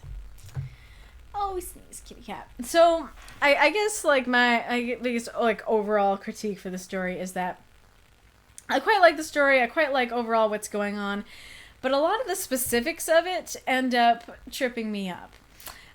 So, let's see. So, I already talked about the 8 feet long thing, but, so, the ballistas are burned and those who grow fled. Okay, I have a question about those who grow, but I can move past that. What matters is where the battle's done, and then please remove that bolt, it's tipped with something, and I'm having this question of like, okay, what does that mean? Does that mean it's poison?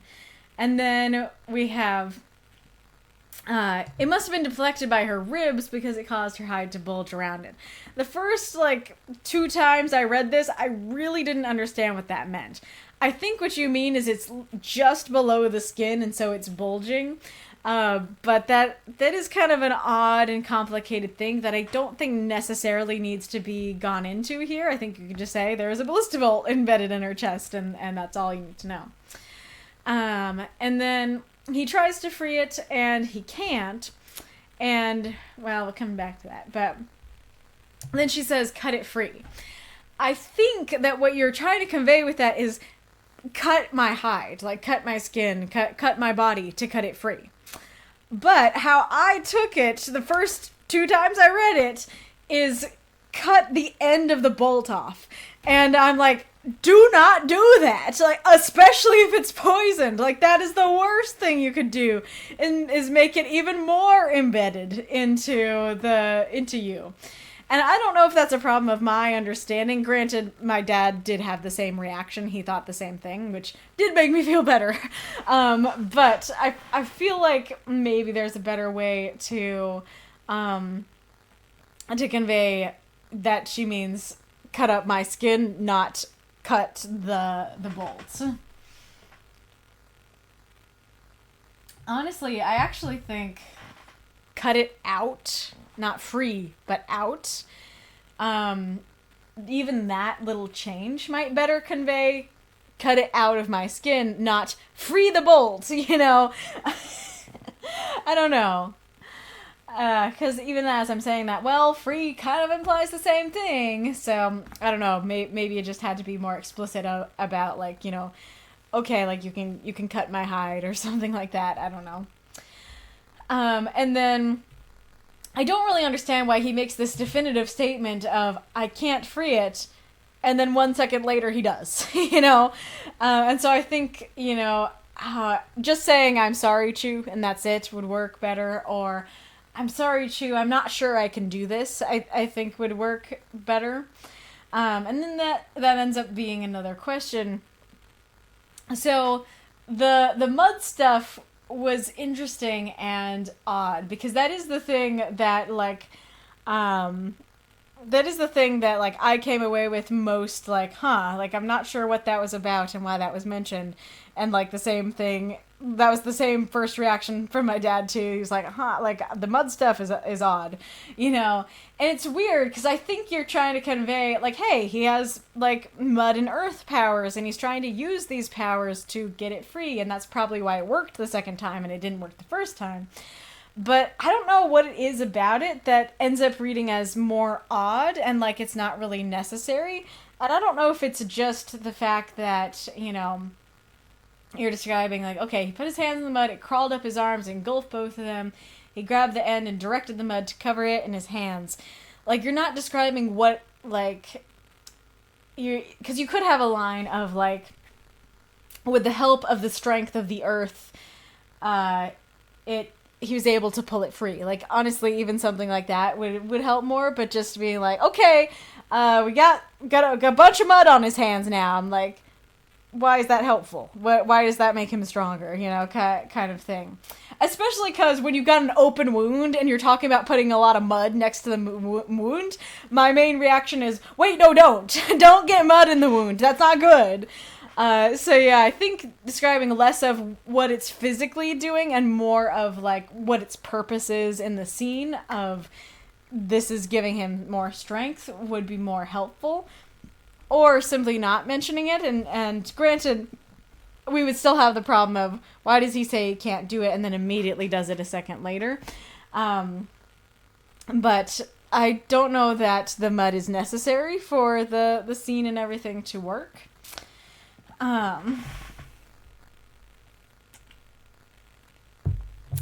Oh yeah, and I forgot. Actually, the first thing, or one of the first things I was thinking of is, please remove the bolts.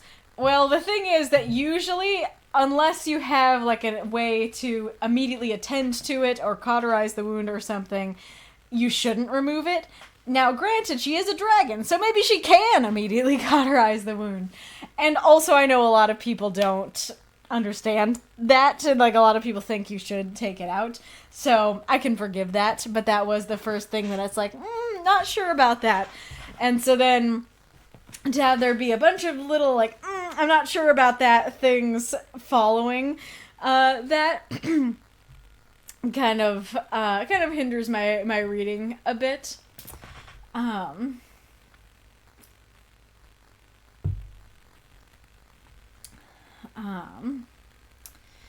And then, so, let's see, I think maybe I'll wait to talk about that one.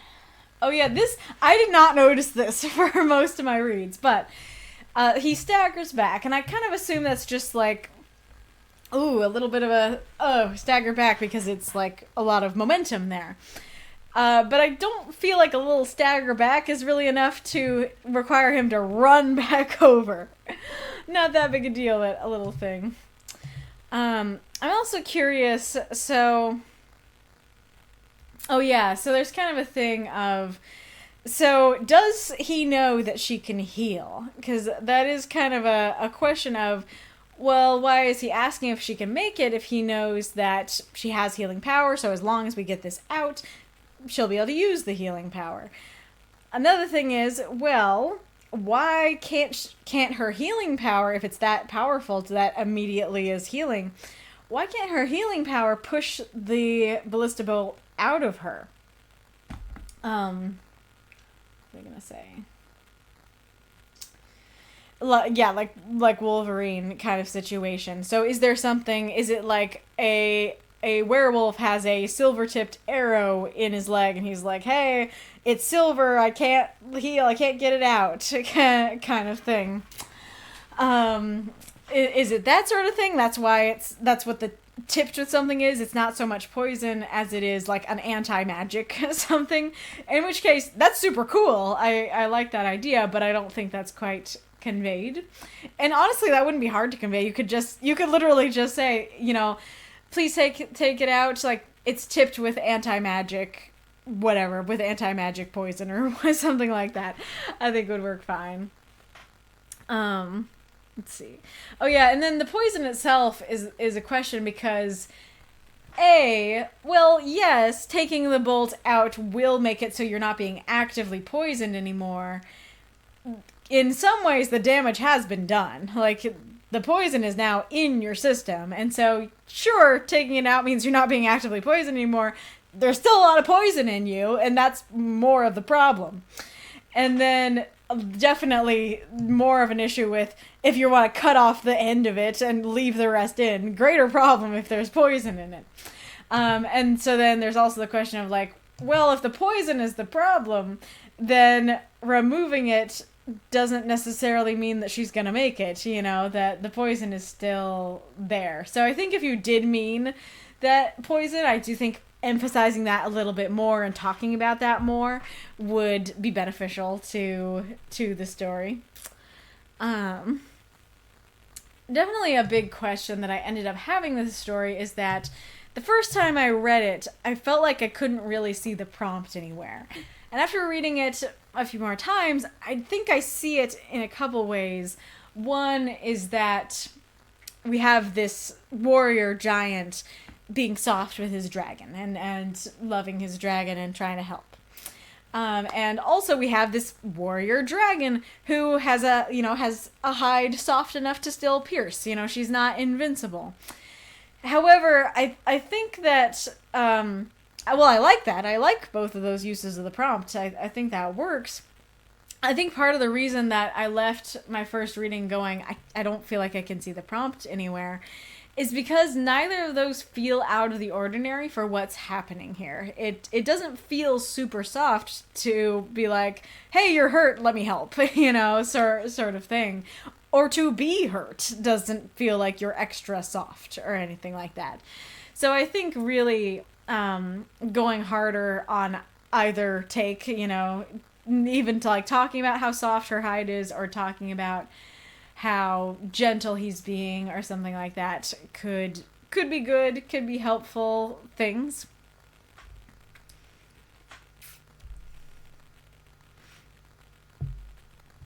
I see an ad break is coming.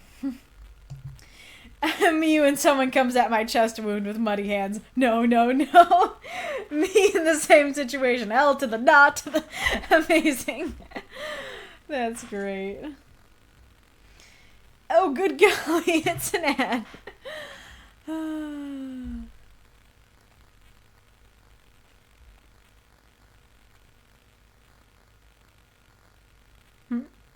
What's going on?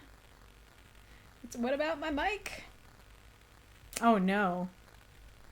Oh, crap. Well, that's bad. Has this been going on for a while? Why is nobody saying anything?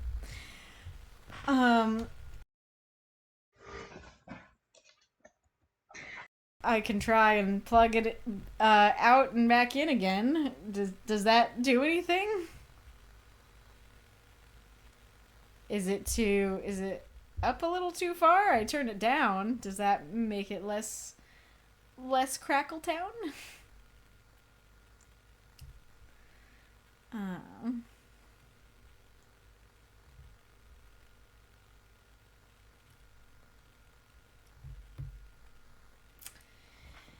Well, the kitty is very relaxed and all curled up, so I don't want to disturb her. I thought it was my end. Crackle gone. Oh, good. Good. Glad to hear the crackle is gone. What did I do just then? I did two things. One, I unplugged it and plugged it back in, and two, I turned it down on the mic itself, not on OBS. I don't know if you heard either or both or which one it was. I should have done one and seen and then done the other, but I'm glad it fixed it.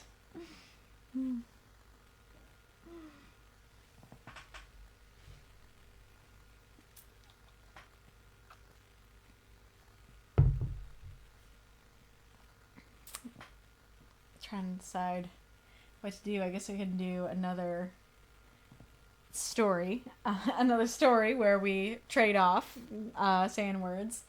Let's see. Signs. I think it was me. You think it was me turning down. Gotcha. It's been so long. Okay, Debo. Signs of hope. Let's go good with this. Let's not go doom. Signs of hope. Kitty, kitty, kitty.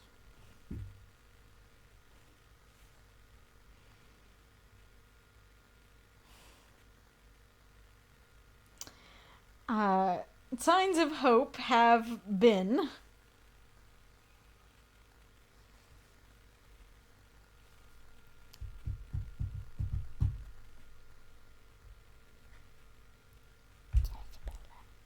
Hello, Bella. signs of hope have been appearing in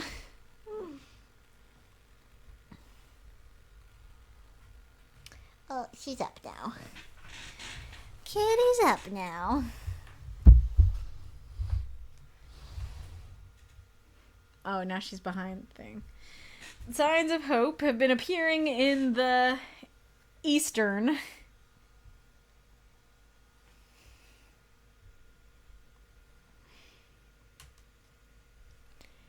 Oh, you cutie.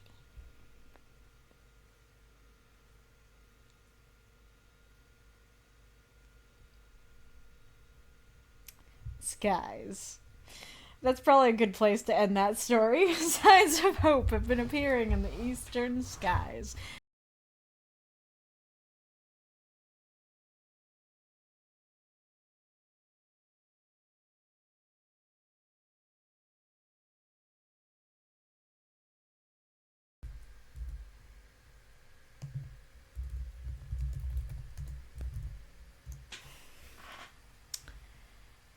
Alright. Kitty, kitty, bitty. You're so cute. He's such a cute kitty. Alright. Are we back? I'm assuming so. Okay, so another thing to talk about with this story, and I am kind of gonna be calling you out a little bit. So I did notice that you said in the writing group chat a few days ago that, well, you know, before you posted it, that you had not edited the story, and so it might be a little bit raw.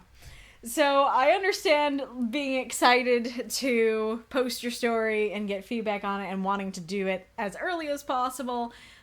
And I understand maybe to some editing is annoying, or, you know, you might not want to do it. However, oh, what? Am I still here? Can you hear me now? I did not mute for a second.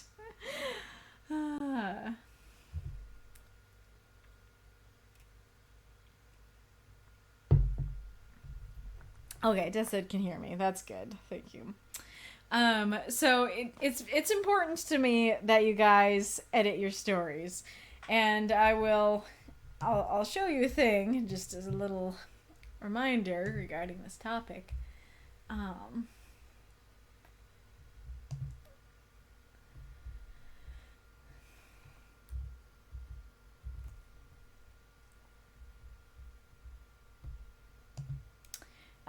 Here in the submission rules, so please note that a few typos are acceptable and will usually be fixed on stream, colored in blue.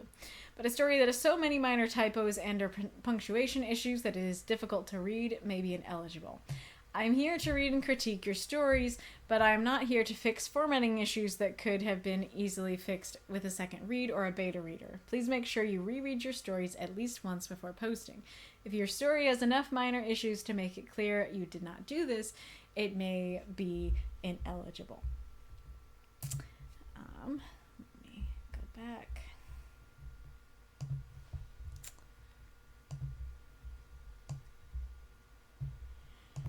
Yeah.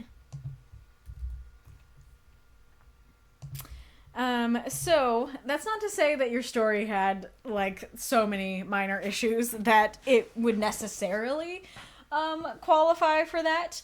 I just am bringing that up because I feel like that I'm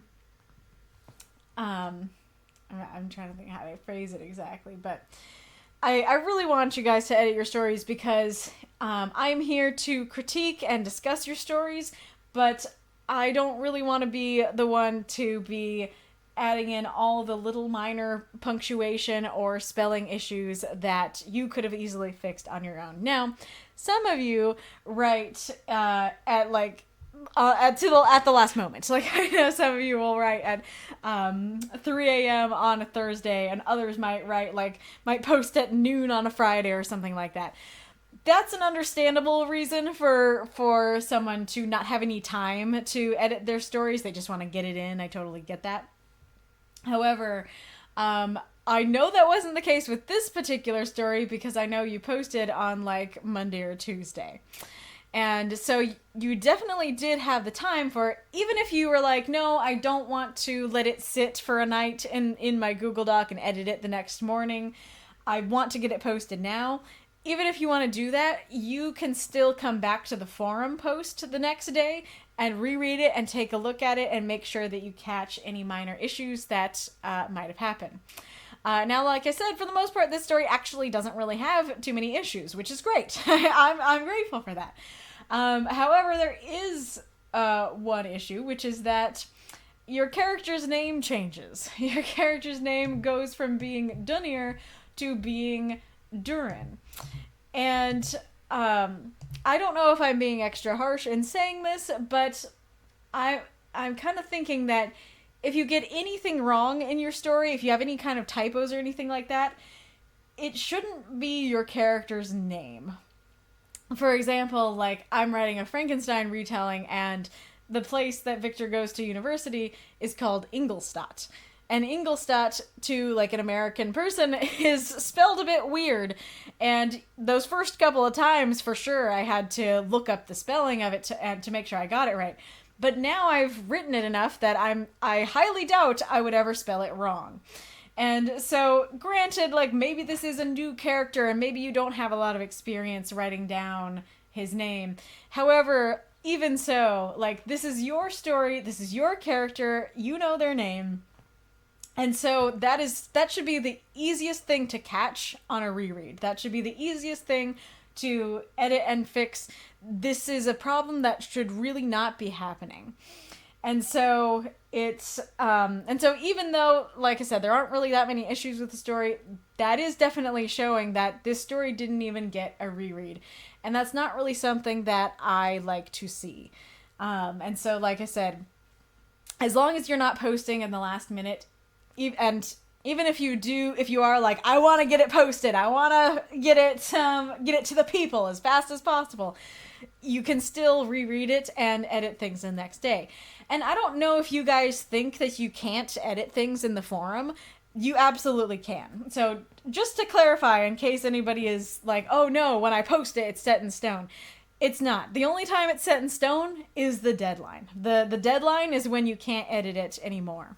But up until that point, you totally can. And so that's something I want to say as well that I've been noticing, and at least I was noticing it, I think, with a couple stories last week, that I noticed that people in the reviews were like, hey, you have these grammar issues in your story. And the author did not fix those grammar issues. And so if somebody in your reviews points out something small like that, please do change it. As you know, like I said, as long as the deadline has not passed, you are absolutely allowed to change those things. You can honestly change, like, you could have a whole paragraph that you're like, I actually didn't like how I wrote that. Let me redo that. You could actually do that. So you can definitely do minor typo stuff.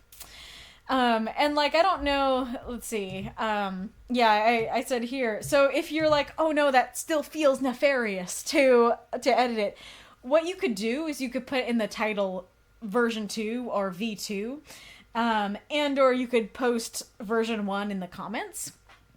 And so you feel like you're not doing something shady or nefarious by editing it. And so, like, especially if people are commenting on something specific and you're like, I want to change that before Kaylee gets her mitts on it.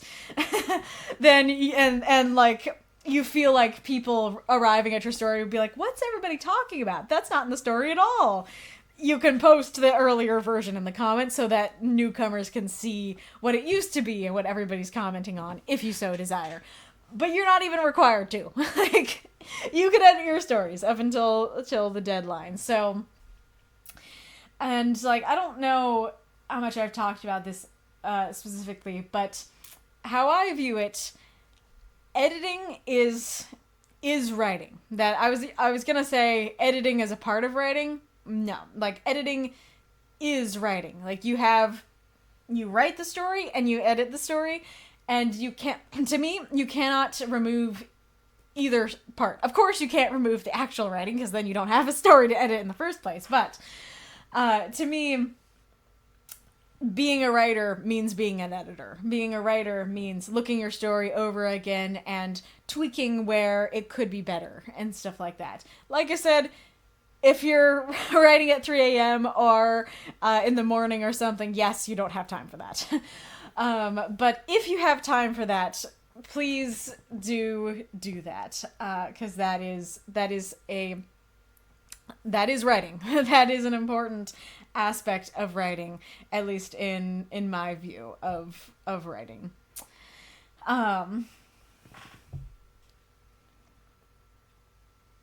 And I don't mean that, I hope that doesn't sound like I'm being super down on the story or anything like that. It's just that I have seen this come up a bit recently, and especially because you said it directly, publicly in the writing group chat, I was like, yeah, I feel like I need to address this. And so this is meant to be a general writing group PSA. Please edit your stories, whether it be before you post them or after you post them. Please do give them a reread.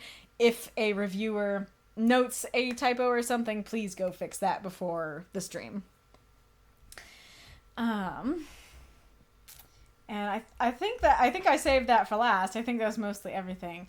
I feel like I did critique the story pretty heavily, but I did quite like the story. I did think it was cute, and I do like the story.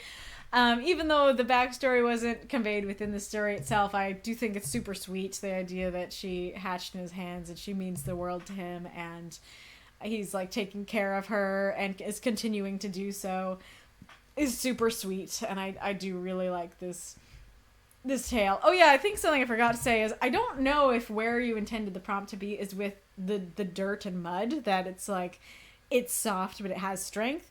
But I do think I still stand by what I said earlier of, like, conveying its strength, conveying what it's doing a little more directly, I think would help with that as well. But if so, I actually do like that use of the prompt. I do think that's fun and interesting. But let's see what folks have been saying about this song. Double dragons, yes. Those who grow is simultaneously super vague and super interesting. Totally agree. I took it as poison as well. Which I'm not certain is common for ballistae, because ballistae are siege engines. Yeah, interesting. Mark says, I did have that exact confusion with the 8-foot thing. Were you, do you mean, like, you thought that they were the same size, and then, like, human size, I mean, and then it's like, wait, 8 feet? Mika says, well, this is a world that has giants and dragons, so it makes sense that they do have poison on their ballista bolts. Well, I mean, I don't feel like it's quite that simple, because even in fantasy worlds, like, yes, there is an element of, like, we have dragons because dragons.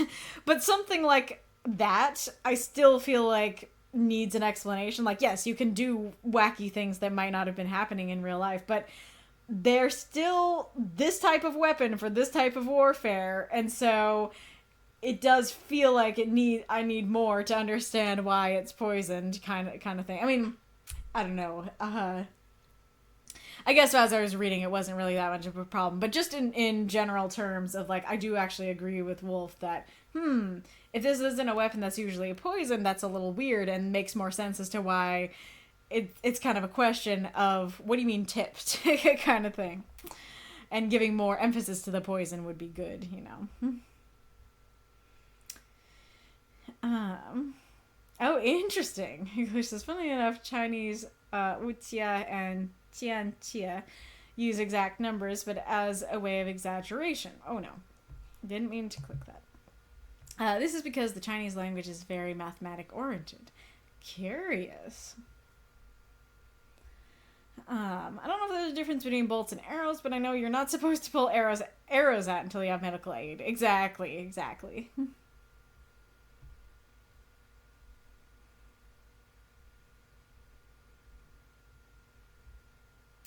Ghoulish says, even in my hastiest stories, I read over it at least once or twice. Granted, I'm such a perfectionist I tend to edit as I go. Do not do as I do! So my first drafts come out pretty clean. Fair. Yes, please edit your story in the forum. I've done it.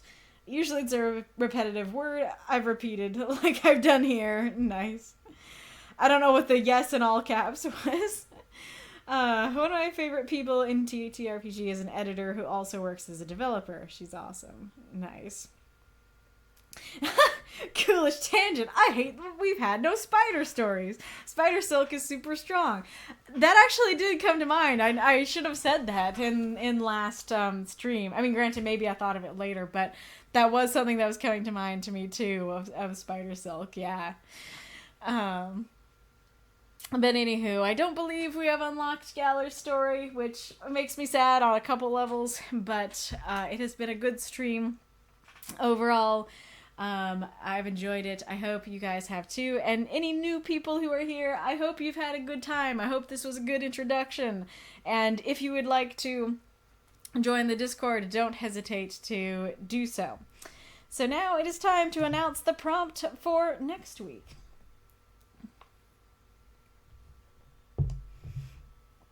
Oh, and even though, like, it's not unlocking anything anymore, even, like, if you want to, throughout the week, donate, because you're like, I just got that feeling, I want to donate.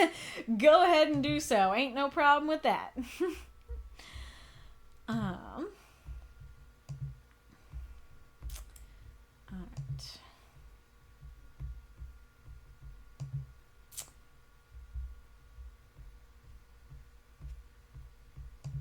Getting rid of my notifications. Oh, I think there's a notification for the drum roll now. Alrighty-roo. In third place, with 15 votes, is Music of the Night. Good prompt always makes me think of Children of the Night, what music they make. In second place, we have a three-way tie for The Waiting Grave, Soul Painting, and Finding the Light Inside You. All interesting and very different prompts. But our winner with 18 votes is... What Do You Really Want? I quite like a lot of these prompts, but I'm honestly quite happy that that one won because it feels Christmassy. Because I don't know if I know Marx submitted it and Marx can answer, but it feels very much like a sort of, okay, it's Christmas time. We're talking about wants. We're talking about gifts. What do you really want? And it could have even been inspired by, like, all I want for Christmas is you sort of thing. Like, do you want the gifts or do you want me? Kind of thing. So in the supporter chat, there was a big tie. Lots of tie-in going on. And in the actual, like, public vote, then What Do You Really Want did win. Did you like the use of the server-specific emotes this time, or do you prefer when I use the more general ones? Honestly, it happened because I couldn't figure out what to do for recovering Recluse, and I wanted to do, like, a cave, but for some reason there's no cave emoji, as far as I can tell. And so then I was like, oh, I have, like, emojis of wolves and bats all snuggled up, and so I'll do that. I'll do one of those. And then I was like, I was gonna use What Do You Really Want? I was gonna use the pointing one again, and I was like, no. We have a cute Reaper opening a gift. Let's use him. kind of thing. But anyways, so I like this prompt. I like this prompt for Christmas time.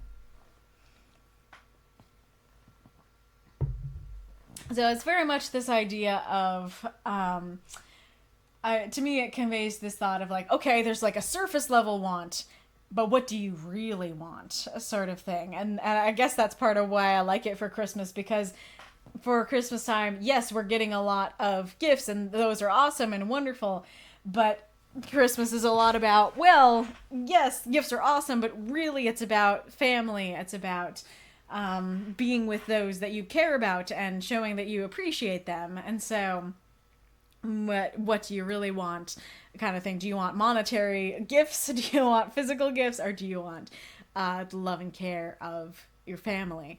And of course, you don't have to do anything Christmassy for this story. You can, for this prompt, you can do other things. It's just where my brain is at the moment. But there's also kind of a potential idea of there's multiple options. Which one do you really want? And it kind of makes me think of that thing of like, okay, if you flip a coin and then you'll actually learn what you really want. If you're like trying to decide and then you flip a coin and you're disappointed by the results, then you actually wanted the other thing. If you're happy, then you want this thing. So it can be that sort of a story as well.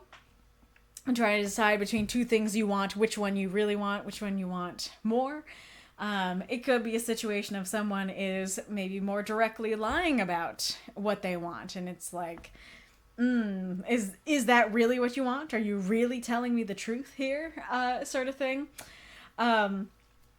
Marx, can I talk about Layla becoming a familiar? Because this prompt honestly makes me think of that. And I don't know if that's what inspired the prompt, but that's really what first comes to mind for it. Where do we go? Down here. All the drum rolls. There's a trope in musicals called an I Want song, where the main character expresses what their motivation is. This song is a lampshade for that trope. The song that Wolf submitted.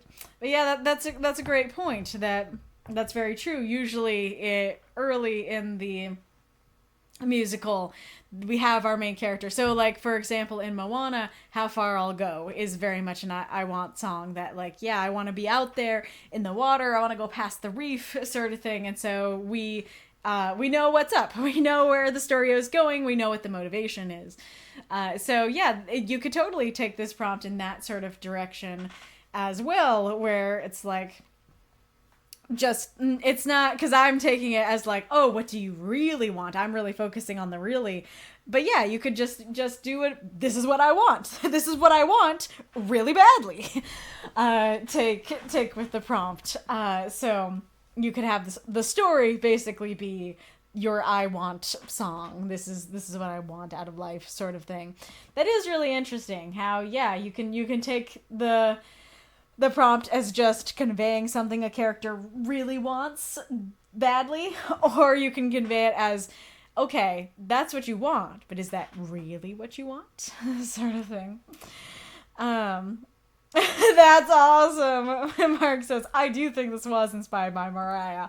Awesome. I love it. Embodying what I want out of the Christmas song challenge. Love that. Now the brains are turning for how I can make this into the challenge for the week.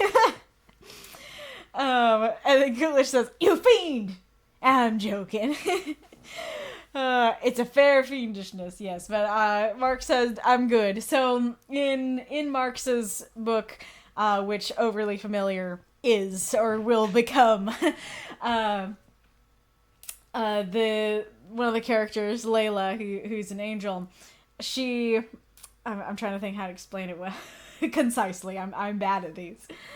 But basically, like, she shares a kiss with Matt, and Matt notices that there's kind of this pull of like, he feels like they're both feeling it. He's like, oh yeah, like, she wants to be my familiar, she wants this, let's do this. And then he does it, and she's kind of freaked out, and like, what? That, you weren't supposed to do that? You weren't supposed to be able to do that? And then he's like, oh, I forget if it's him or Mara, but one of them is like, oh, you can, well, I think it's him. I think he's basically like, well, I could take it back. And then she's like, no. And I think she does have a line in there of, One of them is kind of asking her like, okay, like, do you want me to not? Do you want me to take it away? And then she goes, this is what I want.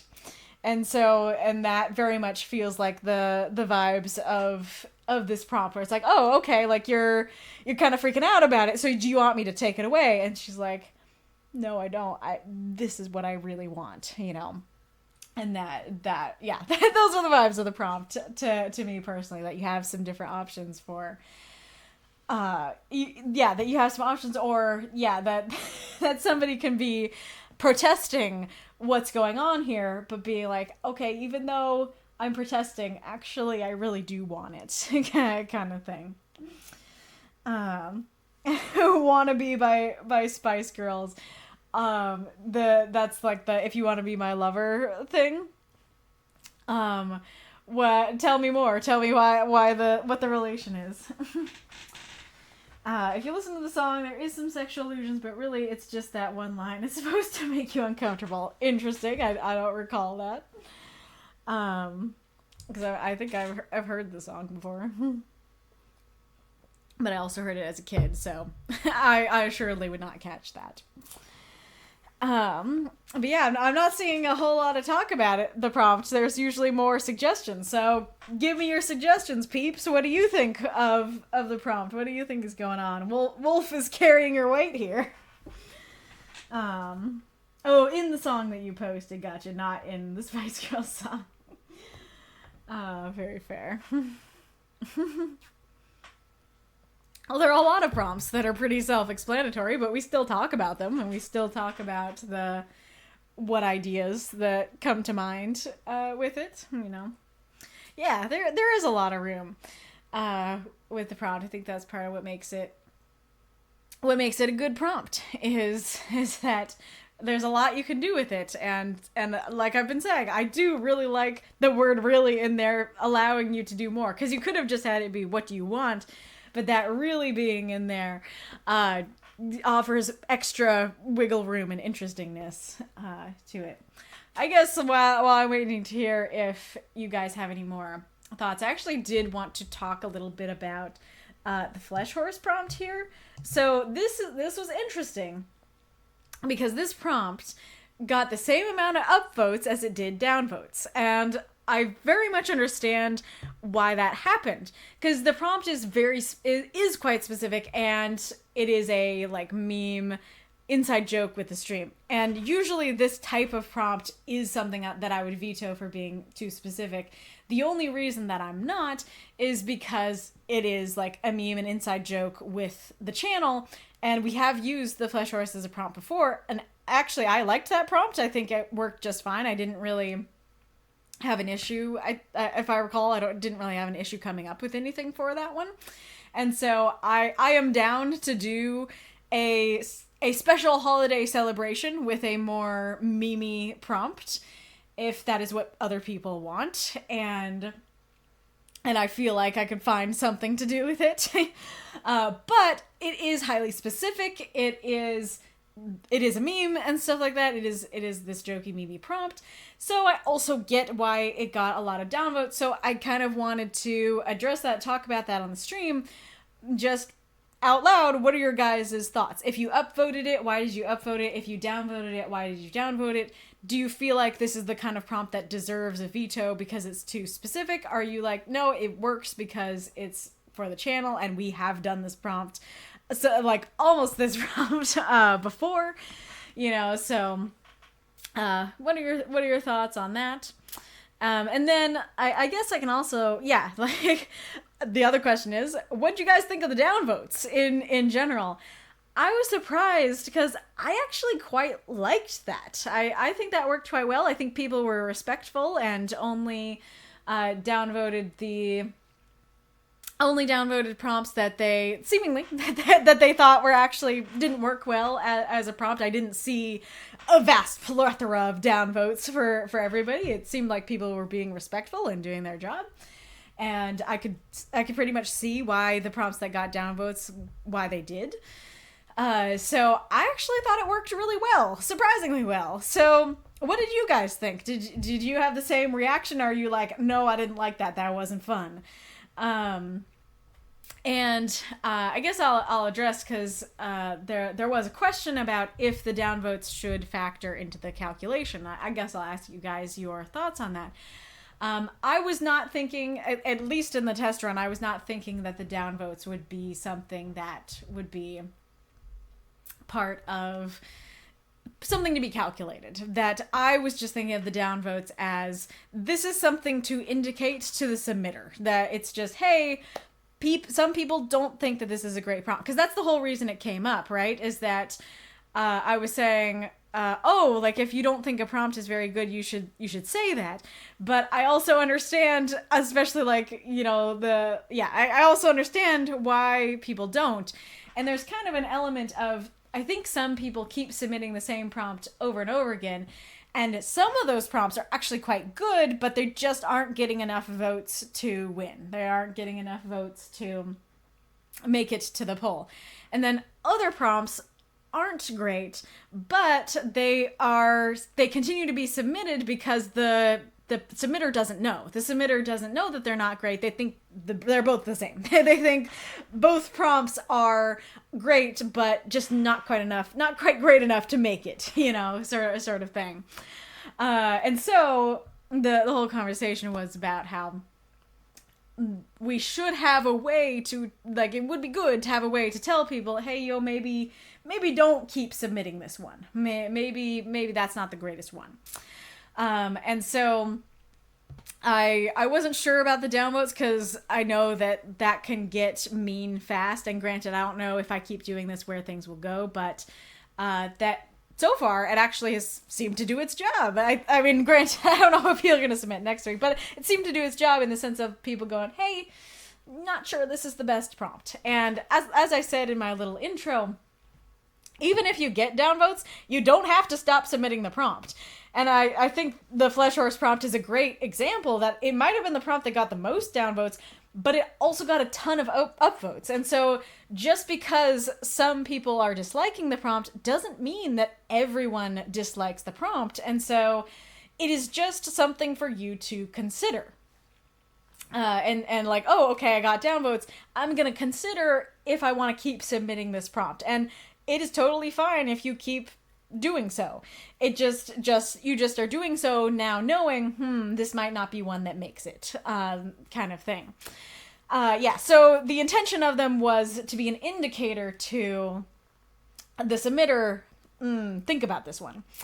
And there is a potentiality that if they were to be something that was calculated, something that was factored into if something goes to the poll or where it goes in the poll, then there is a potential risk that people would just downvote the prompt to make it not win. That it's like, oh, hey, I don't like this prompt. And then they'd go DM their friends and be like, psst, I don't like this prompt. Can you all downvote it so it doesn't make it? You know, or like, everybody's voting for this one. Please downvote it so that it doesn't go to the poll. Like, that's not great. I don't really like that prospect.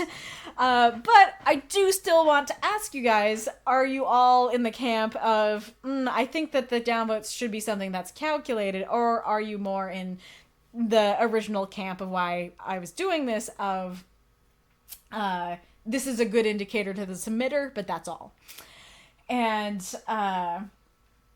And then what do you think of the downvotes in general? Do you like that? Do you not like that? So what are your thoughts?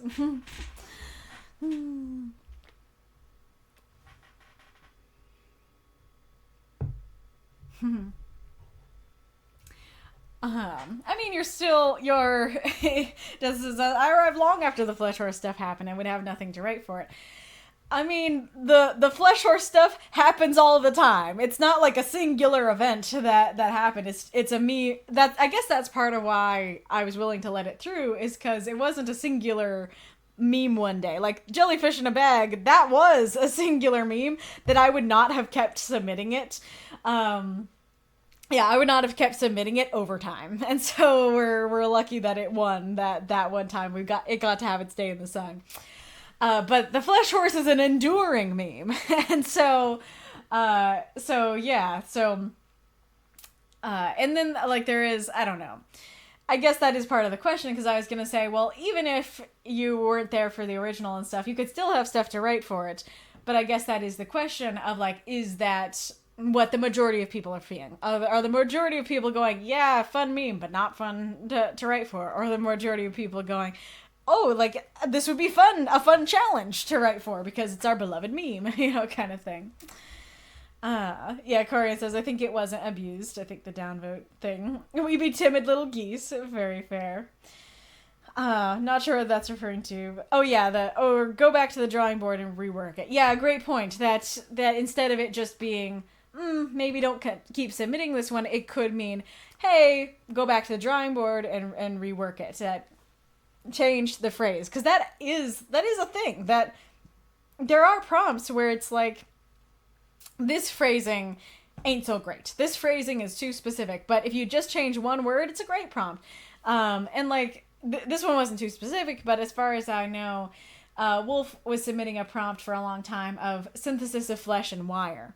And he just changed the word wire to metal, and people liked it a lot more. And so even if it's not too specific, then sometimes just changing a word can spice it up and make people like it more. So that's the first thing that you should consider. When you get downvotes, I think the first thing you should consider is, could I rework or rephrase this prompt to make it more applicable and likable to more people? Or is this one that ain't gonna work? That shouldn't keep being submitted. Mako says, I like your original intent. And Mark says, I don't think the downvotes should be counted. I think they work best as a just maybe rethink this one deal. Ghoulish says, jellyfish in a bag was a weird freak accident. That was interesting. Yeah. Amazing. Okay, so I have at least 2 votes for my original intent so far.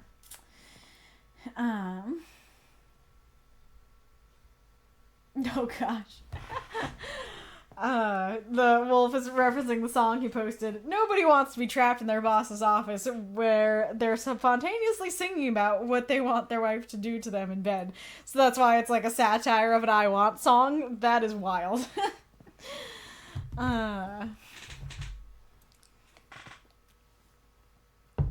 It seems off to me that the prompt that has equal number of downvotes to up is selected over one that has the same number of upvotes and no downvotes.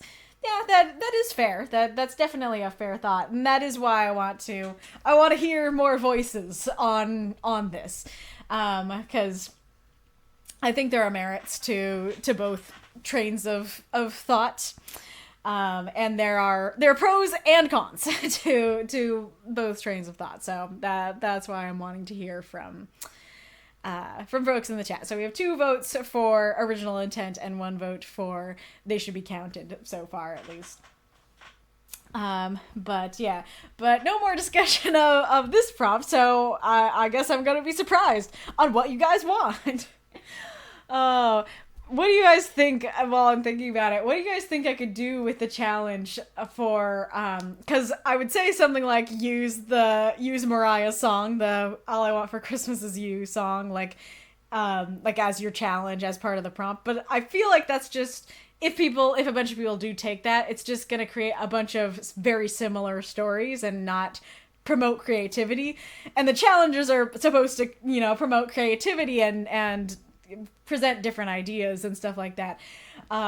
So is there any way I could somehow use that song as part of the challenge without promoting just everybody doing the same thing? I don't know, like, I'll look at the lyrics. Maybe I could do something like use a lyric as opposed to just using the song.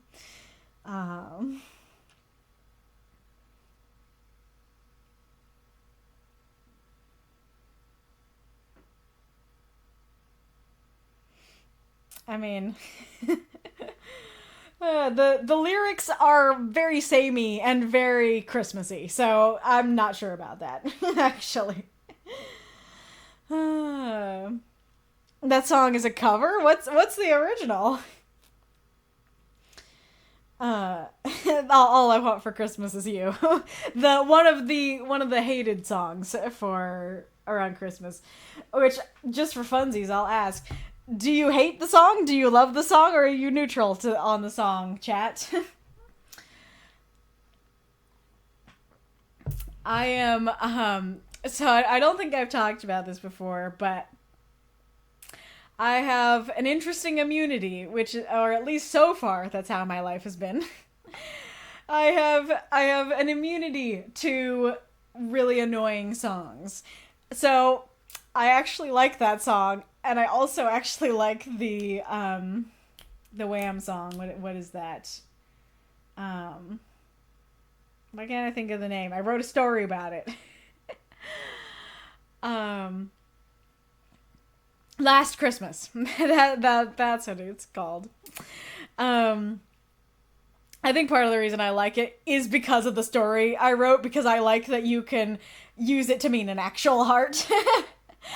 But I remember when I was a teenager, like, I really liked the Mariah Carey song, and I liked it then, so I just still like it now. So, like, I kind of have an immunity to, like, that thing of, you listen to it over and over again until you're sick of it. I don't get to the point where I'm sick of it. I get to the point where it's like gum that has no flavor. I listen to a song over and over again, and I like kind of stop hearing it after I've listened to it too many times. The gum doesn't have flavor anymore, but I never get like sickened by the sound of it. And so even songs that I listened to a lot as a teenager, I don't hate them. It's just either there's like they don't have much power over me anymore, or I will forget about them for years and be like, nostalgia, kind of thing. But yeah, and I was actually thinking this when I was hearing Christmas songs at the bank, and I was like, I feel like probably the people who hate Christmas songs more than anyone else, and this makes it a very justified hate, is the people who work in retail who have to listen to them on repeat every day for hours every Christmas. So, like, I totally understand, like, is that hypothesis right? And if so, I totally get why you would hate those songs. But yeah. I recommend the original version of All I Want for Christmas Is You, because it's got so much soul. Aw. Did you post the link in the chat? Mm-hmm. Yeah, there you go. Cool. Very cool. All right. Mark says, I actually like the song, and it'll actually be the basis for my Christmas story if I can finish it. Oh, nice. So you're using it. That's very fitting that you're using it for your actual Christmas story song challenge, and then you submitted it as a prompt, basically, for everybody else to suffer through it as well. Amazing. All right. Well, I guess Deathside is revealing he woke up to and decided to be a hater about Christmas songs with no reason. All right. Thank you. There's the song, the original song. But anywho, I quite like this prompt. I'm excited to see what you guys are gonna do with it. So, thank you for a good Thankmas. I hope that you have enjoyed it.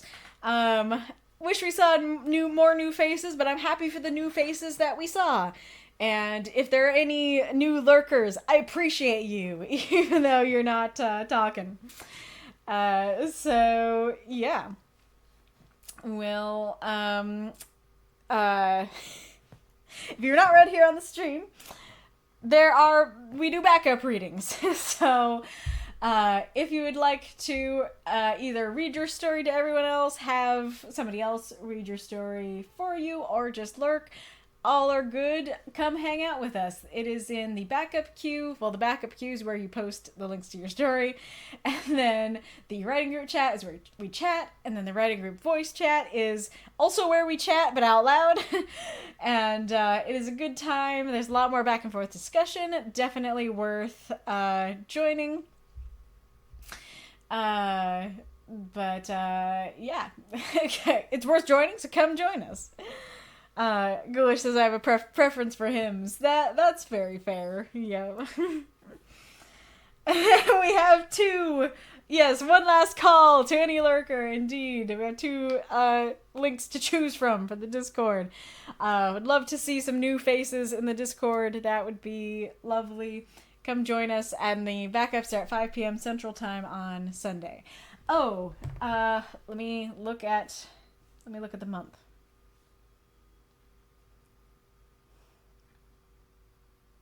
Okay, so we have next week, and then the week after that is Christmas week.